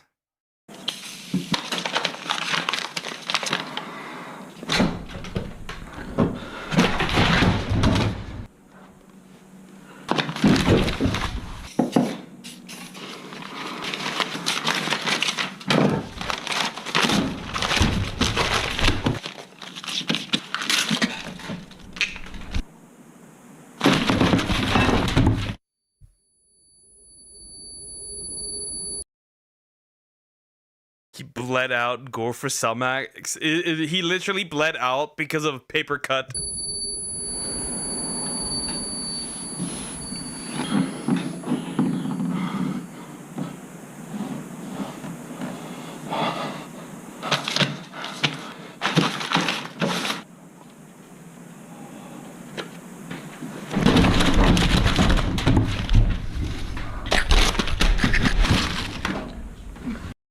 That's hilarious. Anyways, I feel kind of offended. Also, interesting video idea. Very interesting video idea. Well, the last paper cut I got, by the way, is while trying to open tea. I basically cut myself on the tea. The more you know. That was nice, but it happened. It happened. Anyways, horrible. Why can't you mathematically mathematize mathematics in a mathematic calculation? Why is there a fucking double A in there, by the way? Like the mathematician who mathematically mathematicizes mathematics in a mathematic. Which parlor thing? What parlor thing? What are you yapping? It's jelly. Samax is always jelly. I've never got the paper cut, I think. Too strong, once again. The apples can't even grab paper, so how would they get a paper cut? Anyways.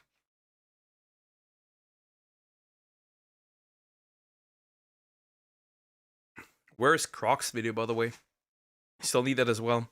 My last cut was glam wrap. Mine was tea. I don't know how I did it. Hurt like shit, though. Fuck this shit. Hollow. I'm already aware.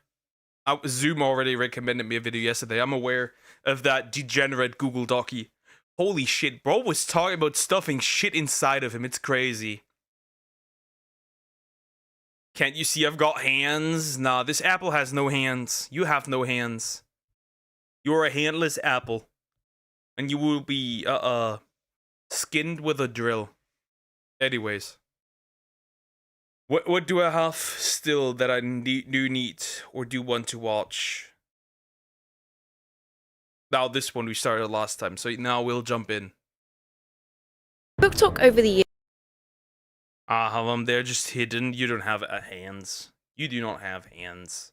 That's just the truth. You do not have hands. You will never have hands. He catches heads back in his days. Well, he was also catching a lot of dick. That man was catching a lot of dick. And Cinderella. If you know, you know at this point. Cinderella. Careful. Dangerous. One might say.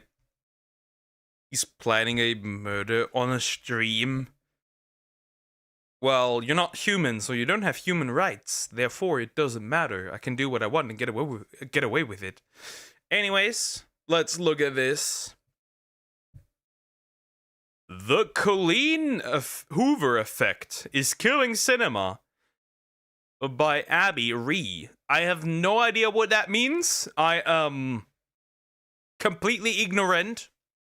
We're gonna see what that is. We'll jump in, and of course it's book talk. Though, how is book talk and cinema connected? Anyways, we'll look at it. Probably gonna be hella degenerate, won't it be? Book talk over the years has grown so much so that it's managed to seep off of the page and onto the screen, with it not always going so well. Due to book talk, Damn, 14%. You got fucked. book sales have skyrocketed, making reading more popular again. But with a system built on virality and authors striving for a viral book, plots are becoming weaker, characters less complex, and stories less compelling and more repetitive. But not only books are being churned out left, right, and center, but also They're also going to be more down bad. Significantly more down bad. 100% more down bad.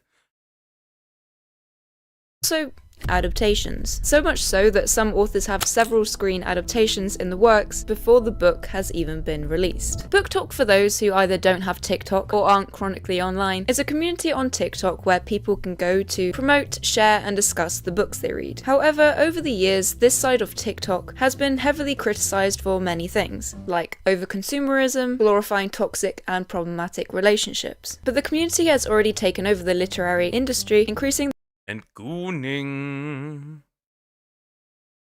You know what the worst bit is? You aren't wrong. the sales of books, making books more popular, and it is now doing the same with TV and film. We've recently seen novels like The Love Hypnothesis by Ali Hazelwood, which was initially fanfiction for the Star Wars characters Rey and Kylo Ren.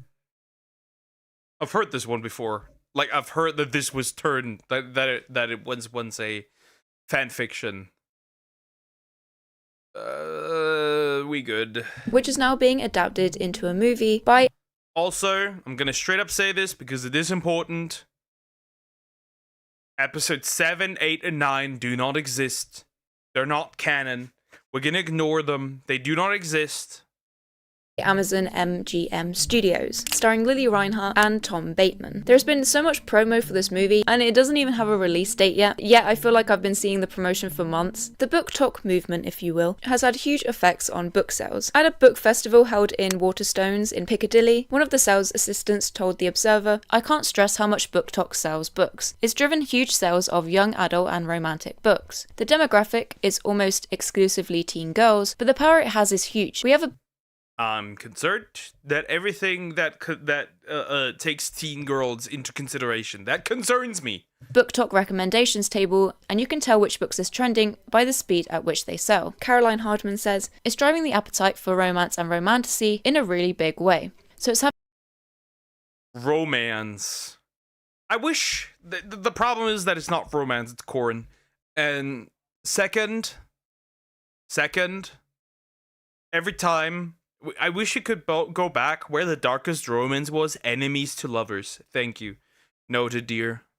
Having a strong effect on what the publishers look for. Publishers Association Research released a report that said, book talk and book influencers significantly influence what choices this audience make about what they read, with 55% of respondents saying that they turn to the platform for book recommendations. Getting your book to go viral on Book Talk is, if not the best way to get a publishing deal, and increase sales that would completely change your life overnight. Over time, this has kind of led to what I like to call the death of the plots and the rise of trend-based writing. Many people have started to realize that books that go viral on Book Talk often follow many of the same tropes, plotlines, and types of characters, with a massive influx of the spicy romance and romantasy.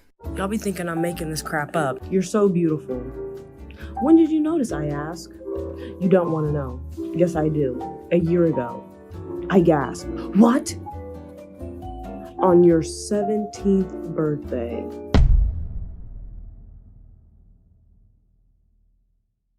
He's a police officer, by the way, who saved her from a crack house when she was 7. Lately, a majority of books that have been trending on BookTok seem to be copies of the same generic stories with predictable plotlines, simpler language. It's kind of just the same thing. Age gaps, underage, I think overage is the thing. Right? Like 95-year-old, the 95-year-old grandma next door that bakes you cookies, and then the 18-year-old guy, or the reverse. I don't know. What else do we have? Werewolves, vampires, monsters, non-con, other questionable things. And every page often being full of emotions and cliffhangers to appeal to our shorter attention spans, mainly being directed towards a Gen Z type audience, often coming across as lazy and uninspired writing, with the main aim to go viral. BookTok has helped publishing in a huge way, but lately it feels like all the books are the same. We begged for more fantasy, and publishing heard us, but instead of giving us variety, they give us clones. Focusing primarily on what is trending and popular than actually writing something inspired and original. Now, with that said, there's absolutely nothing wrong if you enjoy these types of stories and feed into this never-ending cycle of trends. To be fair, it's not really that much different to what's happening to movies. Everything is either just a copy-paste, a continuation, a side story, a sequel, a prequel. It's just like the same thing over and over, recycled, because again, millennials can't write good stories. I don't know why. Or no much old girl with young girl. Only recall example of that is Yes Man with Jim Carrey. Okay. Like a good spicy story here and there.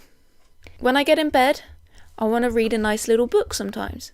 And if that entails some spice, some heat, there is no harm in doing that. On a side note, I hope you guys are doing well. It's getting to that time of year when it's a little more cold and gloomy outside, and what helps me feel my best is having a good skincare routine. That is why I'm excited to partner with Henson Shaving. As someone with sensitive skin, I've always been very intentional with my skincare routine, but shaving only left me with flare-ups and irritation. Thankfully, my Henson razor was the final solution to complete my skincare experience. Now, if you want a razor for life, Henson Shaving has spent years perfecting the perfect razor. I mean, look at how cute this is. And plus, there are so many colors to pick from, which for me was actually the hardest part, was just choosing one. Also, like I mentioned earlier, there's absolutely no plastic. Henson razors are made from aluminium and made to last, with blades that are also recyclable, which is great because, believe it or not, 2 million plastic razors end up in landfill each year in the US alone. Plus, their packaging is also all eco-friendly. You can now get 2 years worth of blades with any purchase of a Henson razor. All you have to do is make sure that both items are in your basket when you check out and click the link in my description. Thank you, Henson Shaving, and let's get back to the video. But with the lack of strong plot and getting deja vu with every book and character, you can't help but wonder why. The formula has become so easy to guess. A romantic book will often have the two starting out despising each other, then they catch feelings, throw in a little line like, "I'm no good for you, you should stay away from me." They'll argue, they'll get back together, and then it kind of happens over and over and over. You missed some things. So here it already is degenerate. Violent sex, catch feelings, violent sex, not good for each other, violent sex, fallout breakup, violent sex, get to back together, violent sex.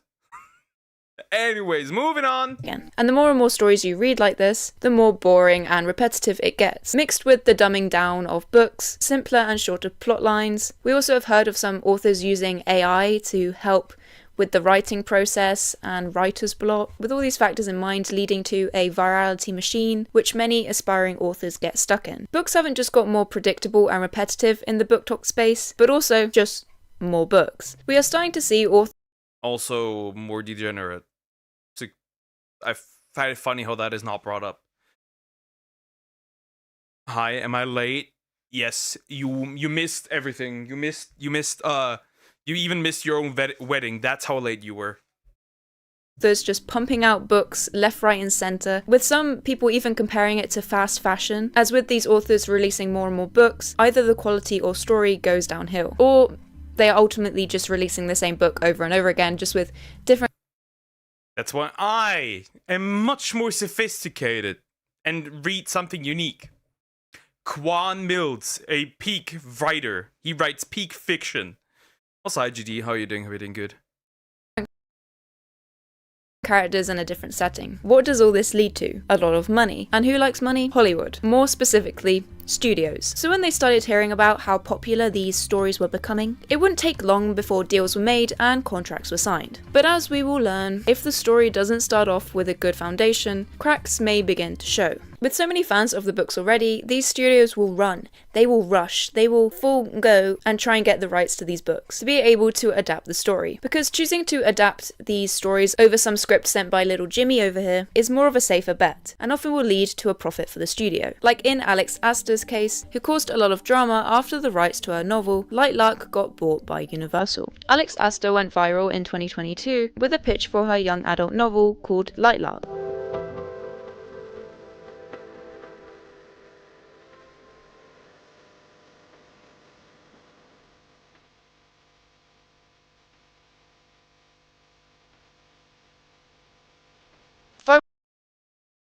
I wouldn't want to read that.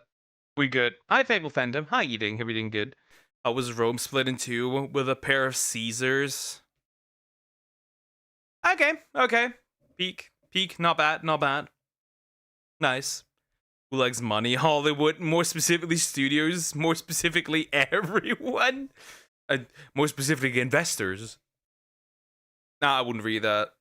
TikTok ended up landing Alex a 6-figure publishing deal with Amulet Books just a week after this TikTok was posted. But soon Alex started to open up more about her life and her ups and downs with losing several agents before eventually landing her deal. The book was set to release August 2022, but a few months earlier in July, Alex revealed that the book actually managed to get a movie deal, and that was with Universal Studios. I am incredibly concerned. I am surprised that she isn't incredibly concerned about this development. I'm surprised that she is giggling and being happy. I'd be incredibly concerned, and you know why I'd be incredibly concerned? Because these movie studios cannot properly put out material, like movies that are based on the material. So what I'm expecting is, when this movie would release, is absolute horseshit. Because that's how they are making movies.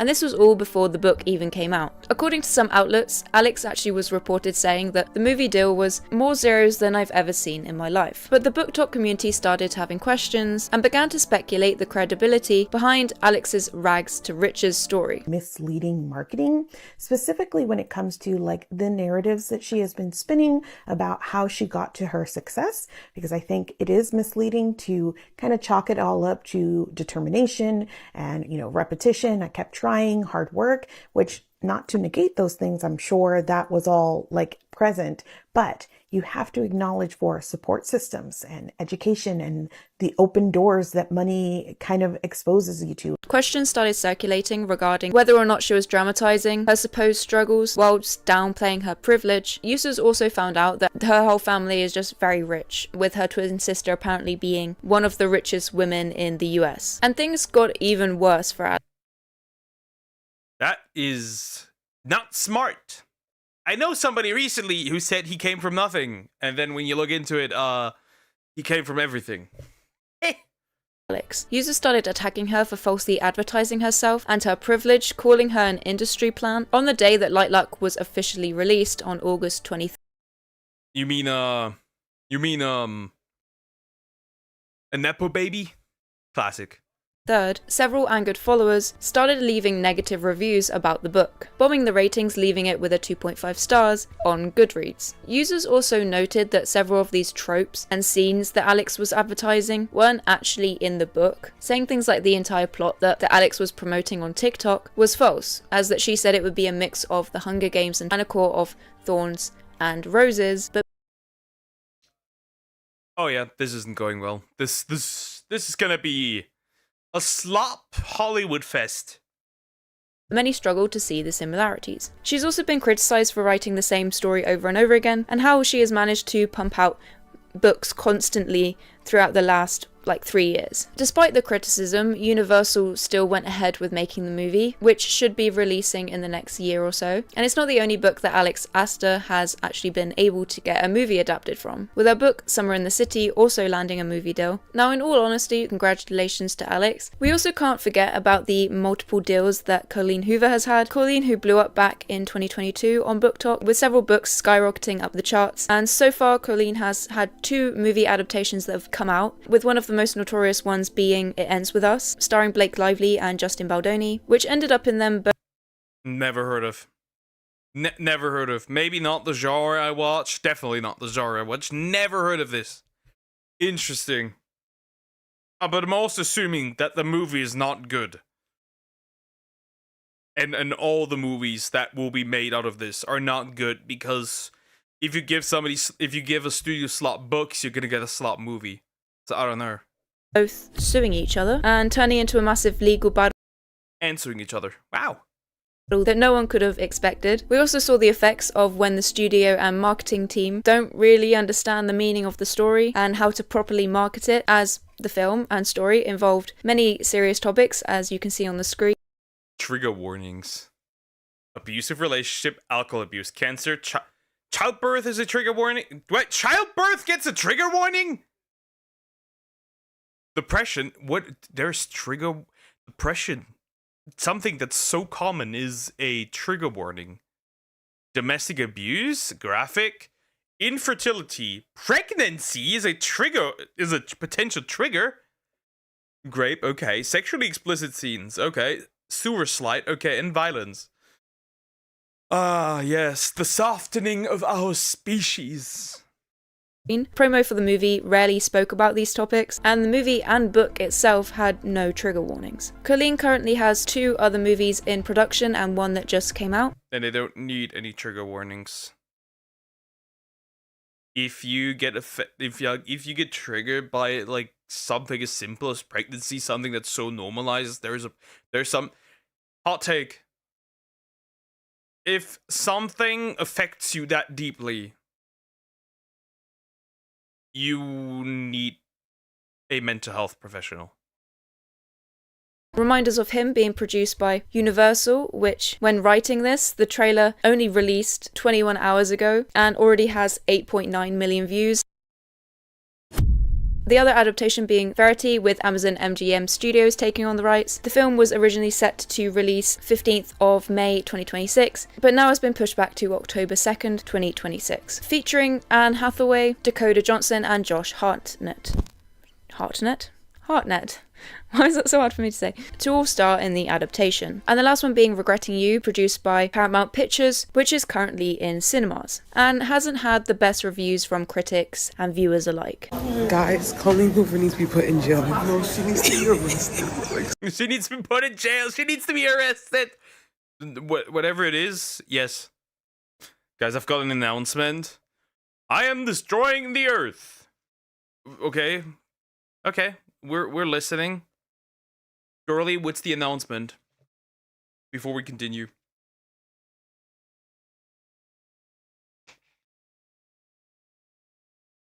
Okay.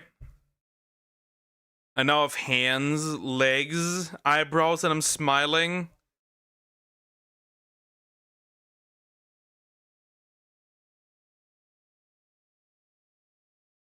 Shit, it grew hands! And legs! And eyebrows! The apple's alive! It lives! I can see it! Regretting You was not good at all. At least it had a plot. This shit had no plot. Oh, I'm so sorry. It's okay.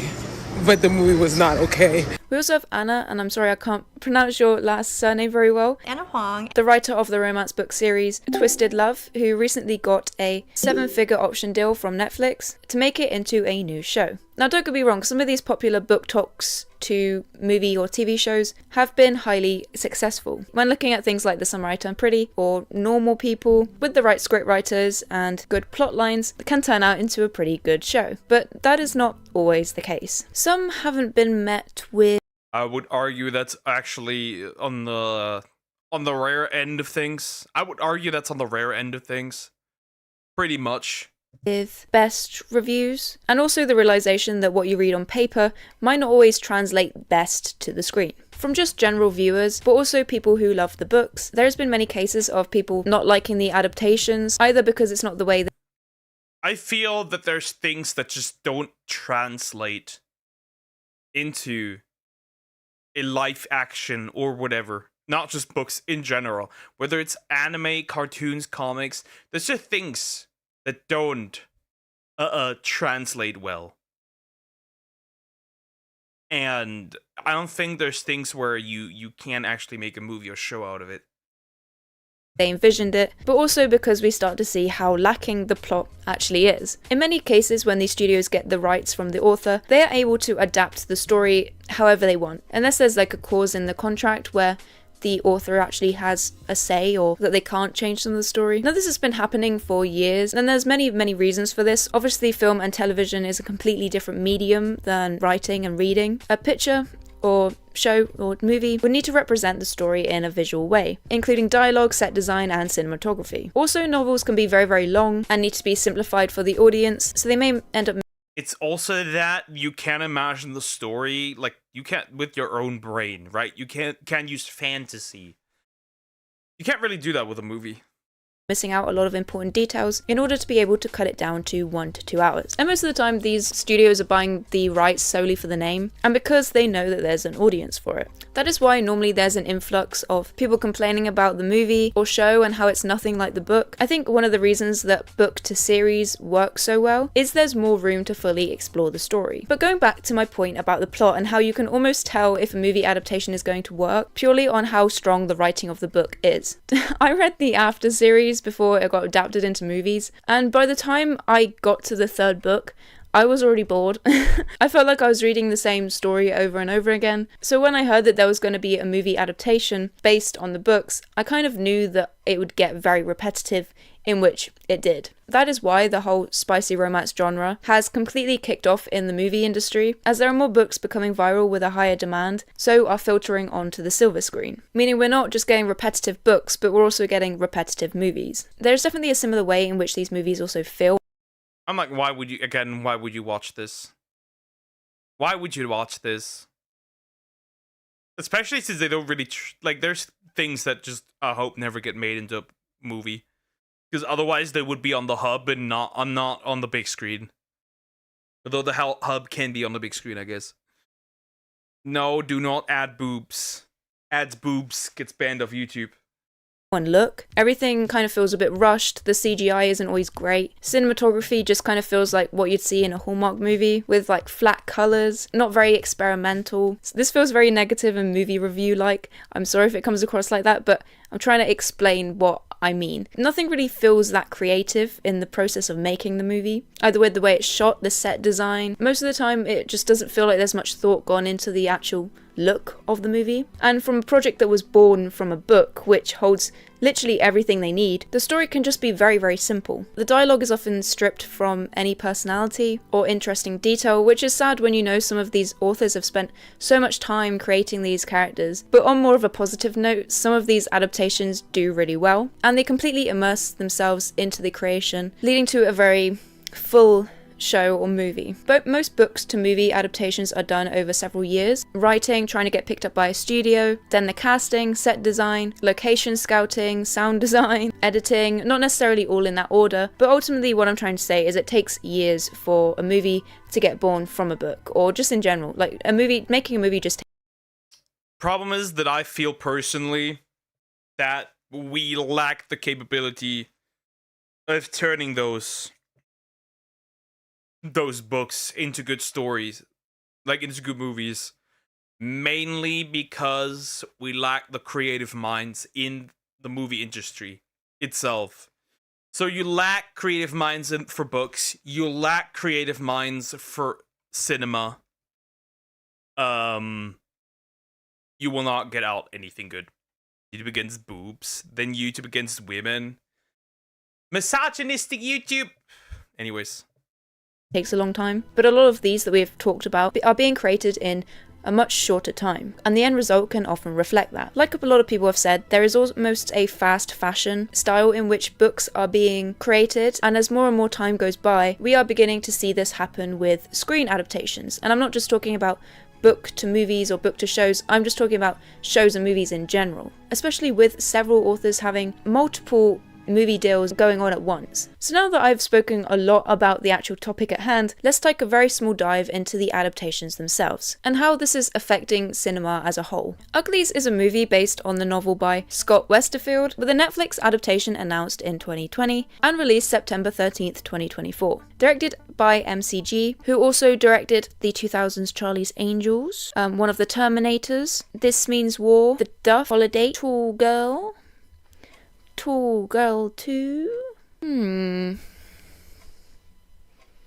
The plot of the movie, where at 16, the people of the futuristic city with enforced beauty standards undergo cosmetic surgery that alters their physical features to their liking. For that, they are isolated in prison-like dorms where they receive minimal education and are instead taught that they are uglies until they come of age and are transformed into pretties. Now, I haven't read the books that the movie is based on, but I have heard that they are pretty good. But after reading the plot or the summary of the movie, you can kind of tell why this didn't necessarily work. The movie got heavily criticised and made fun of online. The Wattpad fanfic style movie has also begun to get a lot more. This would be a movie you would rather see on fucking looksmaxing TikTok. This is what it sounds like more so. Like, this would be like used for looksmaxers and editors and be like, getting mogged, like the sharp jawline and stuff. That's what I see. Popular. Over time, movies like After, Beautiful Disaster, The Idea of You, Through My Window, Your Fault, which all of these are like toxic situationship type storylines that tend to have like a decent first film, or the best one is normally like the first one, and then is followed by ones that feel very repetitive. Just want to mention again, no hate to this style of movie or shows or authors in general. I'm not hating on anyone in this video, even though it may sound like it, which I don't mean it to. We do have other adaptations, like I said earlier, that have worked and have been heavily praised. There's also been books that have got popular on BookTok that already have movie adaptations. I expect over the next few years we will begin to see more stories that are trending on TikTok to reflect and mirror on the screen. In addition to this, we may also notice that quantity is going to be more important than quality, with Netflix paying for popular BookTok books over pictures from filmmakers and scriptwriters, which could lead to potentially less creative projects. So what is the overall summary? Well, I don't think this... I have a summary. We should just go back to picture books. Type of viral book to movie is going to stop anytime soon. Like, books to movies has never changed. Like, that's always happened. I think it's changing in the books that are being adapted into movies, if that makes sense. I just wanted to make this video purely because of the amount of BookTok book to movie adaptations I've seen recently. You know. So you're saying there will be more slop for the piggies. The piggies shall receive the ultimate slop. It's like a train, the slop. The choo-choo slop. Whether we like to admit it or not, these types of stories are heavily based on what we as viewers engage in. If you buy a lot of these types of books, they're just going to keep on getting made and replaced. The same thing's going to happen with movies, because a lot of these movies and shows based on these books are very, very popular. A lot of people watch them even if they're not good because they've read the books and they want to see what adaptations. Yeah, webtoons. As long as it's not manhwa, no, we will not adapt Golden Complex into a movie or whatever. Thank you. Like. I think until we start to collectively look for more unique types of books, plots will continue to be repetitive and similar stories will continue being told. The question in the comments today is, what is the best book to movie adaptation? Leave your answer in the comment and I will read them all. I also want to say thank you so much for all the support on my channel recently. I'm going to try and start using my community posts a lot more.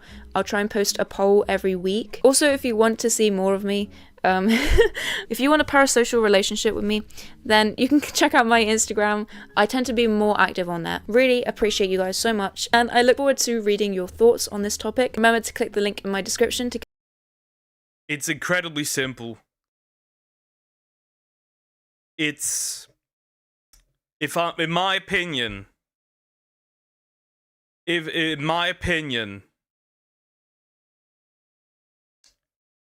in my opinion,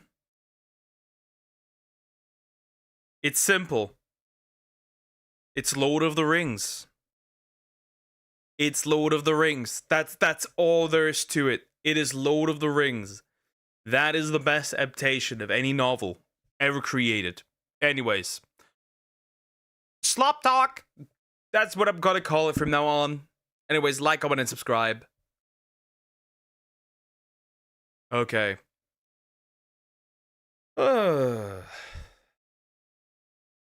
Has Croc already sent the video or nah? That's a question. Or can't, I'm awful at it. Yeah, this woman can't draw. Again, I'll give her a little bit until she drops it again because she gets bored. She gets easily bored. Her small, below average Indian brain is just not that strong. Boo, Lord of the Rings. Silence mortal. That's why I don't take your that's why I don't take you seriously when it comes to books and not movies, especially. Not books, movies. That's why I don't take you seriously when it comes to movies.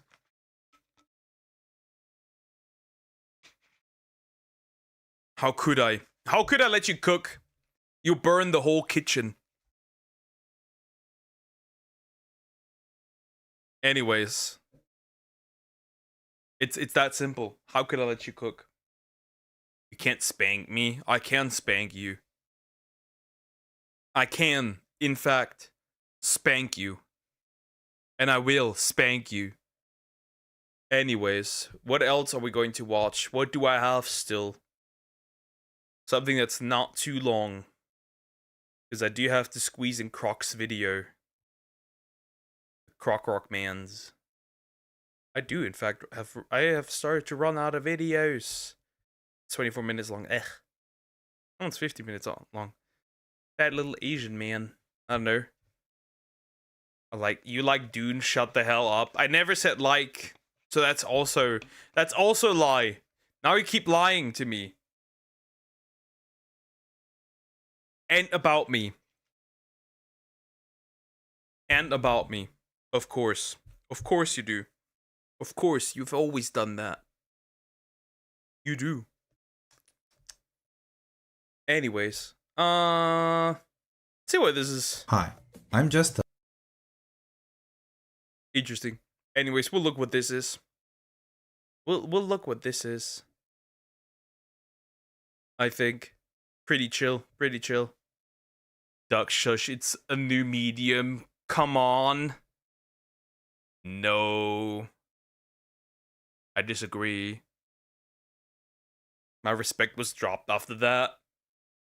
Sure, buddy. Also, send me your video sooner or later. I need it eventually. Genius Peak world beating awful movies. Ha! Interesting. Yeah, we'll look at this. We'll look at this. When crime is worth more than 50% of your GDP by Fat Little Asian Man. I feel kind of sorry saying that, but that's his name. Anyways, we'll see. We'll see. Time. Also, belly button? Belly button. Hi, I'm just a fat little Asian man. Ever watched movies like Kill Bill or John Wick? You know what would be funny? If instead of him being fat, IRL, he's built like he's built like muscle like crazy, like built like Arnold or like Peter Griffin in his grind arc. What video? You said that you would send me another one for later. This man is confused. Smooth brain. Before? Examples of action movies with inspiration from crime gangs in Asia. Widely romanticized for their aesthetics, their mysterious code of honor, and emotional struggles between family and brotherhood. True. Very, very true. Very true. Very true. To be fair, I just like the revenge story for the dog. I feel with doggos. I would do the same for my dog, Jason Momoa. Yeah, or that, yeah. All that stuff, however, was 40 years ago. Most of crime in Asia now looks like this. These shady looking warehouse apartment blocks are called compounds, centers for massive cyber scam operations. Doesn't the Yakuza already have like major problems and they're slowly dying out because they haven't adopted to the way crime must be done now? Or crime, like crime should be done now. Everything's online, they're not online, and that's why they're dying out. Also, like, descendants don't want to do that anymore. That target the entire world. While it's easy to think that India is a classic. The scam centers in India. Indians catching strays once more. Center of cyber scams due to Why did you redeem it? the man that's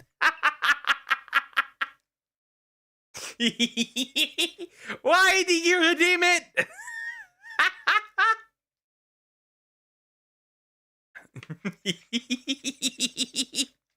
This is such a peak clip. This is such a peak clip, by the way. This is gonna be the legacy. Should India ever should something happen in India, that's the legacy. That video is the legacy. Remember that. That's what you guys will be known for, unfortunately. Which is that exact clip. Just like Germany will be remembered for Lederhosen. Or pretzel. Because that's the only thing that matters. single-handedly destroyed India's entire image, the cyber scam empire is actually concentrated within these three countries: Myanmar, Cambodia, and Laos. How concentrated? Well, in 2023, cyber scam revenues were estimated to be around $43.8 billion, roughly 40% of the combined GDP. That's crazy. That's bro, and crime is worth more than honest good work. That's a problem though. In these three countries. But wait, there's more. The region is also the home to Asia's second biggest opium producer and biggest methamphetamine market, known as the Golden Triangle. The drug trade's revenue was estimated to be around $32 billion in 2019, worth roughly around 400 Walter Whites. But wait, there's even more. About 400 Walter Whites. Bro, Walter White is now a measurement. You're just half a Walter White. Multi-billion-dollar crime industries need two legs to run on. 1. Massive financial networks to systematically launder billions of dollars in revenue. And 2. Hundreds and thousands of people that will be forced into work at these compounds. Naturally, this means that the region is also home to the world's biggest human trafficking networks in the entire world. Today's topic: slavery. With multiple money laundering networks that hide in plain sight within companies worth billions of dollars. So, how did this happen? How do functioning governments allow transnational crime empires functioning? If you think that a government that lets basically crime syndicates grow, because at that point the government is no longer in charge, it's the crime syndicates. There's nothing functioning there. I feel like you can't use functioning because it's actually not run by the government, because the government doesn't have that financial power to operate practically freely within their territories. Well, it's a long process with decades of corruption, geopolitics, and prolonged instability that made the region into the perfect breeding grounds for crime groups. To really understand what's going on here, we need to talk about who is doing the crime. In most countries, the most powerful— Who is that criminal? New racist meme dropped. Criminal organizations are locally produced, like Mexican cartels in Mexico or Japanese Yakuza in Japan. So, one would naturally assume that, for example, crimes in Cambodia are done by Cambodian criminal organizations. Nope, the vast majority of massive industrial-scale crime and drug trade in Myanmar, Cambodia, and Laos are orchestrated, controlled, or at the very least financed by Chinese transnational criminal organizations, aka TCOs, with local groups playing comparatively smaller roles. It's especially clear by looking at where the money flows.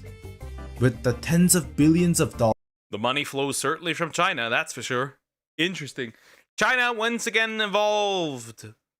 Coming from illegal drugs and cyber scams, the money laundering networks and systems within Cambodia and Laos are highly complex and sophisticated. Through a process called layering, money is laundered by quickly moving through networks of banks. Ogres have layers. Ogres are like onions. Asian crime is like onions. Banks, fintech apps, and cryptocurrency, each acting as a layer that hides the money's trail. Then, the money is sent out through seemingly legitimate assets, like casinos or financial institutions. Ooh, we go gambling! Let's go gambling! I see no issue. Everyone likes to gamble once in a while.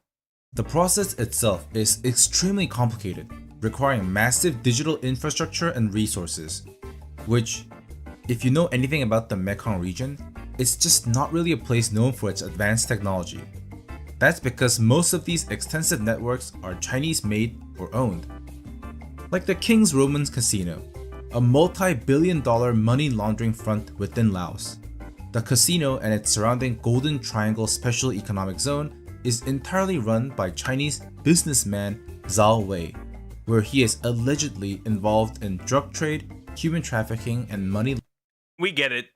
China's the one running it. We understand it's China. I'm not surprised. I'm generally not surprised. I am genuinely not surprised. And let me guess, that guy's also part of the party, or somehow has connections to the party.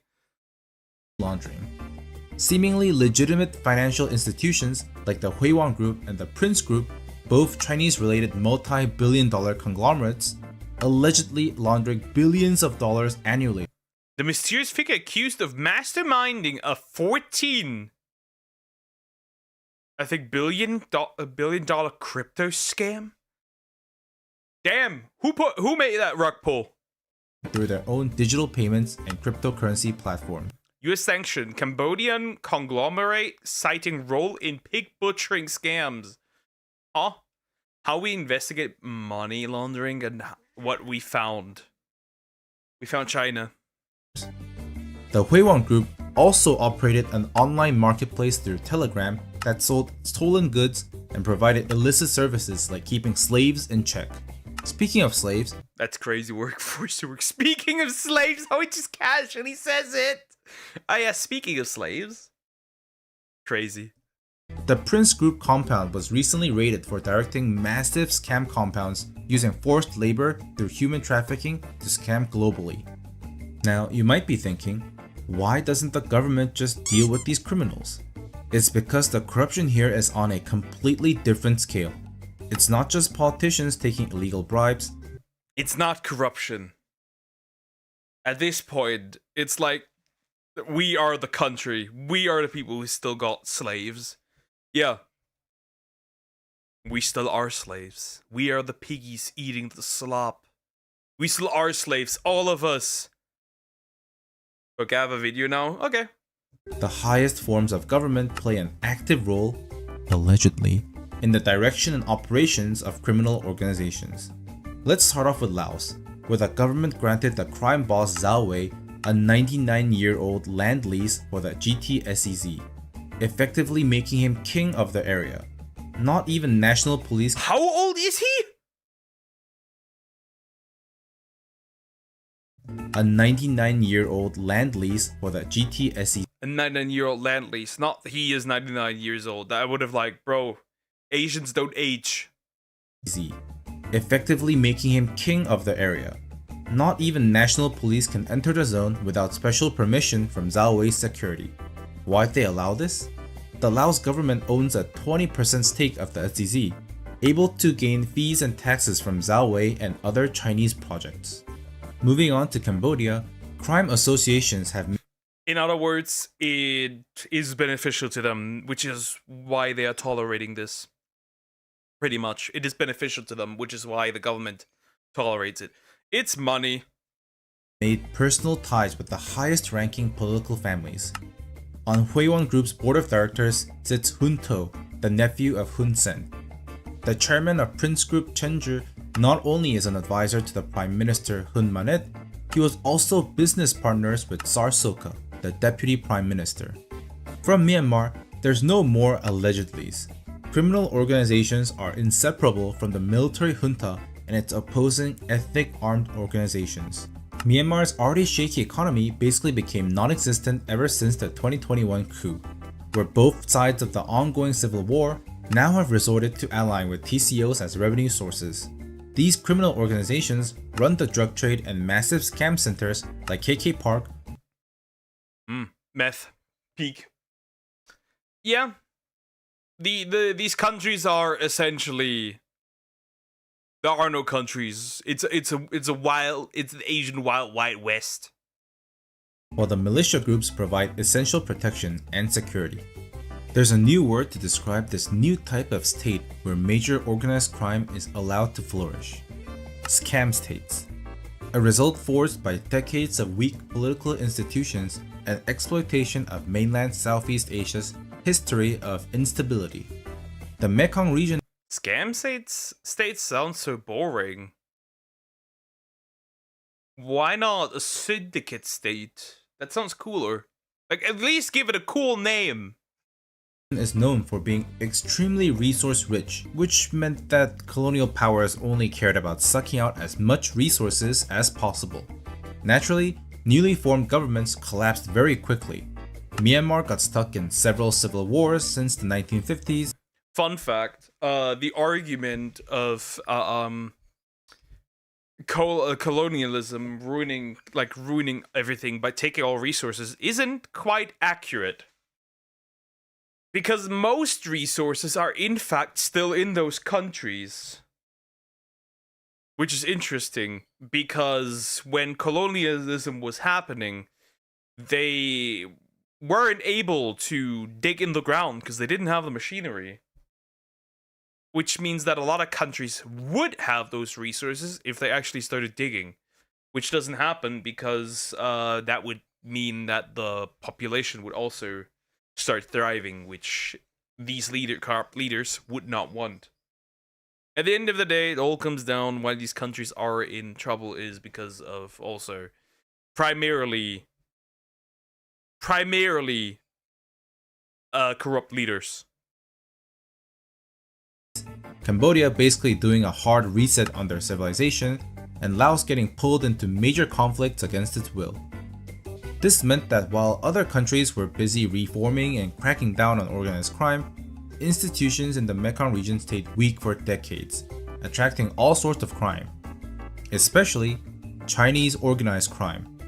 In 2012, Xi Jinping had just become the leader of the CCP, and we all know now that he was interested in staying that way for a very long time. He enacted an Don't the Chinese even work on getting this man immortal? Xi dad is proud of you. Peak.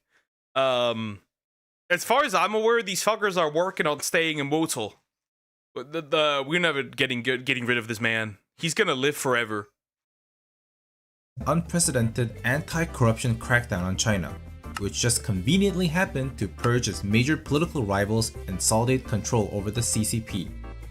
During this purge, many Chinese TCOs involved in money laundering were struck hard, especially those with casinos in Macau.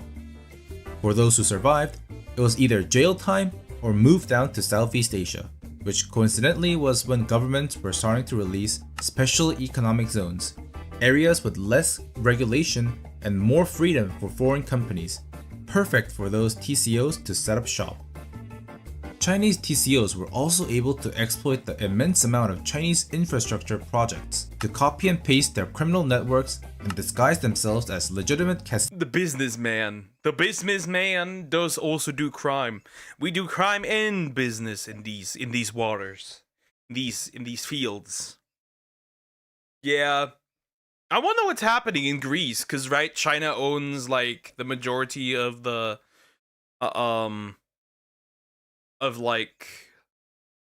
the what's the word? All of the I gotta Google what that word means. God damn it. Ah yes, most of the harbor and ports, they own those. Most of them. Pretty much. In Greece. So I wanna know what's happening there actually. Out of curiosity. Casino or hotel projects. This way, TCOs laundered millions into real estate and started to buy political protection from officials. Criminal groups would change once more when COVID hit. What the heck? Officials. Criminal Evolution chart, level 12, dark. COVID, dark fighting, and then COVID stone, dark steel. groups would change once more when COVID hit and casinos were no longer able to launder money effectively. Empty casinos and hotels were then converted to compounds for cyber scam operations. These scams started off as illegal online gambling sites where victims would be able to win small amounts of money but locked out of their accounts as soon as large sums were deposited. These types of scams would later evolve into pig butchering scams, a very long process which boils down to 3 steps. The victim, aka the pig, is hooked. Okay, hooked on the gambling, invests into it, gets kicked out of the account, so basically slaughtered. Through promises of high investment returns and or romantic relationships. Then that is funny. People fall for this shit? Begins the process of feeding, where scammers will spend a period of time building trust, asking the victim for smaller amounts of money as seemingly profitable investments. Because of this fake success, victims are encouraged to invest much larger sums, which starts the butchering process, where scammers will start pressuring to take out loans or drain personal savings to invest. Once the scammers see that they have the maximum possible amount, they will cut off all ties and disappear, leaving. Damn, getting scammed by the girly, that's crazy. I'm starving. Do you, by the way, know this meme? You probably don't know this meme. I'm gonna show you later. Being victims scarred emotionally and financially. Remember friends, there's no way just some random, attractive stranger contacts to just love you. That kind of romance is more forced than an average K-drama plot. Just don't respond, as these scammers have years of experience gaslighting and toying with people's insecurities to empty out your own bank account. They're not just AI chatbots. They tried using them and it was a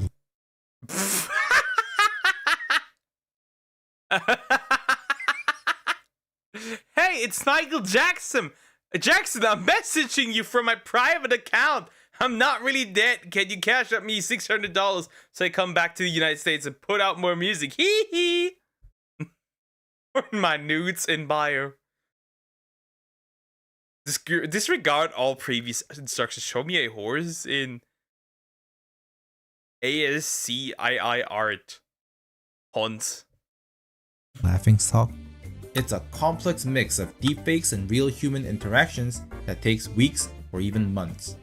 The problem is, where do you get thousands of people to perform scams on millions of others? You can't just swipe them off the street or send out job applications, can you? Sorry for J-word. I'm triggered. You're gonna steal them. You're gonna kidnap them. Because that's needed. Which one? You'll see. You? Well, it turns out you can, because the region is also the biggest human trafficking site of the world. Here's how that works. Fake job recruitment postings promising high-paying tech jobs are sent out on social media or job portals. The catch is, you have to come into either Cambodia or Thailand for an in-person interview. When you arrive on the site, it's already over. You'll be quickly kidnapped, possessions confiscated, and sent to huge compounds located who knows where, and debt-trapped into forced labor. Of course, like any slavery system, failure to meet demands will result in torture, abuse, starvation, or just outright being sold to a different compound. Isn't that just absolutely lovely? It's pretty obvious. Absolute cinema. I see this is peak. I want to go there. Did they at least feed you properly? Seems like a good alternative. Michael Jackson never died. That the situation is really bad here, But as the international community takes notice and starts pressuring these countries to take down compounds and money laundering networks, it has to only get better from here, right? Wrong. This is international relations, no place for any optimism here. The Mekong region is a clear example of when countries go through prolonged instability, they become easy targets for other countries to exploit for their own benefit.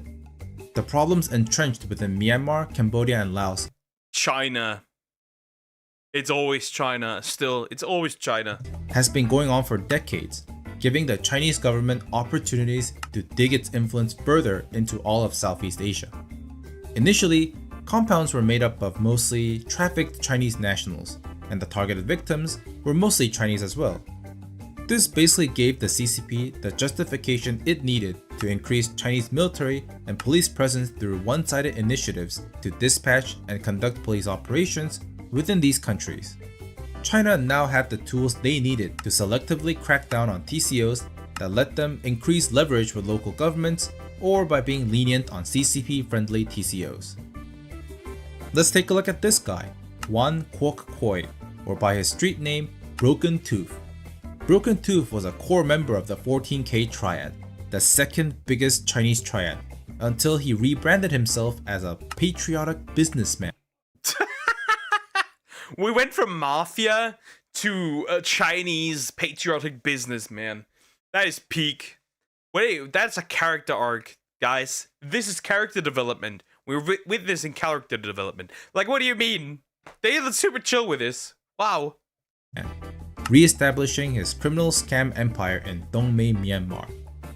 To this date, China has not. CCP enlists Hongmen crime syndicate that violates nation sovereignty. The elusive crime boss linked to billion-dollar pig butchering scams. Chinese mobster known as Broken Tooth is sanctioned by US, but remains free, selling swag and cutting ribbons. Not taken any action to crack down on Broken Tooth's operations, mostly because he builds museums that spread Chinese propaganda. There's also this guy, She Zhejiang, who launched a $15 billion city project that was connected to China's Belt and Road Initiative, but turned out to be one of the biggest scam compounds in Myanmar. When She launched his project, Chinese state media initially called him a model example, but when he was arrested by Thai police in 2022, they conveniently said he had nothing to do with the BRI. Social credit score minus 30 million. While these examples might not formally link the CCP to these criminals, you've got to admit it's a little bit suspicious. And it doesn't look like the situation is going to improve anytime soon. These are countries where the tourism industry is a decent chunk of their economy, especially because of all the exotic Buddhist sites. As you know, it's kind of hard to find your zen when it's also the home to one of the biggest crime centers of the world. As crimes, drugs, and kidnappings are more connected to these countries, some countries are already issuing travel warnings to their citizens, with most likely travel ban. South Korea curbs travel to Cambodia over scam center kidnappings. US aid cuts and travel ban will impact Laos. Myanmar joins Russia, Sudan, Ukraine, Somalia, Syria, Iraq, and Iran in Canada's new traveling warning, highlighting increased danger from armed conflicts. Okay. To follow along as well. As the tourism industry takes more and more hits, it will sadly be the vast majority of the people that will experience the toll on their economy. It doesn't help that countries are also thinking of pulling out from many infrastructure. Cuts to US foreign aid are hurting efforts to tackle human trafficking and at scam compounds. Crime wave in Cambodia threatens Korean investment in bilateral trust. Myanmar human rights crisis deepens as aid collapses. Attacks intensify. UN. The problem is that you can never trust the UN because the UN themselves are not a good group of people. And aid projects. Their most likely alternative now is to look towards China for even more aid through the BRI, allowing China to seize more and more control over ASEAN nations. Yup, the same systems that criminal organizations abuse to hijack physical projects and financial networks in the first place. So while it might be easy to... Couldn't that mean that if China gets more control over these countries, they could just eventually annex them and add them to the Chinese empire? Point fingers and call them breaking Burma, Cambodia, or money laundering, the vast majority of normal people will struggle to continue their lives, with those are peak names. All three countries being in the lower 25% of GDP per capita. Meanwhile, corrupt politicians will find other ways to source their corrupt cash and continue to rule with power. And yes, criminal organizations are already moving deeper into less populated areas within these countries. It's clear there needs to be a real change in order for things to look better for these countries. Sadly, today most of the problems are redirected toward neighboring countries and conflicts instead of peaceful resolutions. Thankfully, more and more Southeast Asian countries are moving in the direction of confronting corruption within their countries, and hopefully, this may bring the region all together. Thanks for watching, by the way. If you want to know more about the way Asian countries work, why don't you subscribe? Peak video. Peak video. Anyways, well, that's okay. So most scam calls and most scam shit I will be getting from these countries. That's crazy. That's a lot of crazy shit going on. Interesting. I didn't know how bad it was. Well, now I do. Anyways, like, comment, and subscribe. Okay. We're gonna do the Crocs video and then I'll probably end. Also, by the way, the meme. Chester, I need entertainment. Not this one. This one. Brother. Do you not know this? This is peak. This is a peak meme. Brother, may I have some oats? No. I am starving, brother. It is so peak. It is such a peak meme. I love it. May I have some oats, brother? No. I'm starving, brother. As am I, brother. The tall, skinny figure has thrown the oats at me. Me, brother. I believe they have taken a liking to me. This is me and you guys. This is me and you guys. I am the tall, skinny figure, and you are the piggies. It is so peak. No, brother. I have seen this before. I have observed many things. From the roaring beast that the tall, skinny figures crawl inside of to travel far beyond the horizon, to how the figure wept when the other had fallen into a deep sleep. And from my experiences, I have learned that they will give extra oats to one of us before taking them into the shed of no return. In you guys' case, it would be... In you guys' case, it would be the basement of no return. They will do terrible things in that shed, brother. Lies! That shed is where the chosen ones go to dine with our tall, skinny gods. You are a fool, brother, and you shall be left behind in the mud with your backwards ideas. No, brother! You must believe me. Share with me the oats, and you shall not reach the desired girth for the tall, skinny ones.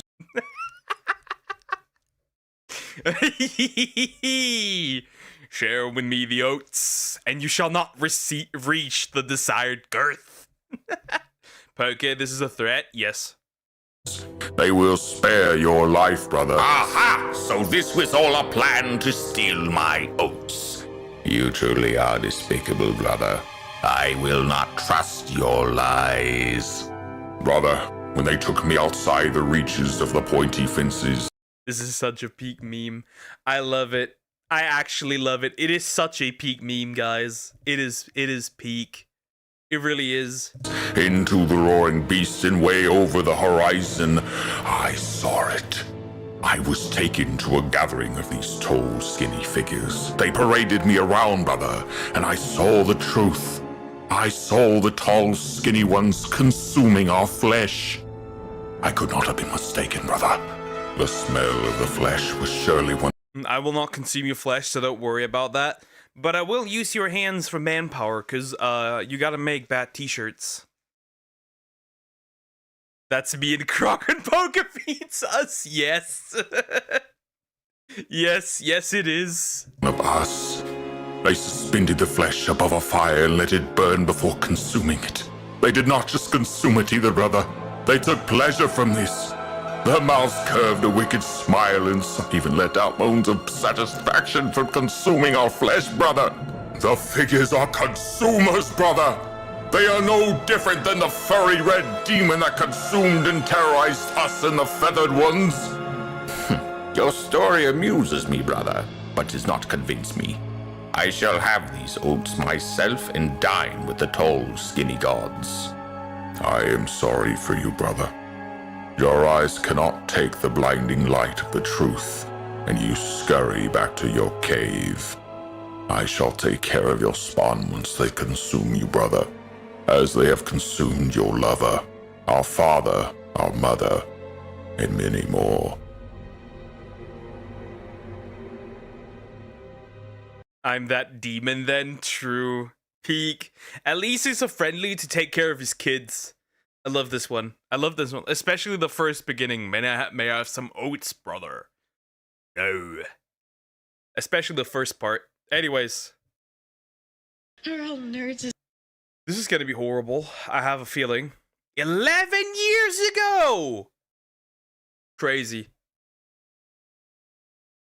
The dumbest Yahoo questions by Fresh Prince Yoop. We're gonna look at that. We're gonna look at that. This cannot be good. By the way, this cannot be good. They're gonna be really dumb, as usual. It's a classic. It must happen. They are retorted, as usual. Here we go. As good as you? Yes. How do you get YouTube to come film you? I've been calling.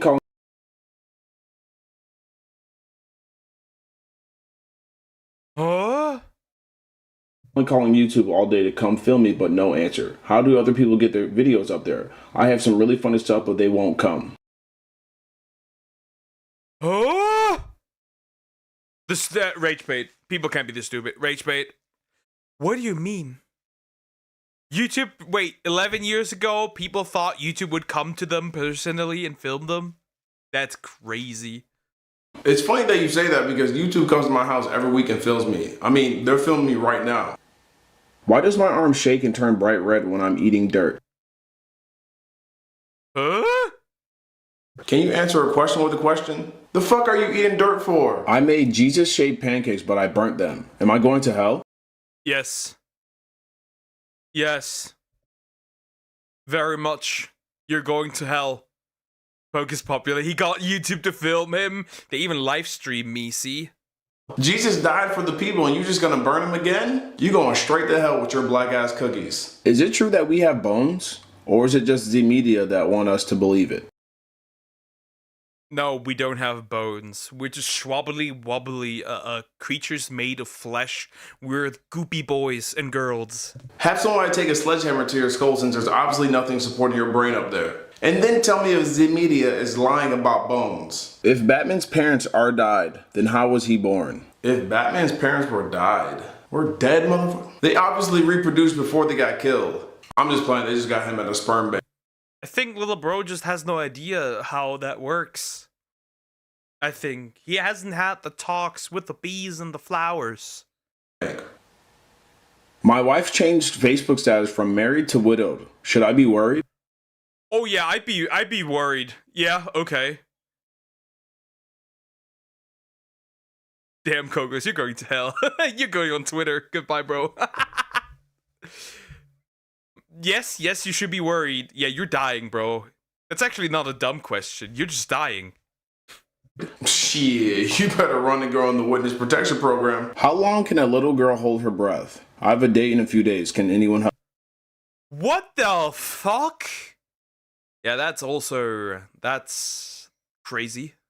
Why you trying to make little girls hold their breath? The fact that you're trying to figure out the answer to this question before a day bothers me. We gotta find this nigga. Is Rainbow Trout a good name for a baby girl? I'm trying to think of...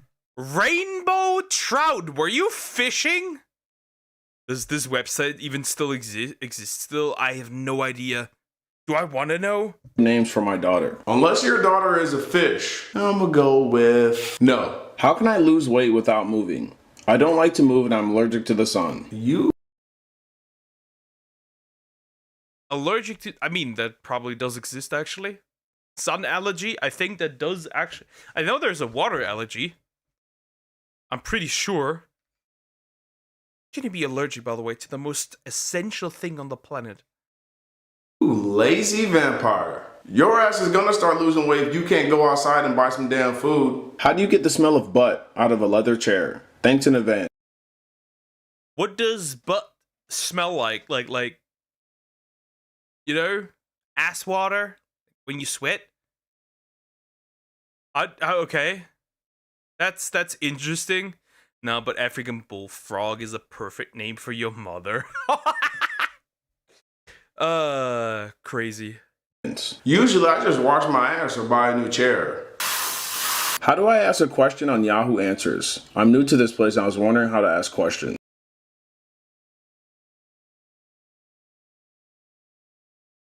Jesus. Holy music stops. What do you mean? You're asking right now a question on Yahoo Questions. What the fuck do you mean?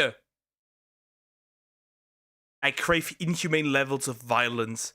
Do you know he has white cotton underwear? Why would I need to know that? Why do you know that? He just posted a question on how to ask a question. You are so dumb. You are really dumb. For real. Is there any possible way of making 2 + 2 = 5? Actually, there is a way to make 2 + 2 = 5. If I take 2 fingers, then add 2 more fingers, but I smack your goofy ass with all 5. How do you get spaghetti stains out of underwear? I've gotten spaghetti stains in my underwear, my white cotton underwear. And he picks it up every day. Okay, I guess that can still happen if you like ate spaghetti in your underwear and you dropped some stuff onto your underwear. I guess that could work. But why did you describe that it's cotton? Well, okay. That's what I meant? Okay. I have spaghetti stains in my white. What the fuck is you repeating it? Cotton underwear. Who gets noodles and spaghetti sauce in their underwear? Those ain't spaghetti stains. That's doo-doo. Why do my balls smell like ham? Huh? Why? What the heck? Why do my balls smell like ham? The ham balls. I know this sounds gross, but I'm serious. It's weird because I take a shower every day and I make sure to get my nether regions as clean as possible. That's crazy. Who tried to make the meatballs literal? What? What? What? How does one's balls start smelling like ham? You over there washing your balls with bacon grease? Why doesn't the earth fall down? Bitch, you... Bro, he's just grabbing bacon and just rubbing it up and down on his balls. You didn't know the earth was a superhero who could fly? Why do black people call each other Monica? Is it a cultural thing? What's good, Monica? Monica, let's run some ball.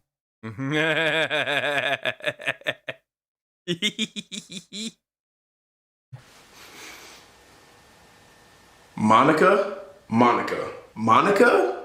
So Bill Clinton got help from Monica Lewinsky or my nigga Lewinsky? Drums, please. So that was special. But yes, Monica. Black people say Monica. They do say that name. When they're friends, when they're not friends, when they're not insulting each other. Definitely. What the fuck? If these are real questions, again, I think our species needs to quit. Anyways, like and subscribe. Okay, I have another one if you have time. Sure, go ahead, throw it at me. We can do another one real quick. Yoink.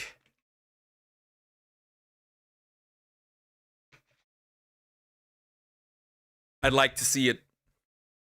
It cannot be good, as usual. We'll see. We'll see. Oh man. Oh man.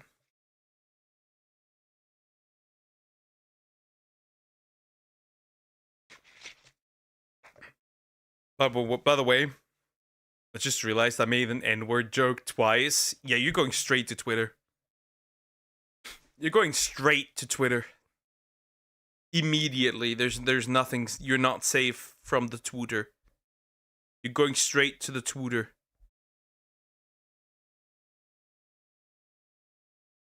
Immediately. Perfect. The Croc has sent me.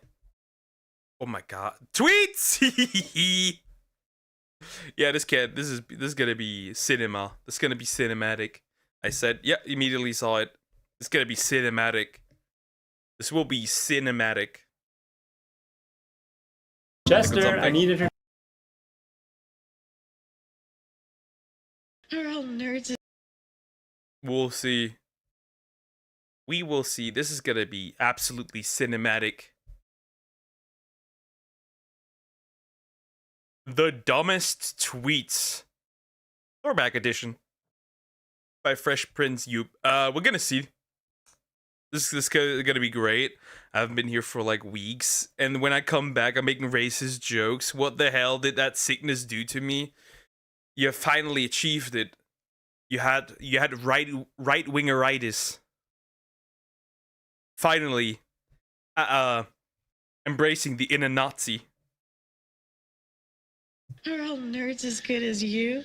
Yes. SN Combsy tweeted, slowly but shortly, getting my shit together. It feels good.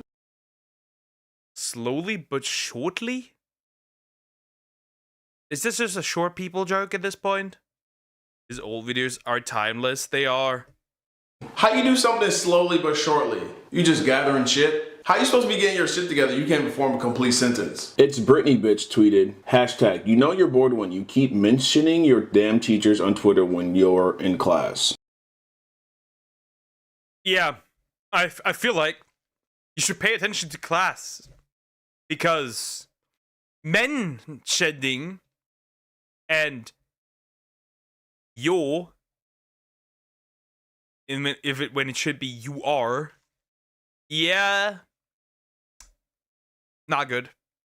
You need to pay attention. What the hell is mentioning? First Lady Bowen tweeted, you got Sorrel, but you go into Friage and there ain't no milk. It's Twitter. From what year is that? From what year is that? 11 years ago as well. This is Twitter. 11 years ago. Friage and Cyril. And there. She started speaking German, by the way. Hashtag story of my life. You got Sorrel, but you ain't got no milk in the what? You ain't got no milk in the fridge or a dictionary in your damn house. Rocky Says tweeted, if someone asks me another dumb question, I might lose it. Asses. That is just a spelling mistake. Twitter was better back then. Nah, now it's peak. Now it's absolute peak. It's just pure entertainment.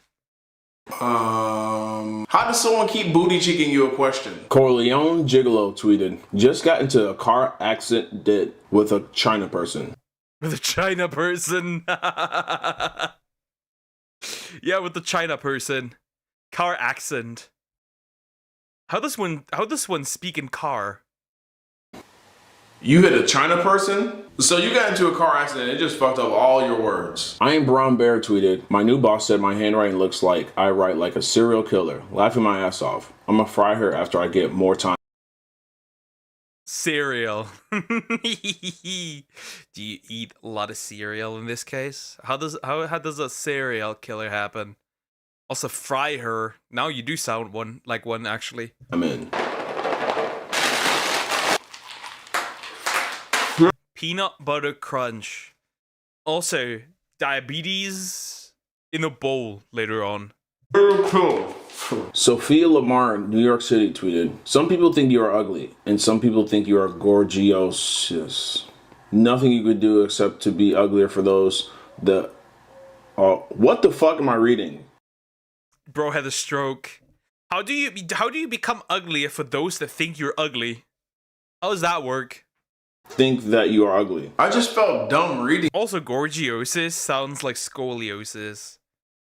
Does she have fucked up hands and shit instead of a fucked up spine? this. The fuck are you trying to say? Monty588 tweeted, "This restaurant got a real nice ambiance," or however Ambiance. That's peak. Ambience. you spell it. So the restaurant just had a nice ambiance to it. Beyonce, Queen Bee, Queen Bey. The restaurant just got you feeling drunk in love. Cuckoo for Haley Puffs tweeted, "Flying out to Chicago, then driving to Illinois. If I have any followers out there, let me know. Here till Wednesday." Wait, I didn't even... Wait. I need to... Flying out to Chicago, then driving to Illinois. If I have any followers out there, let me know.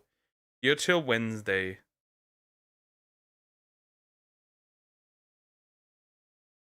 Okay. Wednesday. You flew to Chicago, then drove to Illinois. Bitch, you've been in Illinois the whole time. Wait, am I not getting something? Am I retarded?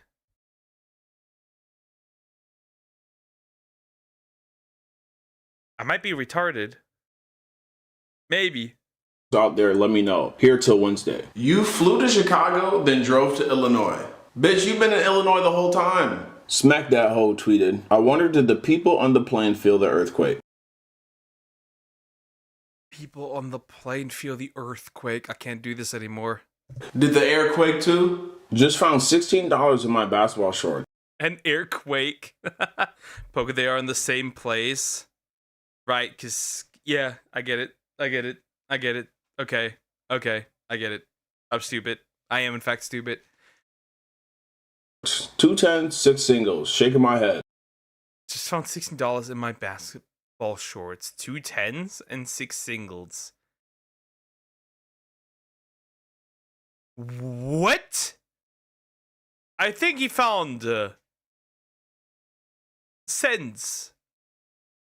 Ballin'. You found 2 10s and 6 singles. And according to you, that amounted to $16. What? He found 26 cents. Bitch, what? Bitch, what? Drums, please. We can't date if you got some ugly. Why was this man flexing money on me? Anyways. Yeah. Those were pretty stupid tweets. Actually, they were also stupid because, for one, spelling mistakes. Look, you have 10 minutes left. Yeah, but I'm gonna leave now. I'm gonna end now. Anyways, like, comment, and subscribe. I am going to end now. I will end now. Regardless. Doesn't matter. Yoink. Yoink.